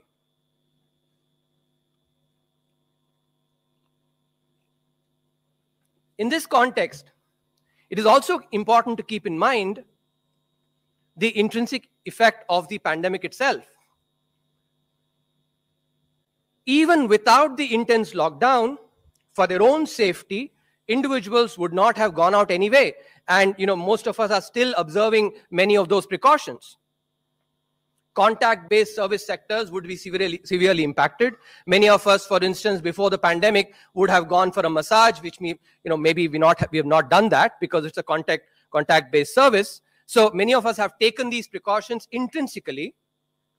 Also, the precautionary motive to save, which is something that macroeconomics highlights, that whenever uncertainty is high in the economy, all households and individuals tend to save more, thinking that maybe we will need that saving for a rainy day. Therefore, the precautionary motive to save goes up, during times of uncertainty. And that certainly reduces discretionary spending, because households may think that if we were going to buy a car, or let's say we're going to buy a house, say, let's wait out this period, maybe 6-7 months, see how the uncertainty pans out, and then we can do whatever discretionary buying. So intrinsically, again, the pandemic would have impacted discretionary spending. Further, the risk aversion and the uncertainty of demand would have also affected corporate investment, because similarly, corporates would also want to wait out and see how the pandemic spreads, how the economy performs before they actually go and make irreversible investment. So even without the lockdown, these effects would have manifested, as they have indeed in other countries which did not have as intense a lockdown early on as we had. So even without this lockdown, the pandemic would have created significant economic impact. What the lockdown did, though, was to coordinate this response across the entire country, brought awareness of the dangers of this pandemic, and that coordination is something that macroeconomics emphasizes enormously on. On the economic side, India realized that this pandemic has both demand side and supply side impact. The demand side impact, though, is very nuanced. And India's policy response took into account that nuanced effect of the pandemic on demand. On the left side, you see this chart which shows the Pradhan Mantri Jan Dhan Yojana balances, how they increased during the period of the lockdown. You see that the average balance increased by about 400 rupees during the months of the lockdown. Now remember, there are 40 crore accounts, PMJDY accounts, and these are accounts at the bottom of the pyramid. Typically, economists think about the marginal propensity to consume is very high for these households. This is basically jargon to say that if the household at the bottom of the pyramid gets 1 rupee, they're likely to spend 97-98 paise. So they do not typically save as much. But even in this demographic, during the lockdown, the savings went up on average by about 500 rupees, which is illustrative of the precautionary motive to save, and thereby the impact that it would have had on the discretionary spending. And that is also being seen in the deposits that have increased, the savings that have come into the banks. So realizing that at the onset of the pandemic, when the uncertainty is very high, also the lockdown actually imposed economic restrictions, India approached this in a calibrated manner. In the first part, when the uncertainty was very high, India's policies focused purely on ensuring necessities. 80 crore people were given free food, possibly the largest free food program across the world. Emergency credit measures were given, liquidity measures were announced, and forbearance was also announced. These were all necessities from an economic point of view. And they were optimal at that time, given the uncertainty and the resultant precautionary motives to save, as well as the economic restrictions that I talked about. What India recognized very well is that pushing down on the accelerator of a car while the brakes are already clamped only wastes fuel. Only when the clamp on the brake is removed, at that time pressing on the accelerator actually speeds the car forward. And that is something that India recognized very well. Therefore, as part of its calibrated response, in the unlock phase, India has actually gone ahead and announced demand-side measures to enable discretionary consumption to come in. The Atmanirbhar Bharat 2 and 3 measures have focused on capital expenditures. A wage subsidy program was announced as part of Atmanirbhar Bharat 3, and the focus on the national infrastructure pipeline has been enhanced. So all these will go towards increasing discretionary spending in the economy. So India's demand-side response was again unique and in a more calibrated manner.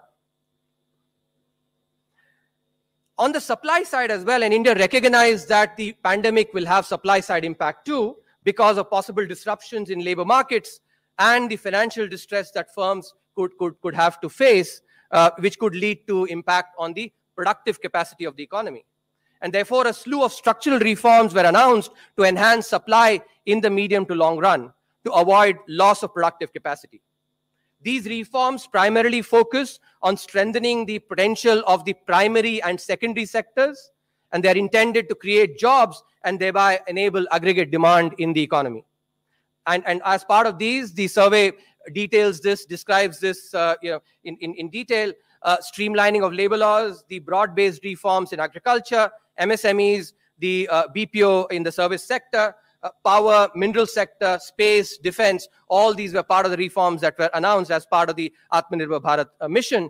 And importantly, the strategic PSUs policy. It's a very important statement of intent. If you recall, in the last year's economic survey, the impact, the wealth creation that comes from privatization was talked about. The strategic PSU policy has actually implemented that by giving the commanding heights of the economy to the private sector. This is given the history of India in its first industrial policy, having given those commanding heights of the economy to the public sector. So this is a very important statement of intent.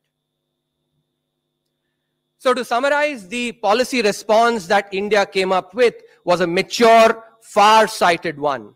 India focused on saving lives and livelihoods, took short-term pain for long-term gain, recognized that while GDP growth will recover, and it has, Lost human lives cannot be brought back. This was the humane principle that guided India's policy response. India was the only country to announce a slew of structural reforms. India's demand-side measures were also different from the other countries, were more calibrated, recognizing the simple idea that pushing the accelerator, works only when the brakes are removed. The V-shaped economic recovery, without a second wave, makes India, therefore, a sui generis case in mature policy making. The mega vaccination drive that is now on should enable this recovery, especially in the services sector.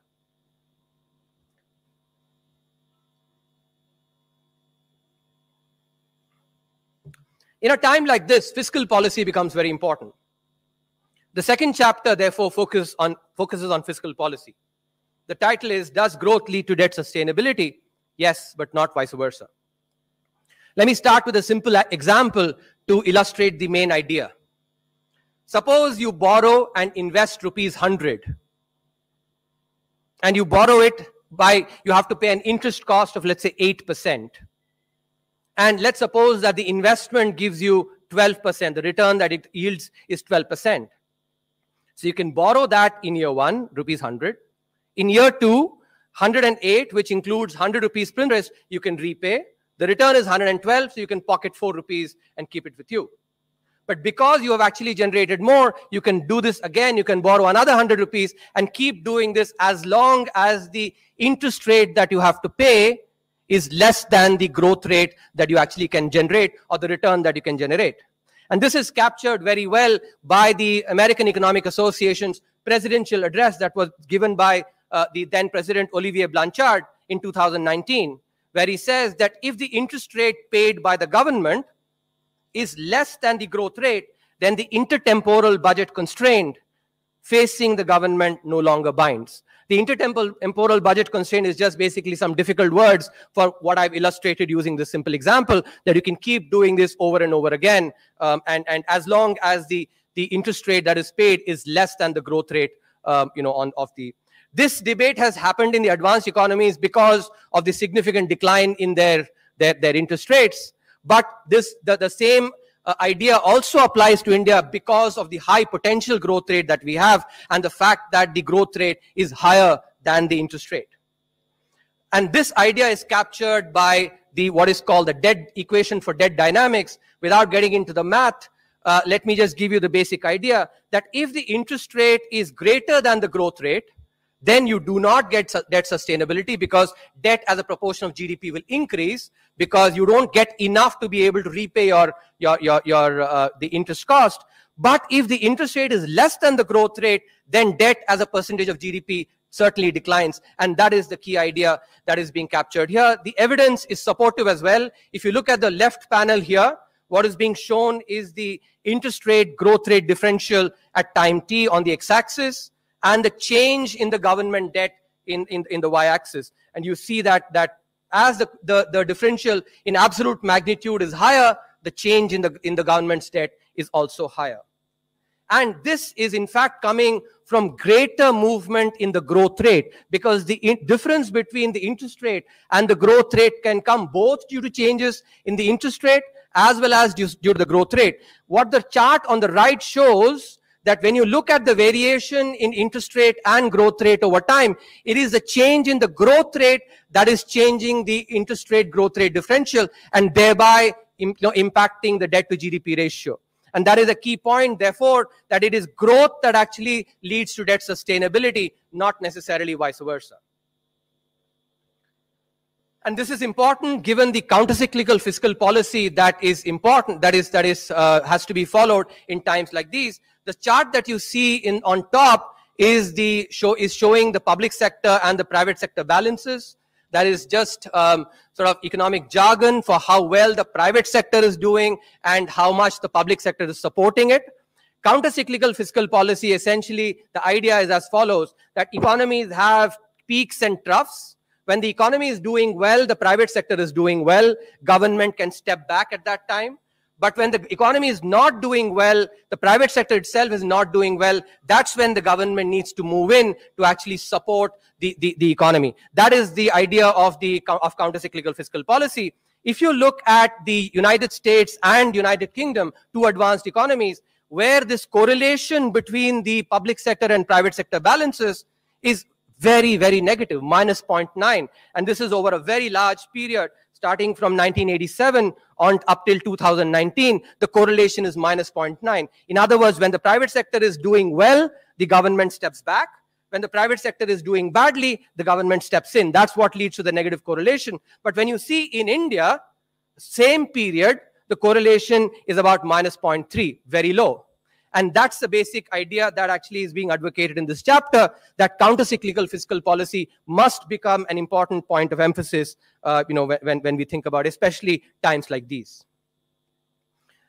This chapter also goes and examines debt sustainability in various scenarios, especially some of the worst case scenarios. There's a lot more details in the chapter. I'm just going to show you one snapshot here. This particular chart here shows the growth rate that can potentially be obtained from FY23 onwards, different scenarios, and how the debt to GDP will change based on those scenarios. I want you to focus on the worst case scenario here, which corresponds to nominal growth rate of 9%. Assuming an inflation of 5%, mid of the 4 to 6% band, this translates into a real growth rate of 3.8%. So what this slide shows and this analysis shows is that even if India were to have real growth of 3.8% in each year from FY23 to FY29, the debts will still come down. And it will basically come down because the nominal rate of interest would actually be higher than, nominal rate of growth would be higher than the nominal rate of interest. There are also lessons from something that India has already done in the past. We've been there, done it. When the Asian financial crisis happened, growth had come down from over the entire 98 to 2003 period. The growth was only 5.3%, and debt to GDP had in fact increased at that time, had reached then historical levels of 83%. But the government went and did expansionary fiscal policy, focused on infrastructure spending, which basically did increase government expenditure, and general government debt actually went up. But as a result of that, as a result of the fiscal and the infrastructure push, the average growth from 2004 to 2009 was 8%. And that growth is what then brought debt back from 83% to 70%. So we've been there, done it, and we basically need to just replicate and learn from that experience. So that's the essence of this chapter. The policy recommendations that emerge from this are that fiscal multipliers, which is basically economist jargon for saying if 1 rupee is invested by the government in the economy, by the fisc, what is the return that is generated for the economy? Fiscal multipliers are typically much higher during slowdowns in the economy or during downturns when compared to peaks in the economy. And therefore, this is a very important aspect to take into account. Fiscal policy must support growth, therefore, till the pre-COVID growth path is achieved again.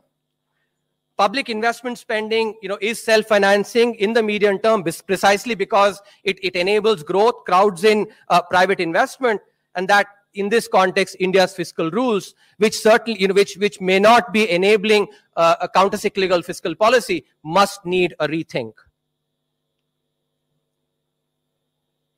The third chapter looks at the India's sovereign credit rating. If you look at the 5th largest economy in the world, and ask the question, what is the rating of the 5th largest economy over the last 2 decades? If you start from 1994 here, and this chart shows that, so the 5th largest economy, remember, has changed. So that if you think about it, that baton has changed hands.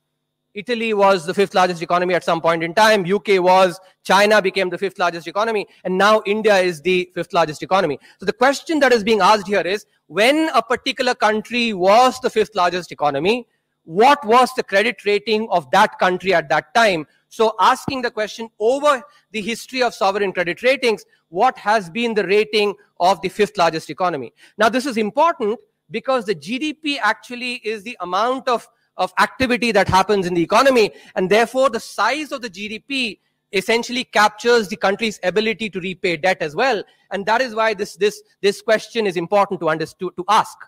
And when you ask this question, two key points emerge here.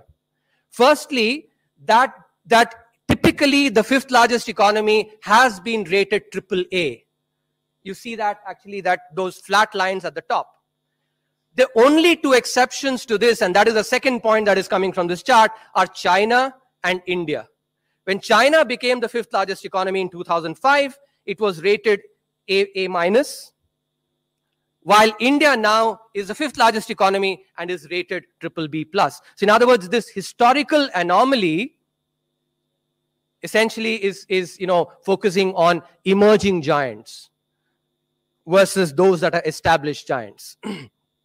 The emerging giants actually are not necessarily getting the rating that their fundamentals possibly demand. And that is the subsequent analysis that is done in the chapter. So I'm going to just give you a sampling of that. On this particular chart, we show the credit rating, sovereign credit rating, as a function of the growth of the country, economic growth. You see a positive relationship. In other words, higher growth leads to higher rating, which is expected. But what I want you to take away here is India actually lying below the line, significantly below this line of fit. And this is being done by looking at peer economies, in other words, countries that are within the same credit rating range, so that we do an apples to apples comparison. But India clearly lies below this line. And this is not just now, this has been the case over the last 2 decades. So whether it's 2000, 2005, 2010, 2015, or 2020, India lies secularly below the line. And this is then examined across a variety of indicators that are supposed to impact credit ratings: inflation, general government debt as a percentage of GDP, cyclically adjusted primary balance as a percentage of GDP, current account balance as a percentage of GDP, the political stability, rule of law, control of corruption, investor protection, ease of doing business, short-term external debt, reserve adequacy ratio, and the sovereign default history. Across all these indicators, India comes out as an outlier in a similar manner, which is what leads the survey to ask the question, does India's sovereign credit rating reflect its fundamentals? And using this analysis, the survey answers no. Now, another aspect actually is really important when we talk about sovereign ratings or ratings in general. Rating is nothing but a mapping of the probability of default. In other words, if you are called a AAA, it corresponds to a certain probability of default. If you're called B, there's a certain probability of default. That is all a rating is. Now, when you unpack that, the probability of default is affected by the willingness to repay as well as the ability to repay. The willingness to repay for India is gold standard because India has never ever defaulted on its debt obligations. All of us remember even in 1991 when India faced a balance of payments crisis, we shipped gold to the Bank of England to honor our obligations.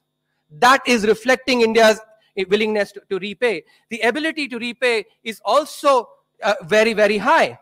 So firstly, if you look at just the sovereign's foreign exchange obligations, and that is what the rating agencies look at, and you exclude the bilateral and the multilateral debt that the credit rating agencies do not consider, that part is very, very minimal. So if you look at India's structure of debt, the part that is in foreign exchange, excluding these, is very, very minimal. So sovereign's foreign exchange obligations are almost non-existent, really minimal. But because India does not have full capital account convertibility, we also need to take into account the private sector debt. Now, when the private sector has to repay its foreign exchange obligation, it has to approach the Reserve Bank, pay rupees, get the equivalent foreign currency, and use that equivalent foreign currency to go and repay their creditor. Therefore, the foreign exchange reserves matter, in looking at this. Now, if you look at short-term debt of the private sector, in other words, what is due in just 1 year, India's reserve adequate to even withstand a 0.1% probability event, which is 1 in 1,000 times. And when you look at India's total external debt, not just the short term, you look at the entire debt, short term plus long term, public sector plus the private sector, which is the total obligation of the entire economy in foreign exchange terms, that amount is less than the reserves. In other words, our reserves are more than adequate to take care of all our obligations in foreign exchange. Therefore, India effectively resembles a negative debt company whose ability to repay by definition is 100%. So on both the willingness to pay and the ability to pay, India should have the highest rating. And this is consistent with a large literature that highlights these kind of aspects in sovereign credit ratings. There's a large literature in finance and financial economics that actually talks about this, that I've had the privilege of reading. Now, therefore, it's not surprising that the markets do not react very strongly to credit rating changes. If you look at across the equity markets, foreign exchange markets, or the fixed income markets, the impact is actually very, very low. And given the analysis that we've actually shown you, that is not surprising. So the important policy implications that come from this is that India's sovereign credit ratings do not reflect its fundamentals. Therefore, the ratings methodology, and this is not just true with India, I showed China as well when it became the 5th largest economy, the ratings methodology needs correction as they affect the foreign portfolio inflows in a mechanical manner, because many investment vehicles just do a mechanical rule where if the rating is above investment grade or in investment grade versus if it is not, they have mechanical rules and which affect the foreign portfolio inflows.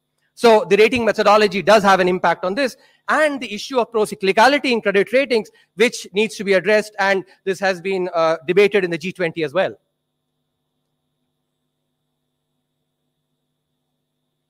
An important issue in the current context, especially given the COVID pandemic, is of inequality.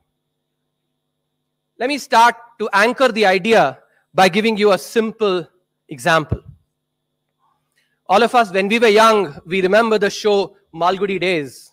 Many of you today also might have watched it when it was replayed on Doordarshan. Remember Swami from Malgudi Days? Swami is very good at mathematics. Swami gets 100 out of 100 in his mathematics exam. His friend Shankar gets only 60 out of 100.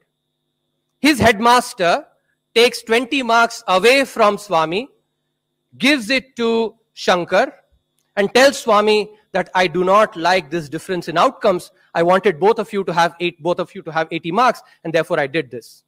Swami comes back crying to his mother, and tells his mother that, Amma, I am not going to study for maths anymore, because anyway I'm going to lose 20 marks. That's going to be taken away from me and given to Shankar. Why should I study? Shankar goes very happily to his mother and tells her that, Amma, I got 80 marks. I don't need to study anymore because anyway the principal is going to give me 20 marks more. Now, do you think that this equality that was achieved was desirable? Swami also then puts an argument to his mother saying, why does not the principal give more teaching to Shankar, give him more, allocate more teacher time so that Shankar can become really good at mathematics and he can himself get 80 out of 100, in his examination. I can keep my 100 marks, which I've worked really hard for.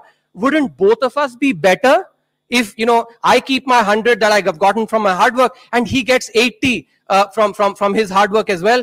That we are actually total marks is 180 versus 160. This idea that when you grow the pie 160 versus 180, in the earlier example when 20 marks were being redistributed, the pie is remaining the same. But in the second case, when you have 180 marks, the Shankar's marks are also higher without reducing Swami's marks. And that's the idea that actually is being captured, given the level of development that India is in and the debate on inequality that is happening in advanced economies. This is a pertinent question that we need to ask, because finally macroeconomic policy and economics itself always faces trade-offs, and therefore clarity of objectives is very important for policy making. So the question that is asked here is inequality and growth, is there conflict or convergence in the Indian context? So if you look at the advanced economies, and the survey does, this chapter in the survey does a lot of correlation with all kinds of socioeconomic indicators. I'm going to show you a couple, refer you to take a look at the chapter for the others. So if you'll focus on the top panel here, which is being shown in red, the red dots, that is for the advanced economies. On the x-axis, inequality is plotted. So when you go to the right, inequality is higher. And on the y-axis, what is being plotted is socio-economic outcomes. In the right panel, it is basically national income per capita. So for the advanced economies, what you notice is that an increase in inequality reduces health outcomes, while an increase in the national income per capita improves health and social problems. So they actually have this conflict between, the income per capita, which is delivered by growth, and inequality. When we do the same analysis in India, by looking at inequality across the Indian states for which the data is available, we find that there is no conflict. If anything, there is convergence. Both inequality and income per capita, which, as I said, reflects the impact of growth, have similar impact on socioeconomic indicators. Now, this is what I've shown for health. You see the same thing for education as well. Down, up for the advanced economies, same up for basically for the Indian states. And this is shown across a bunch of other indicators like life expectancy, infant mortality, birth and death rates, fertility rates, crime, drug usage, mental health, etc. That this convergence in India is something that is being seen across these indicators. And survey basically poses the question that this is something that reflects possibly the stage of development. Given our stage of development, our potential growth rates are very high. At the same time, our ability to increase the pie and thereby uplift a lot of the people out of poverty, that potential is also very high. In contrast, in advanced economies, both those are possibly low, and that may be accounting for the conflict that you see in the advanced economies vis-a-vis what we see for India. So what this chapter therefore recommends is that India must continue to focus on growth so that it expands the pie, and by expanding the pie, thereby redistributive policies are enabled to lift people out of poverty. And this is important because when we go and look at the impact of growth versus inequality on poverty reduction, about 85% of the reduction in poverty comes from growth. Only 50%, 15%, and it's not a very strong relationship either, comes from inequality. And this is true whether we use the headcount ratio of poverty or the multidimensional poverty indices as well. So the message that comes out, therefore, is that unlike advanced economies and the commentary that is being often focused on in the advanced economies especially, there is no conflict between growth and inflation. In fact, there is convergence. Given India's stage of development, India should therefore continue its focus on economic growth to lift the poor out of poverty by expanding the overall pie. Because redistribution is only feasible in a developing economy if the size of the economic pie grows. And that relates back to the example I gave about Swami versus his friend Shankar.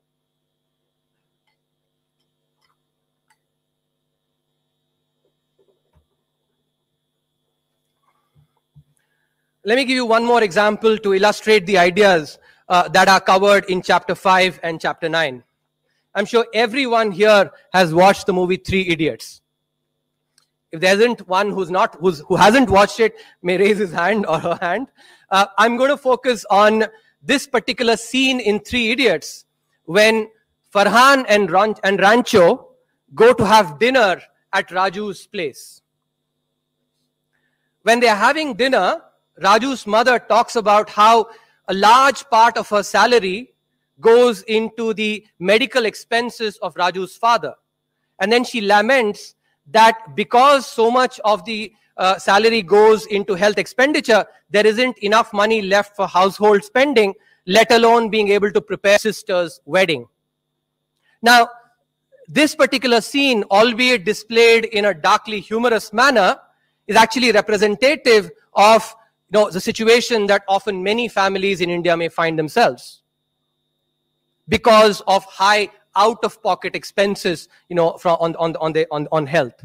And that's what these two chapters get into, especially given the COVID pandemic, which has really ensured that healthcare takes center stage finally.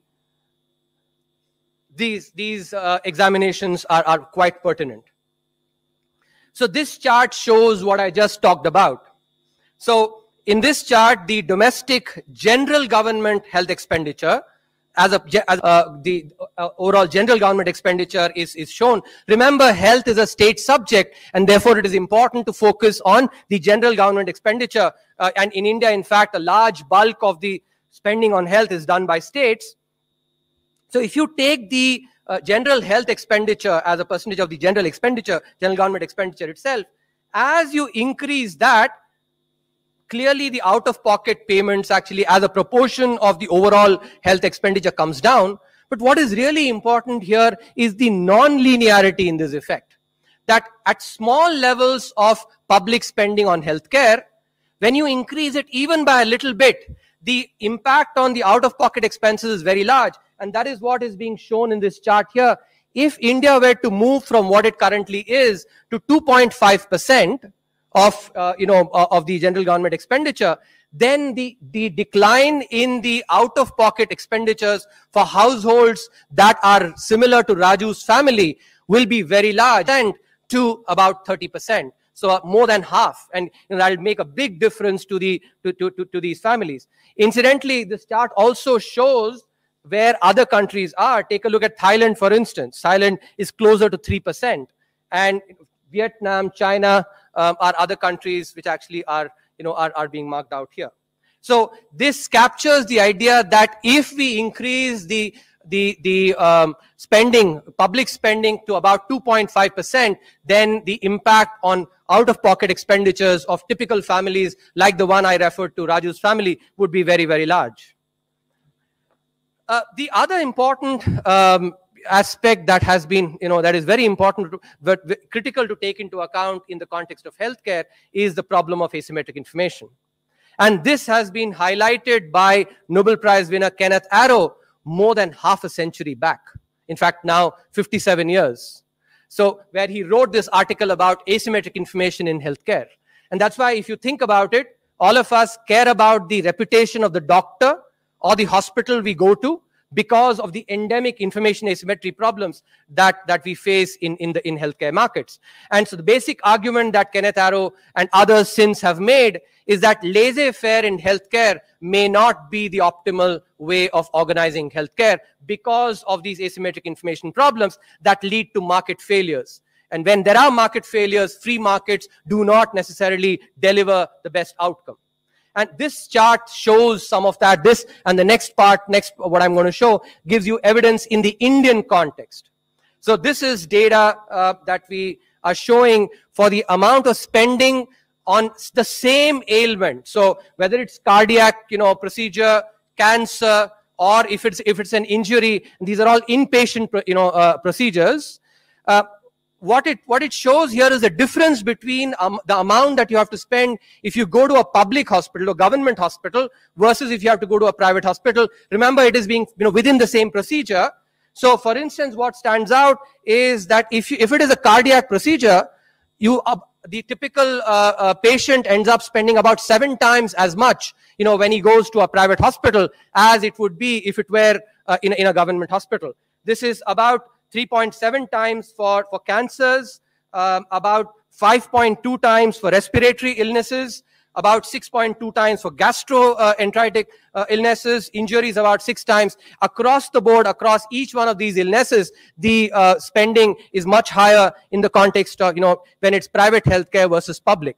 Now, the one question that will definitely arise from this is that it could be very well true that the quality of care that is provided in the private hospitals is significantly better than that in the public hospitals. So which is the natural question to ask. And we ask that question in this chapter and go and look at the data.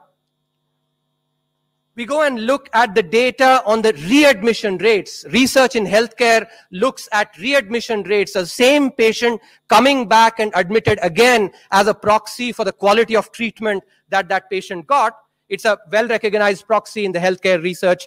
When you look at the data from PMJAY on the difference in quality using this proxy, what stands out is that public sector patients get readmitted to the same hospital 64% of the time, while this same number is 70% for private hospitals.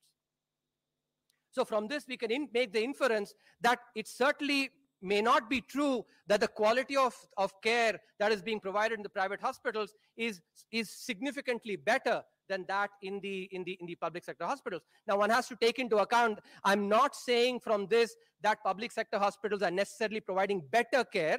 The reason I don't say that is even within the readmission cases, it could be that we choose for the more difficult cases, private hospitals are chosen. That possibility exists, and therefore one can't infer from here that the quality of care is definitely better. But it does not seem to be the case that the quality of care in the private hospitals is significantly better than the public hospitals. That this evidence does not show. Now, when you put that together with what I showed you in terms of the prices, then you see the problem of asymmetric information that Kenneth Arrow talked about.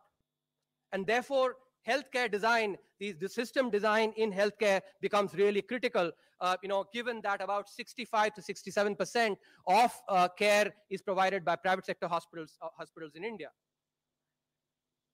Another important point in this context, given the COVID pandemic that we have gone through,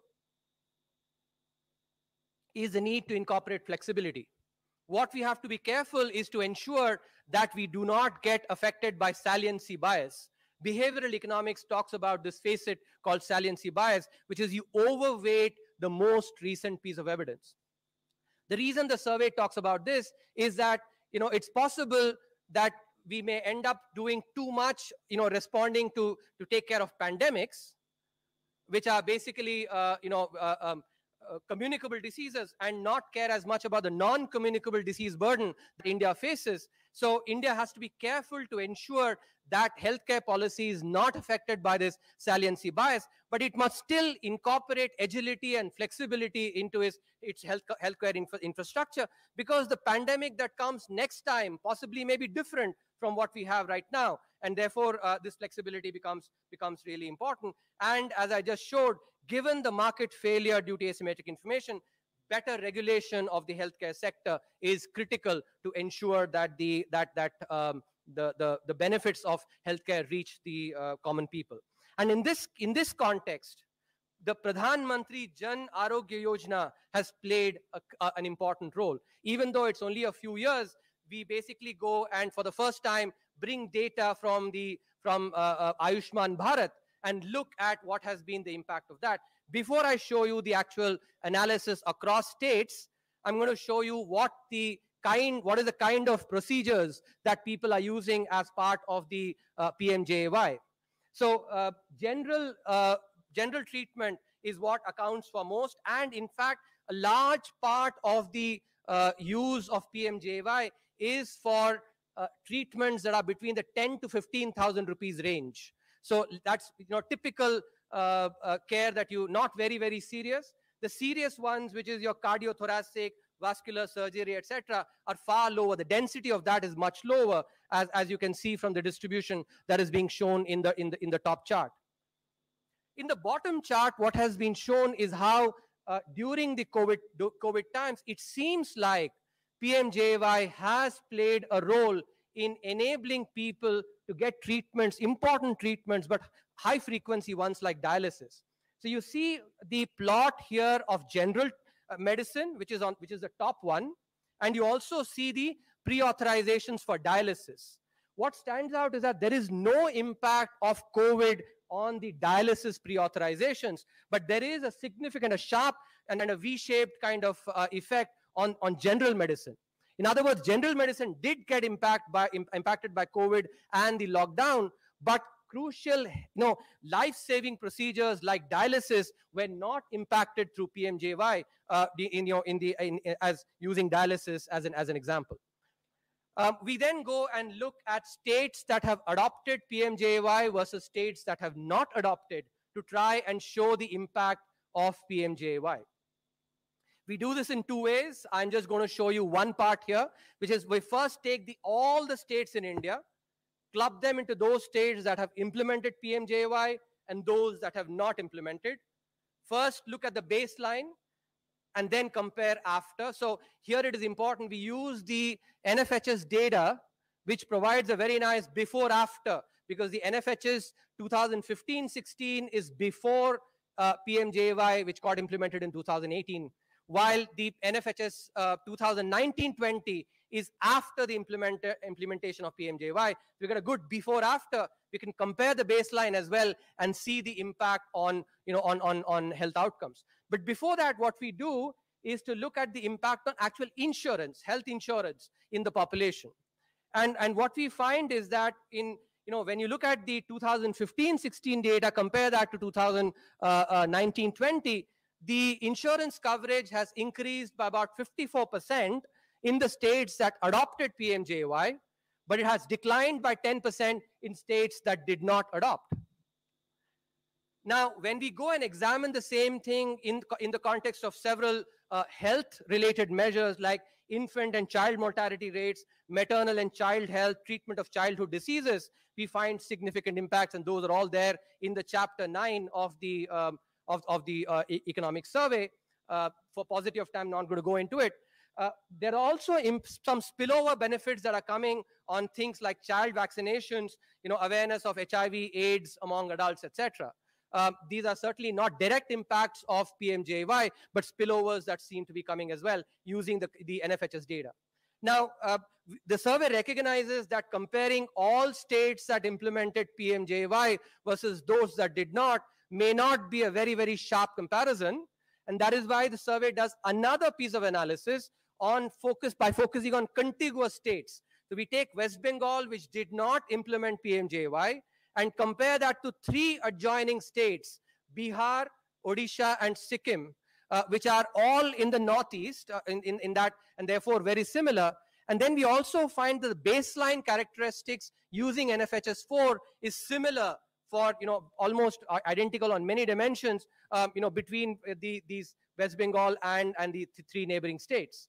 And we show then that the results that we obtain across all states, the same kind of results we get even in the much, much more careful, more apples to apples comparison as well.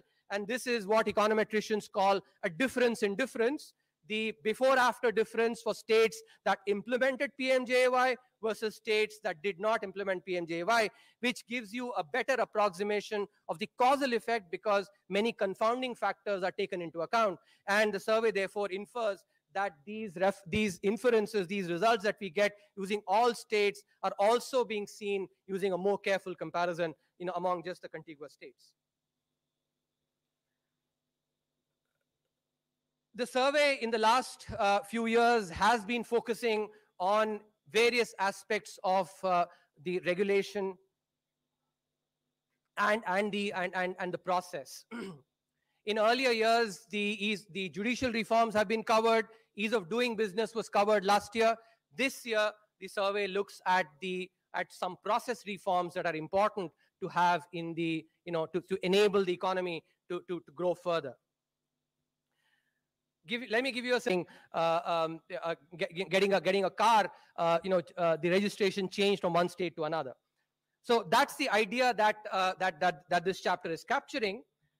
And this is based on very, very important work that's been awarded the Nobel Prize recently in 2018. The work on incomplete contracts was awarded the Nobel Prize. Oliver Hart and Oliver Williamson and Bengt Holmstrom got the Nobel Prize for their work on incomplete contracts.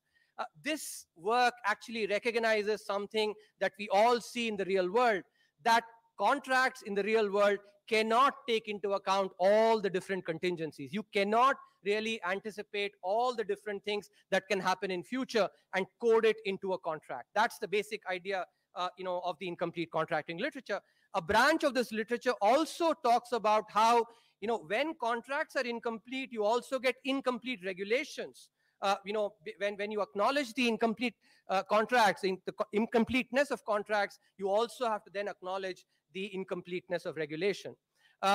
One of the key things that the survey shows is that if you take a company that does not have any, any dispute or litigation, all the paperwork is complete and this company has to be closed in India, it takes about 1600 days, in fact, to be precise, 1570 days to close such a company. Remember, this is a company that does not have any litigation, no dispute, all the paperwork, everything is complete here. The same number for OECD economies is about 600 days. For Singapore, it's 120 days.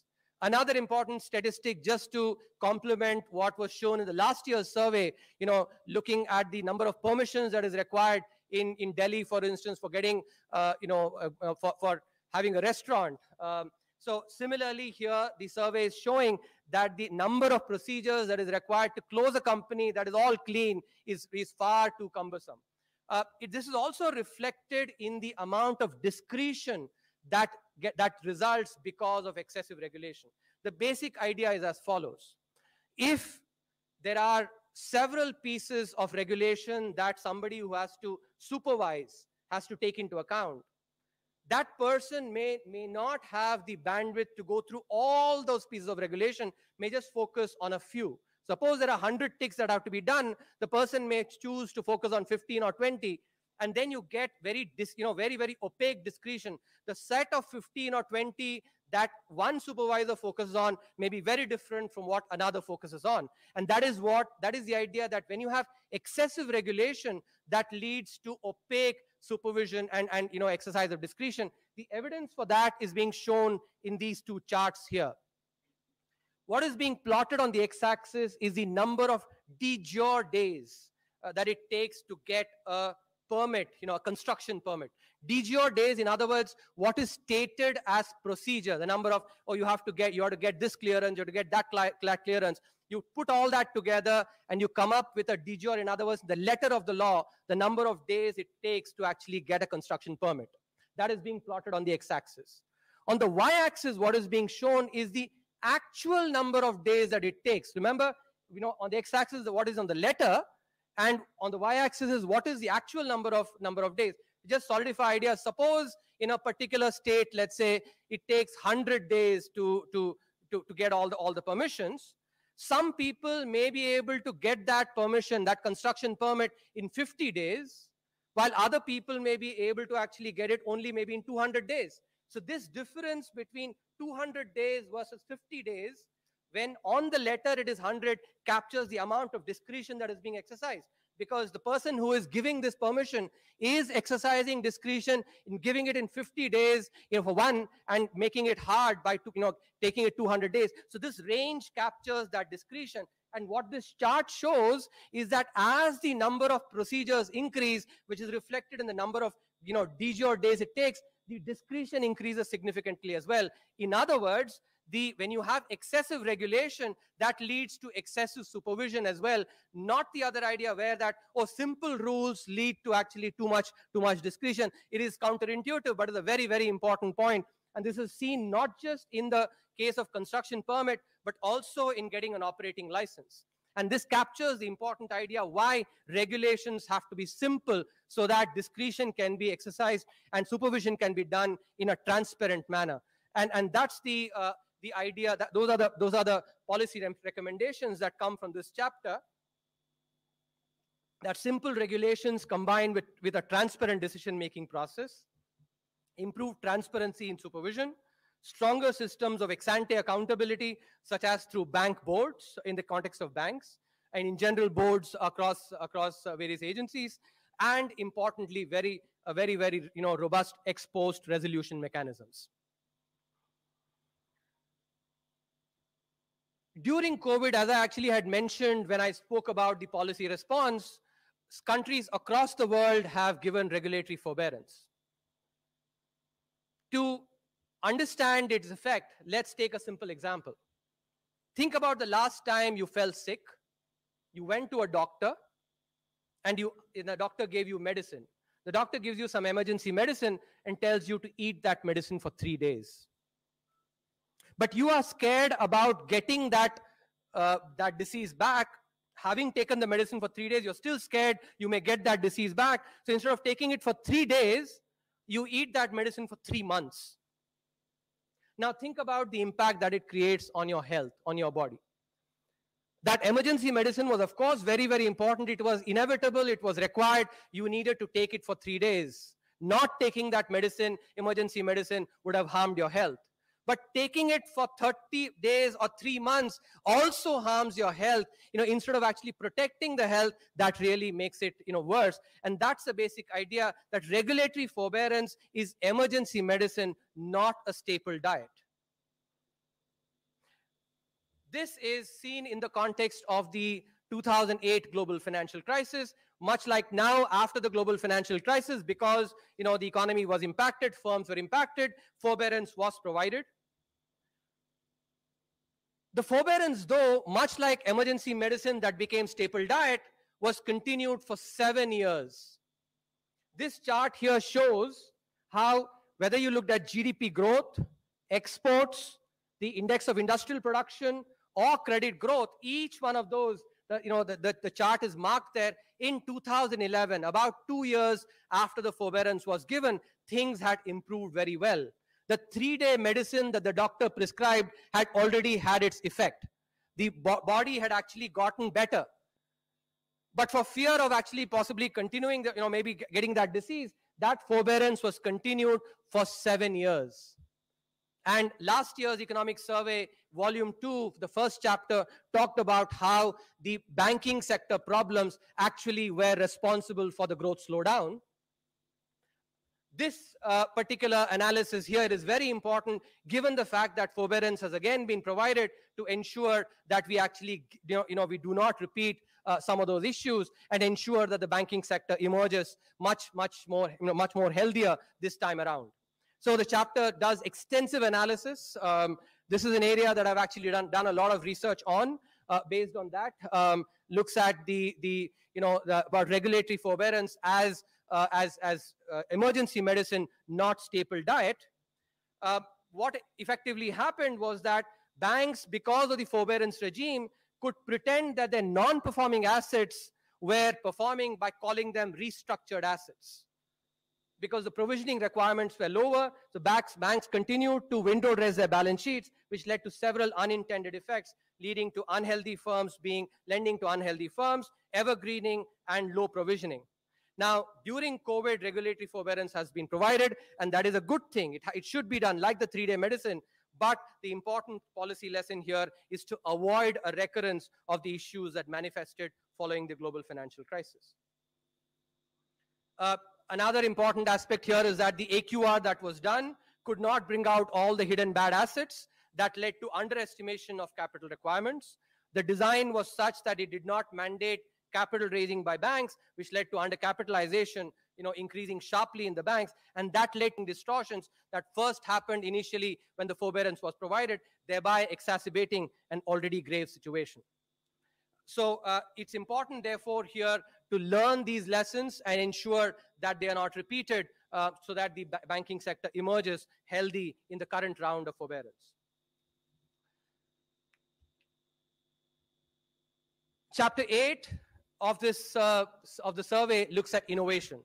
India, for the first time, got into the top 50 countries in terms of, in the Global Innovation Index. And therefore, the survey actually thought it fit to examine India's innovation performance, see areas where India has done very well, and areas where India needs to improve in order to aspire to become among the global innovation leaders, really gather momentum from this entry in the top 50 innovative countries to go further. So when you look at the innovation rank, for its level of development, whether you take all the countries or you take the top 10 economies, India is doing well. India is a positive outlier, much higher positive outlier when you look at the entire sample of countries. Outlier still when you look at the top 10 economies. But India's aspiration must be to actually become as innovative as the top 10 economies. And here, India must certainly aspire to increase its gross expenditure on R&D from about 1.5 to 3%, of GDP, which is the average for top 10 economies. And in this, the key insight that the survey provides is that the private sector participation in gross, in expenditure in R&D becomes really critical, because business sector in India contributes 37% to gross expenditure on R&D. In the top 10 economies, this percentage is 68%. So the business sector, therefore, contributes far less in terms of the gross expenditure on R&D compared to the proportion in the top 10 economies. In contrast, the government contributes about 56%, which is 3 times the average for advanced economies. That proportion is 22% for the advanced economies. So the government is contributing a lot. It's for the private sector now to actually really ramp up its expenditure on R&D and to grow this expenditure from the current levels to the levels that will be closer to the advanced economies. And the private sector really needs to step up in this. And by the way, the survey also points out that this particular situation is not because the tax incentives in India are actually less liberal. If anything, they are actually more liberal. But this is an aspect that the private sector needs to focus on. Focus on innovation just to be competitive, because that is what is really critical in the new economy. The last chapter of the economic survey focuses on the bare necessities. Popular media and movies have actually focused a lot on this. There is this movie called Roti Kapda Makan. Many of at least those of us from my generation might remember, which focuses on these bare necessities. What the survey does, therefore, is to go and create an index of the bare necessities that a typical household gets across India. By using the NSSO surveys, looks at how these have improved across states, how have they improved across different income quantiles, and how have they changed across states. So if you look at the performance at the situation in 2012 versus 2018, this is the India map here. The colors actually denote, the extent of access to the bare necessities. Green means that the access is very high. Red, in contrast, means that the access is low, and yellow means that the access is medium. So this is constructed using about 26 variables across water, sanitation, housing, micro environment, and other basic facilities. 26 indicators have been taken to analyze, to come up with this bare necessities index. What you see is that across the country, across all states, there has been improvement at the all India level in the access to bare necessities. States like Punjab, Gujarat, etc. do fare really well in access to bare necessities. Some of the eastern states actually, need to ramp up on this. If you look at in terms of rural India, which was in 2012 was almost all red, now appears to actually lot more yellow. So there's been a significant improvement. There are still parts that actually have red, which need to work on. And if you look at the urban India, which was primarily yellow in 2012, now at least half of urban India seems to have become green. So there's been an improvement here as well. So across all India, rural and urban, when you look at the access to bare necessities in 2018 versus 2012, there has been secular improvement in the access to bare necessities. But what is most important is when we look at the inequity in the access to bare necessities. And this is important because, while rich people have access to private sector solutions, if you don't get good water, you possibly can get a filter. You can buy a filter. If you don't have, if you're bitten by mosquitoes, you can actually get all kinds of facilities. But poor often don't have access to such private sector solutions. And therefore, the inequity in access to bare necessities is also a very important thing that development must focus on. After all, if you remember Gandhiji's talisman, think about the Daridra Narayan and think if your policy is indeed helping that Daridra Narayan. Keep the face of that Daridra Narayan and see if the policy has impacted him. So what this chart shows is that the access to bare necessities for the poorest has increased significantly.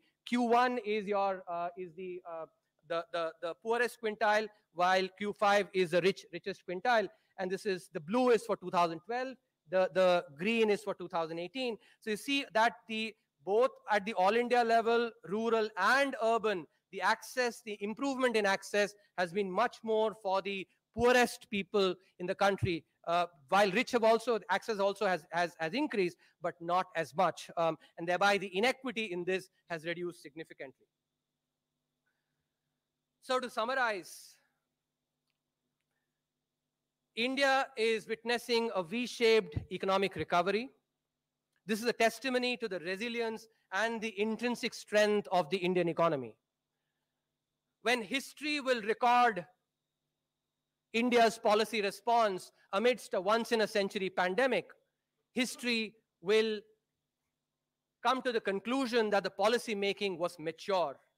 The ability to take bold decisions, to continually calibrate responses, the willingness to take short-term pain for long-term gain, which is what displays maturity in policy response. These together signify the policy maturity and the alacrity with which the government responded to the once-in-a-century pandemic that all of us are witnessing. Given the large vaccination drive and the swift rollout of the same, we present this survey with optimism on both the health and the economic fronts. At the same time, humbly requesting each one of you to continue observing the caution that all of you have observed so far in admirable manner till you get vaccinated. Thank you very much.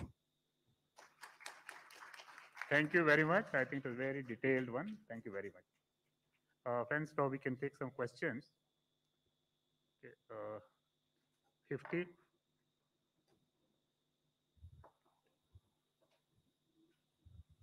Hello, sir. I'm Shubham from Infamous Media. Sir, I have two questions. The first one's related to your slide on debt sustainability. You said that India needs a rethink on fiscal rules. So what do you mean by that? Are we shifting the target maybe from fiscal deficit to debt to GDP? I mean, basically, what do you mean by that? The second is related to the... Can you just restrict to one, because there are many people who will ask the question. Just sure, sir, sure. It's a simple, the response is very simple, that the fiscal rules have to be framed in such a way that they enable counter-cyclical fiscal policy. 44. Good evening, sir. Shishir here. Sir, I'm just using your cricket analogy because you use the cricket. You have batted for strong stimulus, sir. So what kind of a stimulus we can think of where we have some kind of long-term sustainability from Pujara's batting and contrary and aggression view from the Pant's batting? Wait for Monday. I'm sure you'll see both Pujara and Pant in action. Let me add here something. I think she said, yeah, I'll just add one thing. That one of the points made in the presentation is that timing matters. And so here in this context, please note that a lot of discussion was there about our whether or not fiscal expenditure, etc., should be ramped up, when it should be ramped up. Now, the point that CEA was making earlier was the following, that when you have your foot on the brake, there's no point in pressing the accelerator. And so there was a phase where we were under lockdown, where we basically focused on providing a cushion to the basic essentials, whether it's food program or guarantees or keeping an abeyance. But once it was opened, people are not paying enough attention. We did carry out a very significant fiscal stimulus through spending, particularly capital spending. And for those who are not familiar with the number, let me give some numbers. In the month of October, capital expenditure of the government was up 129% year on year. In the month of November, it was up 249% year on year. In the month of December, it was up something like 62% year on year. That's the flash estimate. You'll get the exact number in a few hours. But a point I'm making to you is there was massive fiscal stimulus provided, but it was provided in a peculiar way, which is not the way many experts around the world, like Joseph Stiglitz and others said, just send checks out and spend and monetize. No, it was done in a calibrated way. And it was done through capital expenditure, because that is how we also create assets. After all, we are running up debts doing this. So you have, when you're creating liabilities, you also have to create assets for it. So it was done in a very responsible way, but we did do it and we timed it at the time where the supply side of the economy could respond. Now, here is also an important insight we need to pray, that most people are thinking of demand destruction during a lockdown or during the COVID situation. But in fact, there was equal shock, if not more, to the supply side. So if you do not pay attention to this, then you miss the entire point, because what happens is this: if you just press on accelerate on demand, when the supply side cannot respond, you will get nothing more than you'll either get inflation, or worse, you'll actually get a huge amount of the money simply getting saved, which is the other point, which many other countries, by the way, have now noticed. Thanks a lot. I think Sanjeev pointed out something. I had a chart which I did not focus on, but precisely these numbers. And let me just summarize what Sanjeev said, that like in cricket, even in economy, timing matters. When the ball is swinging around a lot, there's a lot of uncertainty. You need to actually play carefully, focus on survival, essential items. But once the swing is gone, you should actually be then getting into. So when the ball is swinging, you bat like Pujara, and when the swing is gone, then you bat like Pant, which is what the Indian economy actually and the policymakers have focused on. 18. So very good evening, Sapna Das here from CNBC TV 18. In the context of the numbers that have been presented in the survey for this year, of course, known next year 11% in line with IMF projections. So one, how confident is the government, you, the CA, everyone, and the team in terms of those numbers? And sir, also in terms of the big ideas in this survey, would you like to highlight certain points? Because, the previous two surveys had, a lot of suggestions, so to speak. Anything that you would like to say on that? I think, on the second question, that presentation was precisely on highlighting those ideas. The importance of fiscal policy, the importance of focus on healthcare spending, and the emphasis on the Ayushman Bharat, the PMJAY, the fact that regulation, actually, we need to continue our work on reducing some of the regulatory cholesterol, the emphasis on on greater regulation for healthcare, ensuring that regulatory forbearance is withdrawn at the correct time, that innovation, actually, we focus on the different aspects, and also on the bare necessities, continue the good work. So that's now to your first part of the question. I'm sure all of you have noted the IMF's projection, and we have, as you will notice in the first chapter in volume 2, we have projected 11%, but have also talked about upside potential there. 261. Sir, this is Krishnanand Tripathi from ETV Bharat. You said that the cost of healthcare is 3 to 7 times more in private sector. Do you think there is a case for further strengthening of clinical establishment and Registration and Regulation Act? Because in case of PMJAY, there was some criticism that the government is shifting its responsibility to private sector rather than strengthening the public sector healthcare facilities. The basic point that is being made there is that the private sector and the public sector together have to play a role, and they have to play a symbiotic role. But given the asymmetric information, and that has been highlighted by Nobel Prize winning work, there is need for some regulation so that the sweet spot is obtained. 21. Sir, मैं मोनिका जी media से। Sir, कोविड-19 के दौरान जो job loss हुआ, उसको address करने के लिए सरकार और क्या-क्या कदम उठा सकती है? और साथ ही इकोनॉमी को बूस्ट करने के लिए टैक्स कट को लेकर आपके क्या विचार हैं? देखिए, आपने ध्यान दिया होगा कि आत्मनिर्भर भारत 3 के जो पैकेज आई थी, उसमें एक वेज सब्सिडी प्रोग्राम अनाउंस किया गया था। उसके अलावा, जैसे प्रिंसिपल इकोनॉमिक एडवाइजर भी कह रहे थे कि जैसे अनलॉक फेज बढ़ा, उसमें डिमांड मेजर्स में एक्चुअली तेजी आई, और इनमें और तेजी आगे भी आएगी। जैसे नेशनल इंफ्रास्ट्रक्चर पाइपलाइन है, जो कि जैसे सर्वे में भी हमने बताया है कि जब इंफ्रास्ट्रक्चर में खर्च होती है, तो उससे जो अर्थशास्त्री बोलते हैं क्राउडिंग इन, यानी कि जब पब्लिक सेक्टर इन्वेस्ट करता है इंफ्रास्ट्रक्चर में, तो उससे प्राइवेट सेक्टर की इन्वेस्टमेंट भी बढ़ती है। और आपको ध्यान होगा कि हमने एक्चुअली जो 2018-19 की जो सर्वे थी, उसमें वर्चुअल साइकिल की बात की थी कि जब इन्वेस्टमेंट आपका बढ़ता है, तो बाकी सारे जो मैक्रो इकोनॉमिक इंडिकेटर्स हैं उनमें इनमें भी बढ़ोतरी होती है। तो वही एक्चुअली यही चीजें अभी और दोहराया जाना चाहिए। 104. Hi, sir. This is Aftab from Reuters. You said that if interest rate is lower than growth, then one can borrow more. If I extrapolate that for the last year, what happened? We are seeing a contraction of about 7.7% is what you have predicted that, and a nominal GDP of negative 4% and over that, and the borrowing cost was higher, and we borrowed more. No, What borrowing kind- costs were not higher. higher in terms of growth. We had a contraction, and the borrowing cost was about 5.3. Interest rates decreased. I'm sorry? Interest rates actually decreased. Interest this rate year. decreased, Oh, you're but- talking about the overall aggregate. Overall aggregate. Okay, go on. So I would like to understand that since we increased our borrowing then, what kind of impact does it have on our ability to borrow a higher than 12 lakh crore if we need it in the next 2 years? So as actually I showed you on the chart on debt sustainability, because of the growth potential that India has, debt sustainability or the ability to borrow debt is not going to be a problem at all.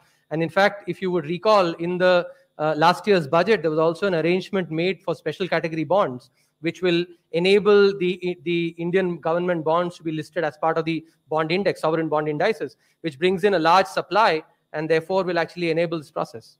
Number 6. Let me just add to this. I mean, you can't say that the GDP growth was in one particular year dropped and compare it to the interest rate. After those interest rates are on 5-year bonds, 10-year bonds, and so on. So, for example, a 10-year bond you can now do at 5.9 or whatever that rate is right now. Now, I would make a strong argument that nominal GDP growth in India is going to be much higher than 5.9% over the next decade. I mean, this year, of course, you'll get a bounce from the low base.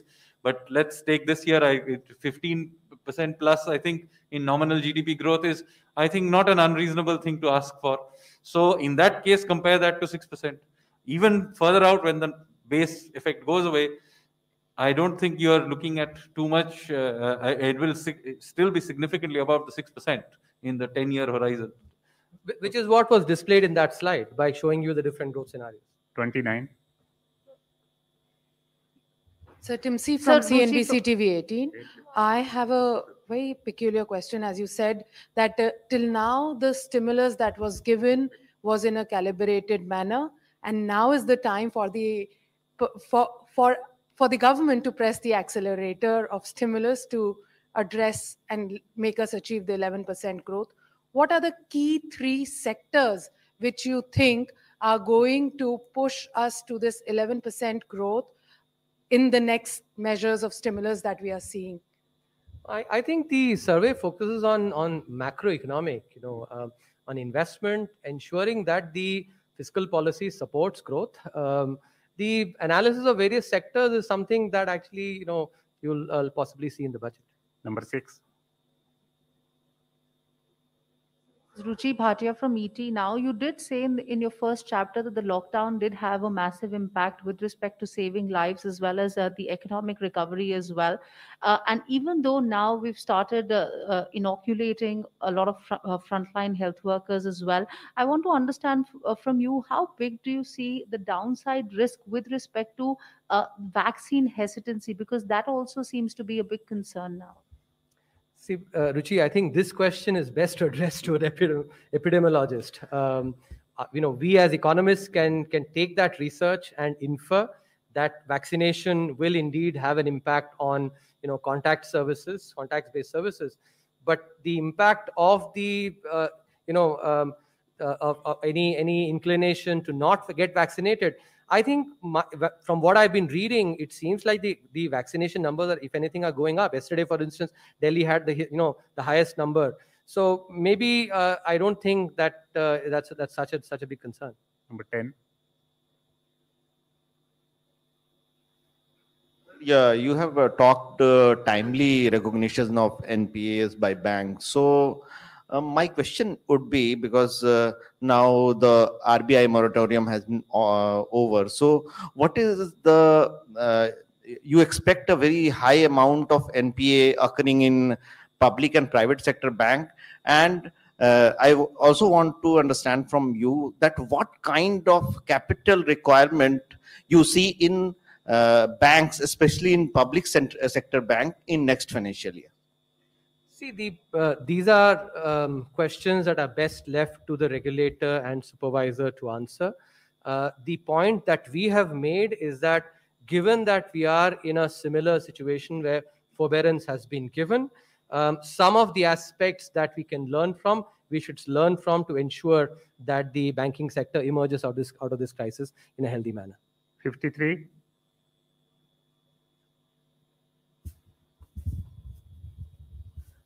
Sir, this is Manu from Economic Times Finance website.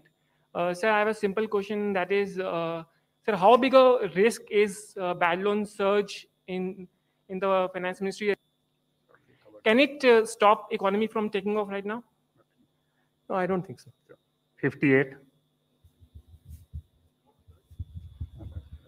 Sir मैं शैलेश यादव हूँ ANI news agency से। Sir economic survey में एक आपका agriculture को लेकर एक chapter है जिसमें बोला गया है कि एग्रीकल्चर रिफॉर्म जो है रेमेडी है, मेलेडी नहीं है। तो जो किसान आंदोलन कर रहे हैं उनको आप कैसे समझाएंगे कि ये रेमेडी है, और क्या उनका आंदोलन आप मानते हैं कि वो बेमतलब है? हम तो अर्थशास्त्री हैं और अर्थशास्त्र की बात करते हैं, और अर्थशास्त्र ये कहता है कि इससे काफी सारे बेनिफिट्स हैं। 42.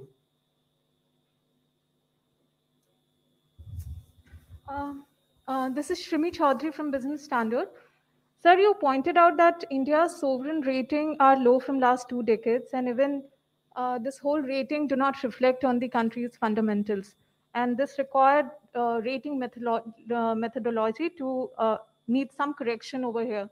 So any measure so far you have taken, or are you in talks with regulators to address this? These are part of our deliberations that we continue having with all external agencies. 48.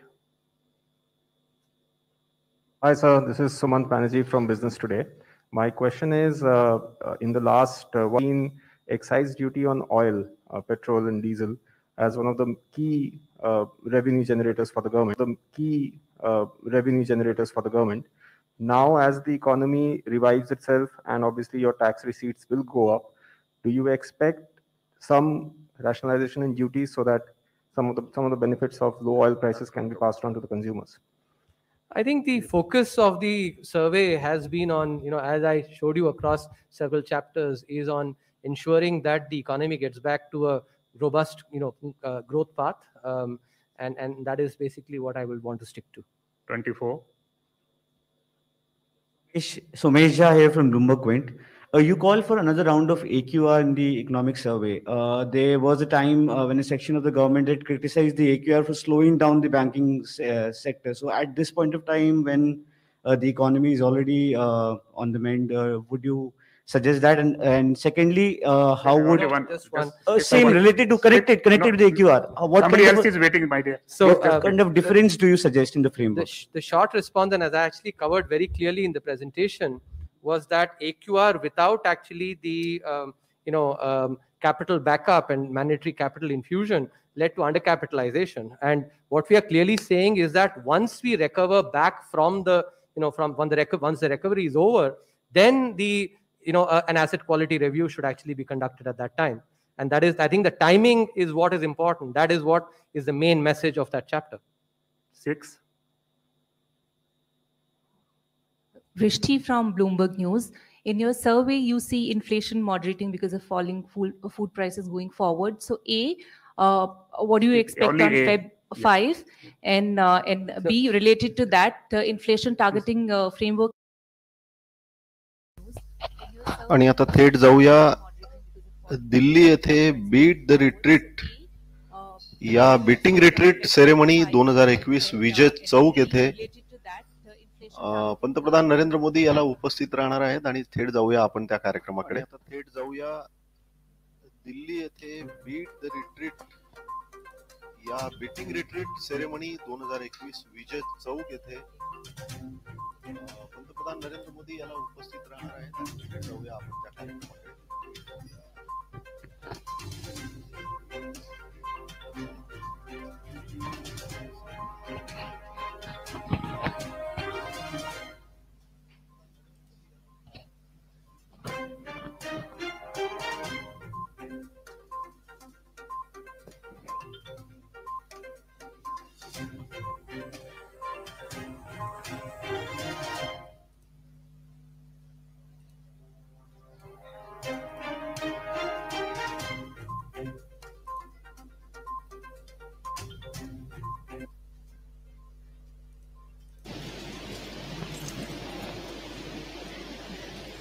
The President of India, the Supreme Commander of the Armed Forces,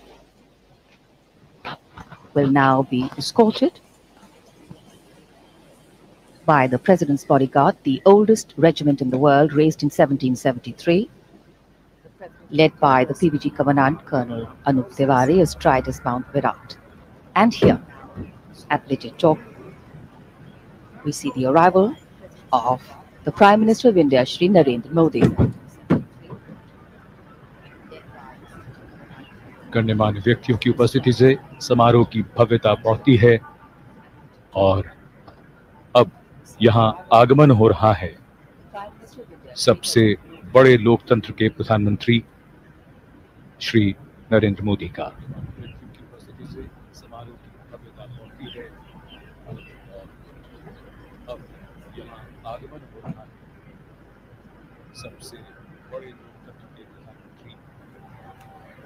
उनका अभिवादन किया रक्षा मंत्री, CDS और तीनों सेनाओं के प्रमुख और वरिष्ठ अधिकारियों ने।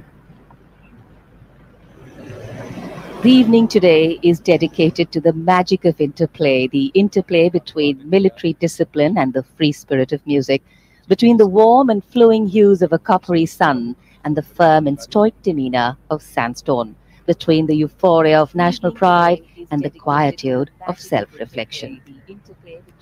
And as every element of creation here waits to resonate with the timbre and tones of bugles, drums, trumpets, trombones, horns, cornets, flutes and piccolos, we see the ceremonial departure of the President from the forecourt of Rashtrapati Bhavan. समारोह पूर्वक प्रस्थान कर रहे हैं माननीय राष्ट्रपति जी विजय चौक की ओर, जहां मीटिंग रिट्रीट समारोह और जिसके वो मुख्य अतिथि हैं। राष्ट्रपति भवन का ये प्रांगण जिसमें ऐतिहासिक जयपुर स्तंभ, उसके ऊपर star of India. And at the base of this beautiful Jaipur column, beautiful inscription: in thought, faith; in word, wisdom; in deed, courage; in life, service. So may India be great. And at the base of this beautiful Jaipur column, beautiful inscription: in thought, faith; in word, wisdom; in deed, courage; in life, service. So may India be great.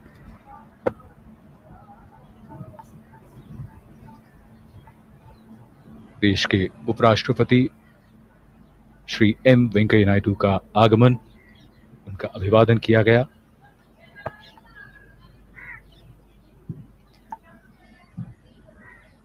The Vice President being warmly welcomed. In fact, winter has a powerful way of foregrounding the importance of warmth in our lives. And just as the mellowing rays of a benevolent sun nourish our presence, it is the warmth of national pride that warms our spirits, uniting us as a people, as a nation.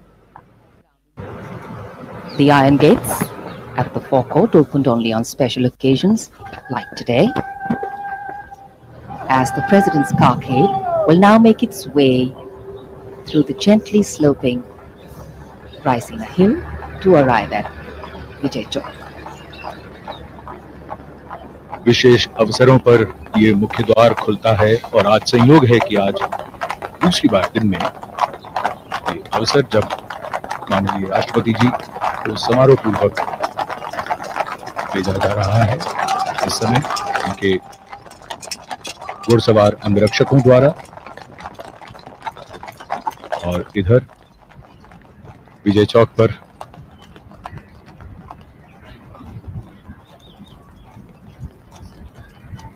आगमन हो रहा है देश की प्रथम महिला श्रीमती सविता कोविंद का।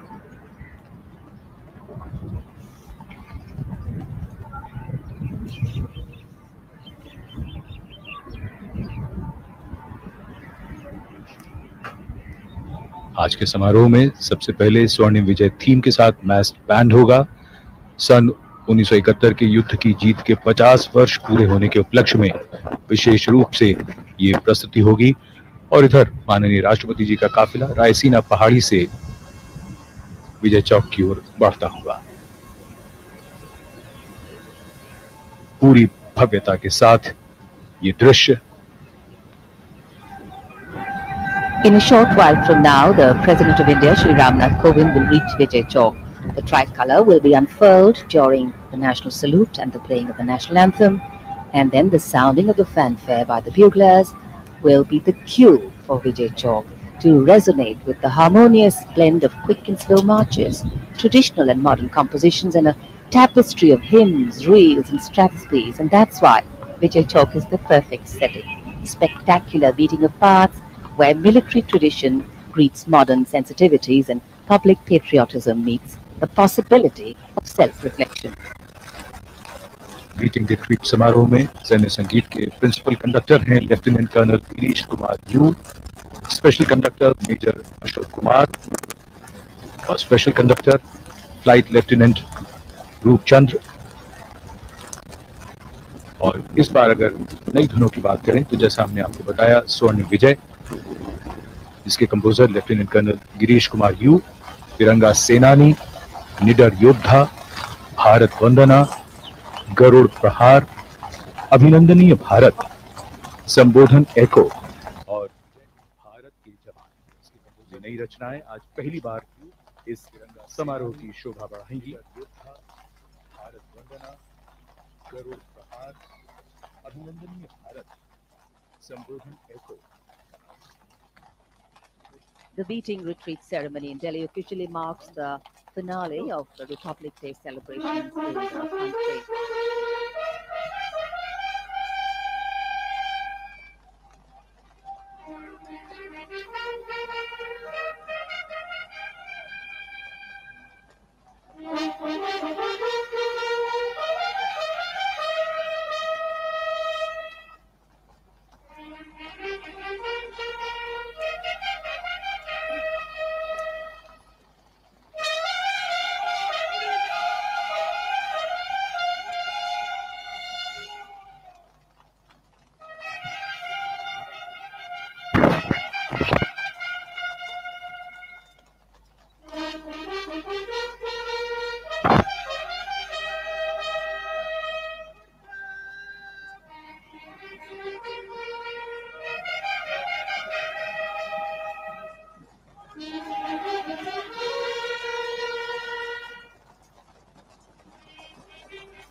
बिगुल का उद्घोष और विजय चौक पर आगमन हो रहा है देश के माननीय राष्ट्रपति श्री रामनाथ कोविंद का।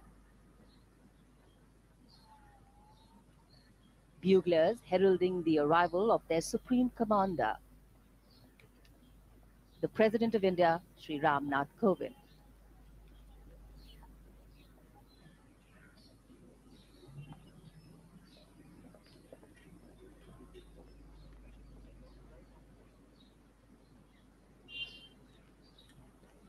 आज के इस बीटिंग रिट्रीट समारोह के special conductors flight lieutenant Roopa Chandra, major Ashok Kumar और principal conductor lieutenant colonel Girish Kumar you.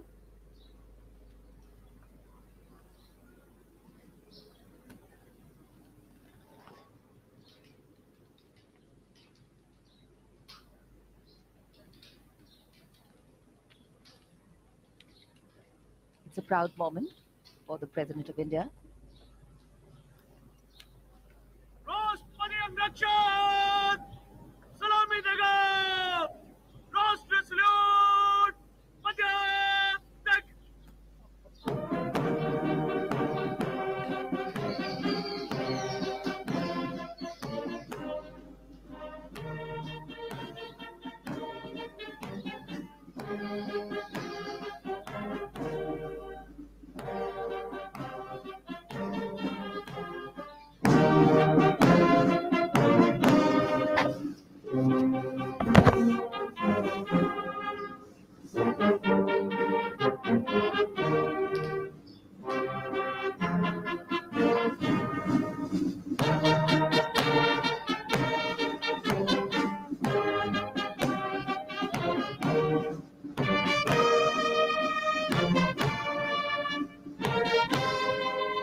Section! Kadam!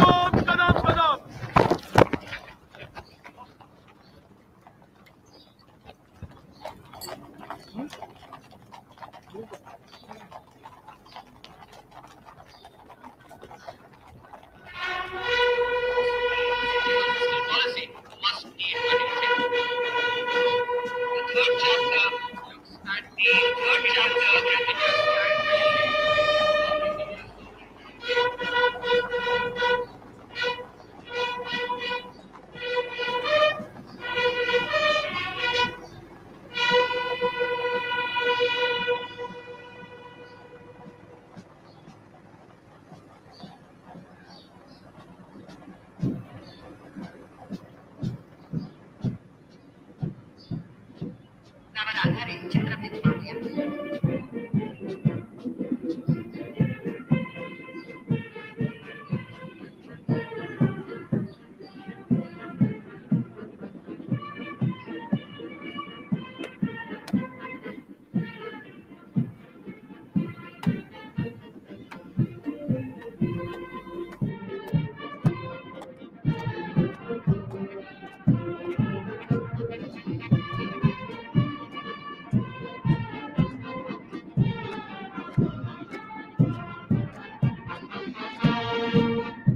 समापन समारोह समाप्त हुआ।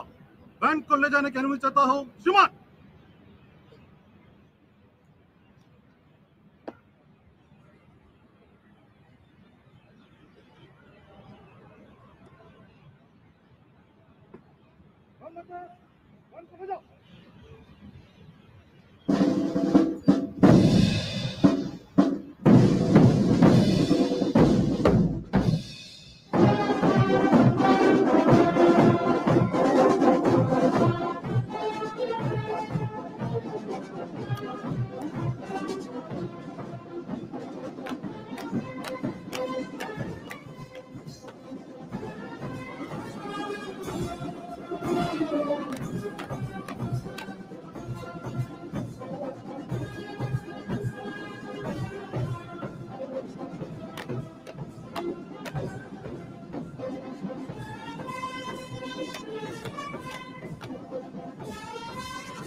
As dusk came calling and draped itself over Raisina Hill, the moment so enthralled with the music said, "Let there be light." Collective sighs of wonder greeted the sight, and luminescence rose to dance with the night. पहले संगीत का दरिया, अब रोशनी का सागर है। रोशनी के दृश्य हैं, दृश्यों में रोशनी है। शाम ढल गई, अब तो चारों ओर प्रकाश का ही साम्राज्य है। अभी संगीत गूंज रहा था यहाँ पर, और अब रोशनी ही रोशनी है। The fading notes of Sare Jahan Se Acha lingering lovingly in the air, the euphoria built by this spectacular display seems to have lit up the entire area. President's bodyguard arrived to escort the President to Rashtrapati Bhavan. An inky evening in its auroral gown. राष्ट्रपति अंगरक्षक सलामी देगा। राष्ट्रीय salute अध्यापक।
The brilliance of the display by the bands echoed by the absolutely enchanting visuals as far as the eye can see.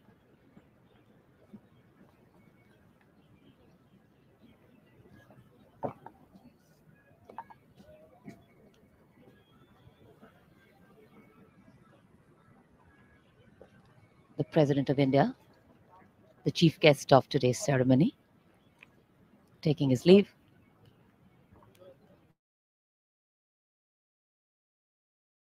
The Rashtrapati Bhavan. And it seems as if the multi-hued lighting has a beautiful message that when different hues and shades, colors come together, the kaleidoscope they create has one multi-hued radiance. And that's the power of our nation, where what makes us different contributes to what makes us one as Indians. माननीय राष्ट्रपति जी विजय चौक से प्रस्थान कर रहे हैं। शानदार meeting retreat समारोह संपन्न होता हुआ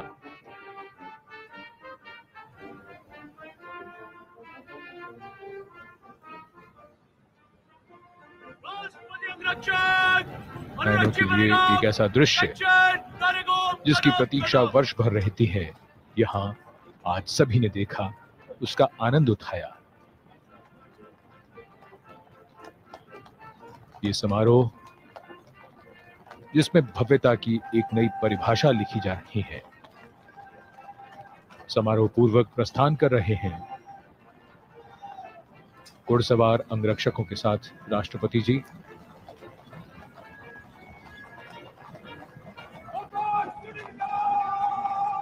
And what a heartwarming and inspiring performance.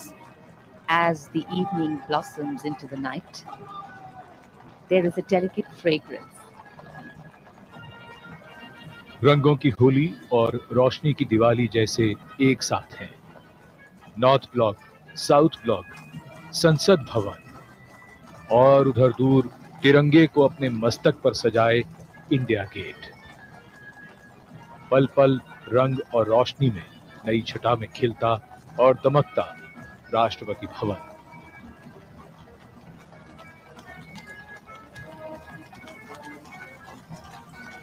absolutely beautiful sights, and the fragrance which is scenting the complete air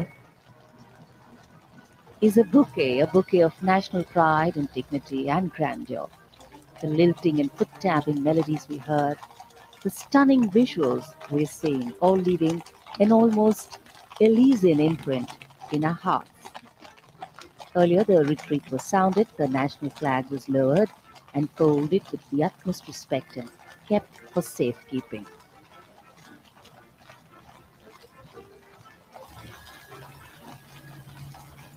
राष्ट्रपति जी का काफिला रायसीना पहाड़ी पर आगे बढ़ता हुआ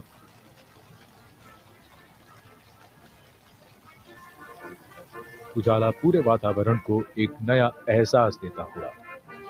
प्रकाश का महत्व वो भली भांति समझते हैं जो अंधकार से परिचित हैं, जिन्होंने संघर्ष करके अंधकार में दीप जलाए हैं।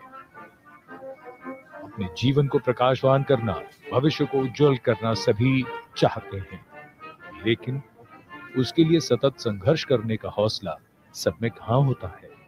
और इनमें विशेष तो वो हैं जो औरों के जीवन से अंधकार मिटाने में लग जाते हैं।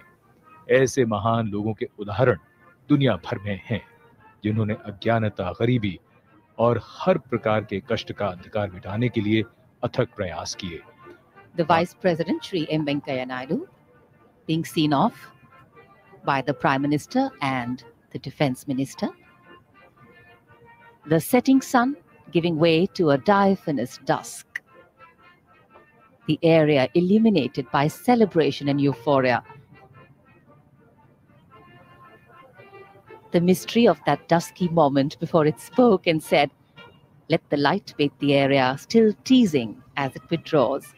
The gift of light is divine by nature. And today let us all take back its symbolism to mean more than just another celebration. Let us all hold up our lights so that they may shine beyond what is mine, to bring others into an embrace that is ours. पल पल रंग और रोशनी में नई छटा में खिलता पूरा वातावरण, सज धज के साथ मन को गर्व से भरता ये समारोह, बीटिंग रिट्रीट। कोरोना के समय में अपने उत्सवों को पूरी सावधानी और कोरोना प्रोटोकॉल से हमने मनाया है।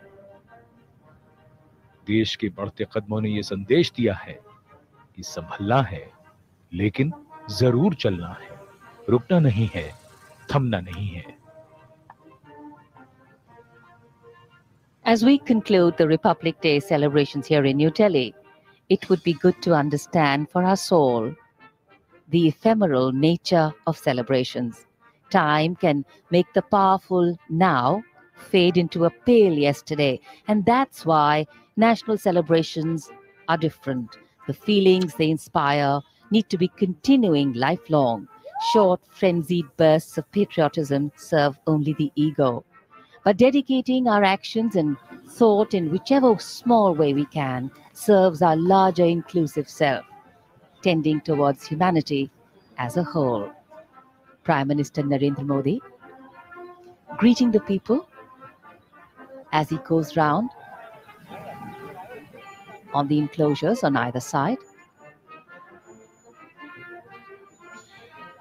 एक नई ऊर्जा, एक नई शक्ति और सकारात्मक भाव का संचार।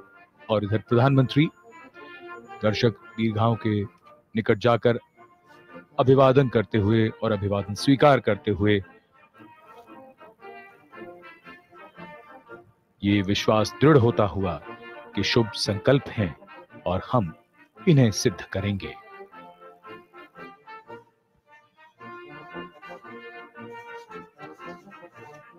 The timeless melodies we heard, a bridge to the past, the music celebrating countless beats of magic and welcoming the stunning moment that said, "And let there be light, let this radiance smile and illuminate the night. And in my solid contours has hope outlined of a strong and bright future for all to find."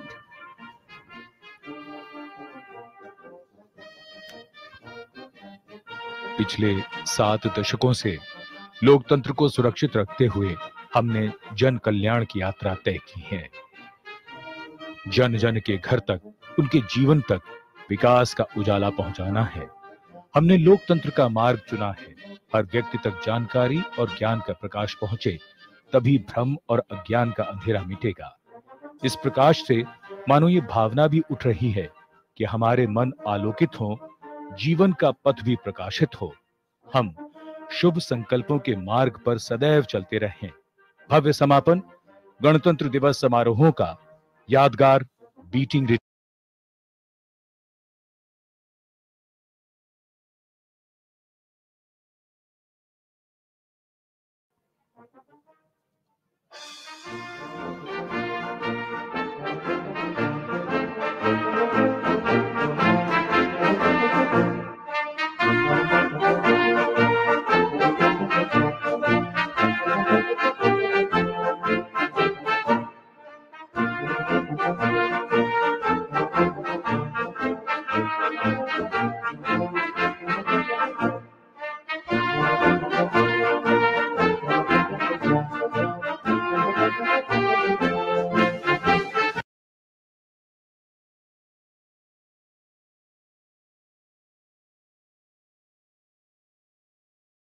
Around New Delhi for the Prime Minister's annual NCC Rally 2021. And Prime Minister is being received now by the Union Defence Minister, Shri Rajnath Singh, and Lieutenant General Tarun Kumar.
अपनी press वार्ता में राहुल गांधी ने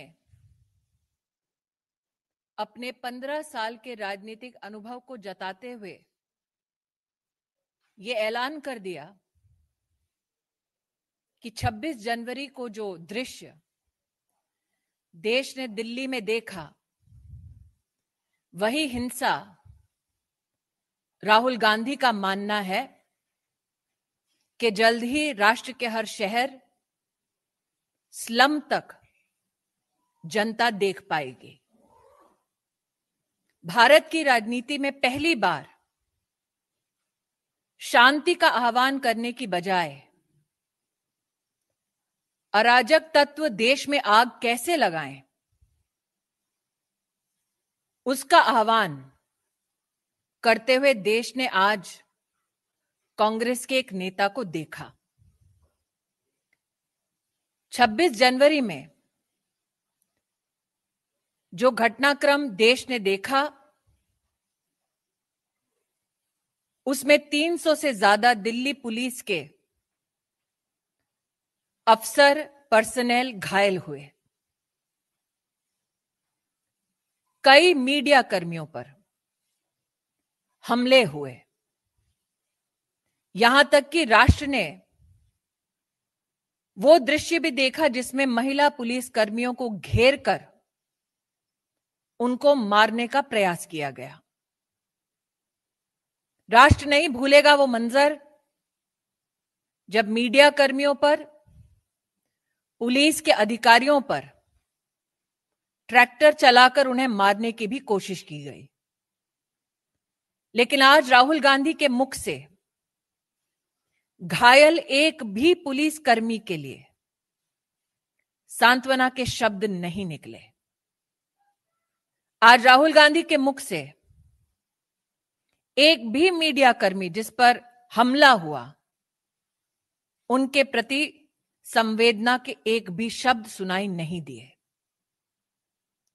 राष्ट्र को आज मैं एक नागरिक और भाजपा की कार्यकर्ता होने के नाते कहना चाहती हूं, राहुल गांधी वो नेता हैं जो चाहते हैं कि देश भर में कानून व्यवस्था भंग हो।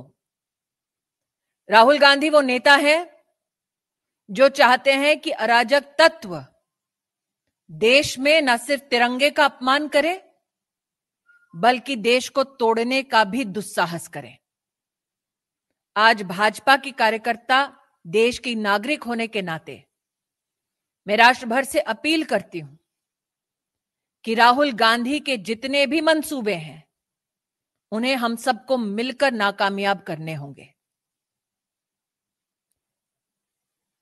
Today, the country witnessed a call for violence given by the former president of the Congress party, Shri Rahul Gandhi, exploring the fact, enunciating that he has 15 years of political experience. Mr. Gandhi gave a clarion call for violence across various cities, so much so that he included slums where the poor of our country live. Never before in our democratic history have we witnessed a political leader asking for the fire of violence to spread instead of seeking peace, instead of promoting peace. Mr. Gandhi today declared war upon the Indian people and said that if his political stand is not supported by the Prime Minister of our country, then cities will burn. As a member of the Bharatiya Janata Party, as a citizen of this country, I appeal to every Indian citizen to ensure that Rahul Gandhi's call for violence is met with sustained peace, that Rahul Gandhi's intentions to politically benefit from strife is defeated. What is shocking yet, but expected of Mr. Gandhi, is that over 300 police personnel of the Delhi police who were badly injured did not receive one word of support or consolation from Mr. Gandhi. There were numerous media personnel who were hurt on the 26th of January and the violence that was witnessed by the country at large. Not a word was spoken by Mr. Gandhi in protest against the behavior meted out to female police personnel or those police personnel and media personnel upon whom attacks were undertaken. I reiterate that though Rahul Gandhi will call for violence, we as citizens of India seek your support to ensure peace. Rahul Gandhi is insistent on creating political strife, but we know that the citizens of India under one flag will ensure that law and order is maintained in our country. Thank you so much. And we'll take only limited questions because Smriti ji has to rush for a meeting. So I would request Devendra ji, yes, you wanted to ask something.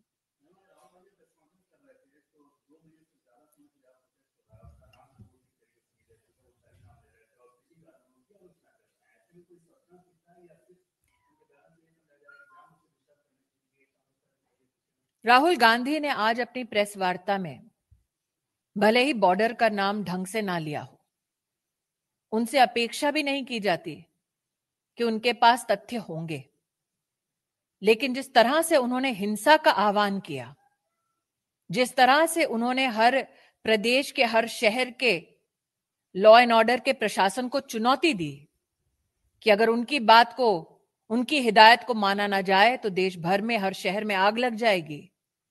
मुझे लगता है आज राहुल गांधी का वो घिनौना चेहरा जो अराजक तत्वों के साथ खड़ा है वो राष्ट्र के सम्मुख प्रस्तुत हो गया है। धन्यवाद।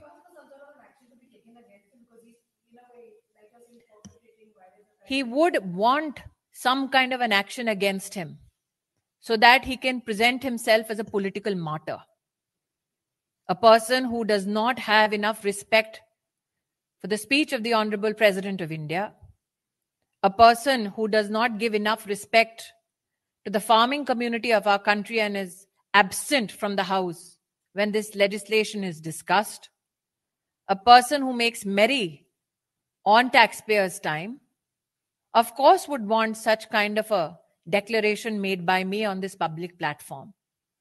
But what should concern all of us as citizens is that such is the depravity of Rahul Gandhi's politics, that instead of asking for peaceful resolution, he has pointedly said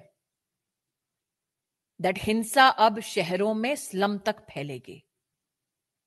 किस प्रकार की राहुल गांधी तैयारी कर कर बैठे हैं हिंसा को फैलाने के लिए, उसकी जानकारी तो मेरे पास है नहीं, लेकिन हां, उनका मन क्या है, उनकी मंशा क्या है, आज उन्होंने स्वयं अपनी प्रेस कॉन्फ्रेंस में इसको उजागर कर दिया है।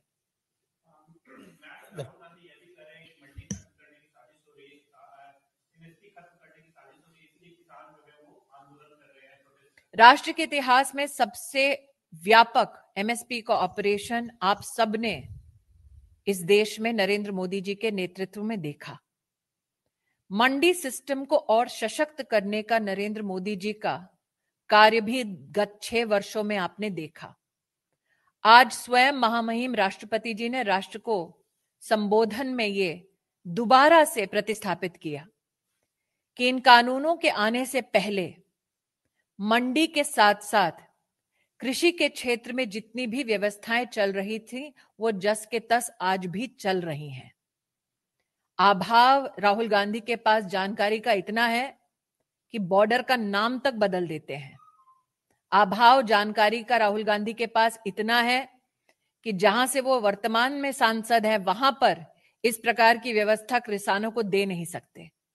लेकिन आज उनकी मंशा मात्र बचकाने बोलने की नहीं थी, आज उनकी मंशा सिर्फ और सिर्फ देश में आग लगाने की थी, जिसका हम पूर्णतः खंडन करते हैं।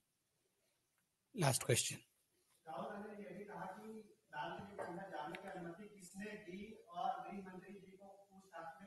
राहुल गांधी व्याकुल हैं कि दिल्ली पुलिस ने शांति का, संयम का प्रदर्शन कैसे दे दिया। राहुल गांधी ने एक शब्द दिल्ली पुलिस के उन अफसरों के बारे में नहीं बोला जो 15 फीट की खाई में खदेड़े गए। राहुल गांधी ने दिल्ली पुलिस की सराहना में एक शब्द तब नहीं बोला जब आज भी बॉर्डर पर एक एसएचओ के हाथों पर तलवारों से वार किया गया। क्या राहुल गांधी ये नहीं मानते कि दिल्ली पुलिस में जो कर्मी काम कर रहे हैं वो सामान्य और गरीब परिवारों के बेटे बेटी हैं? क्या उनके प्रति संवेदना व्यक्त करना एक साधारण नागरिक का, नेता तो दूर की बात है, ये काम नहीं था? राहुल गांधी को दुख इस बात का है कि लाशों का ढेर नहीं बिछा, इसलिए अब वो खुद देश में आग लगाना चाहते हैं।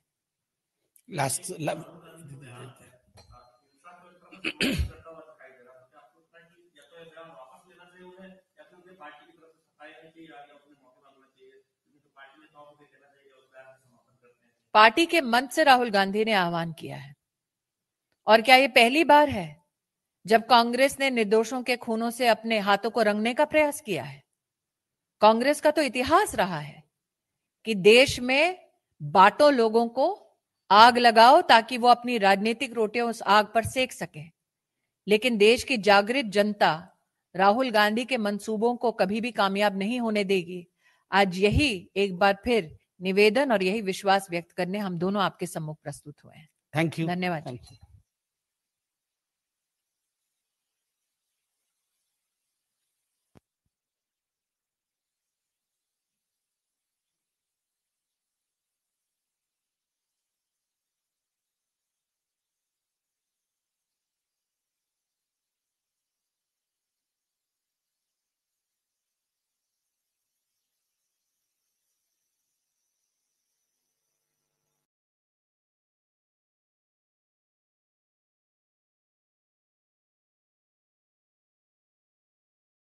and has been adopted, of course, by India and the government of India. Jai Hind. It dates back to a statement made by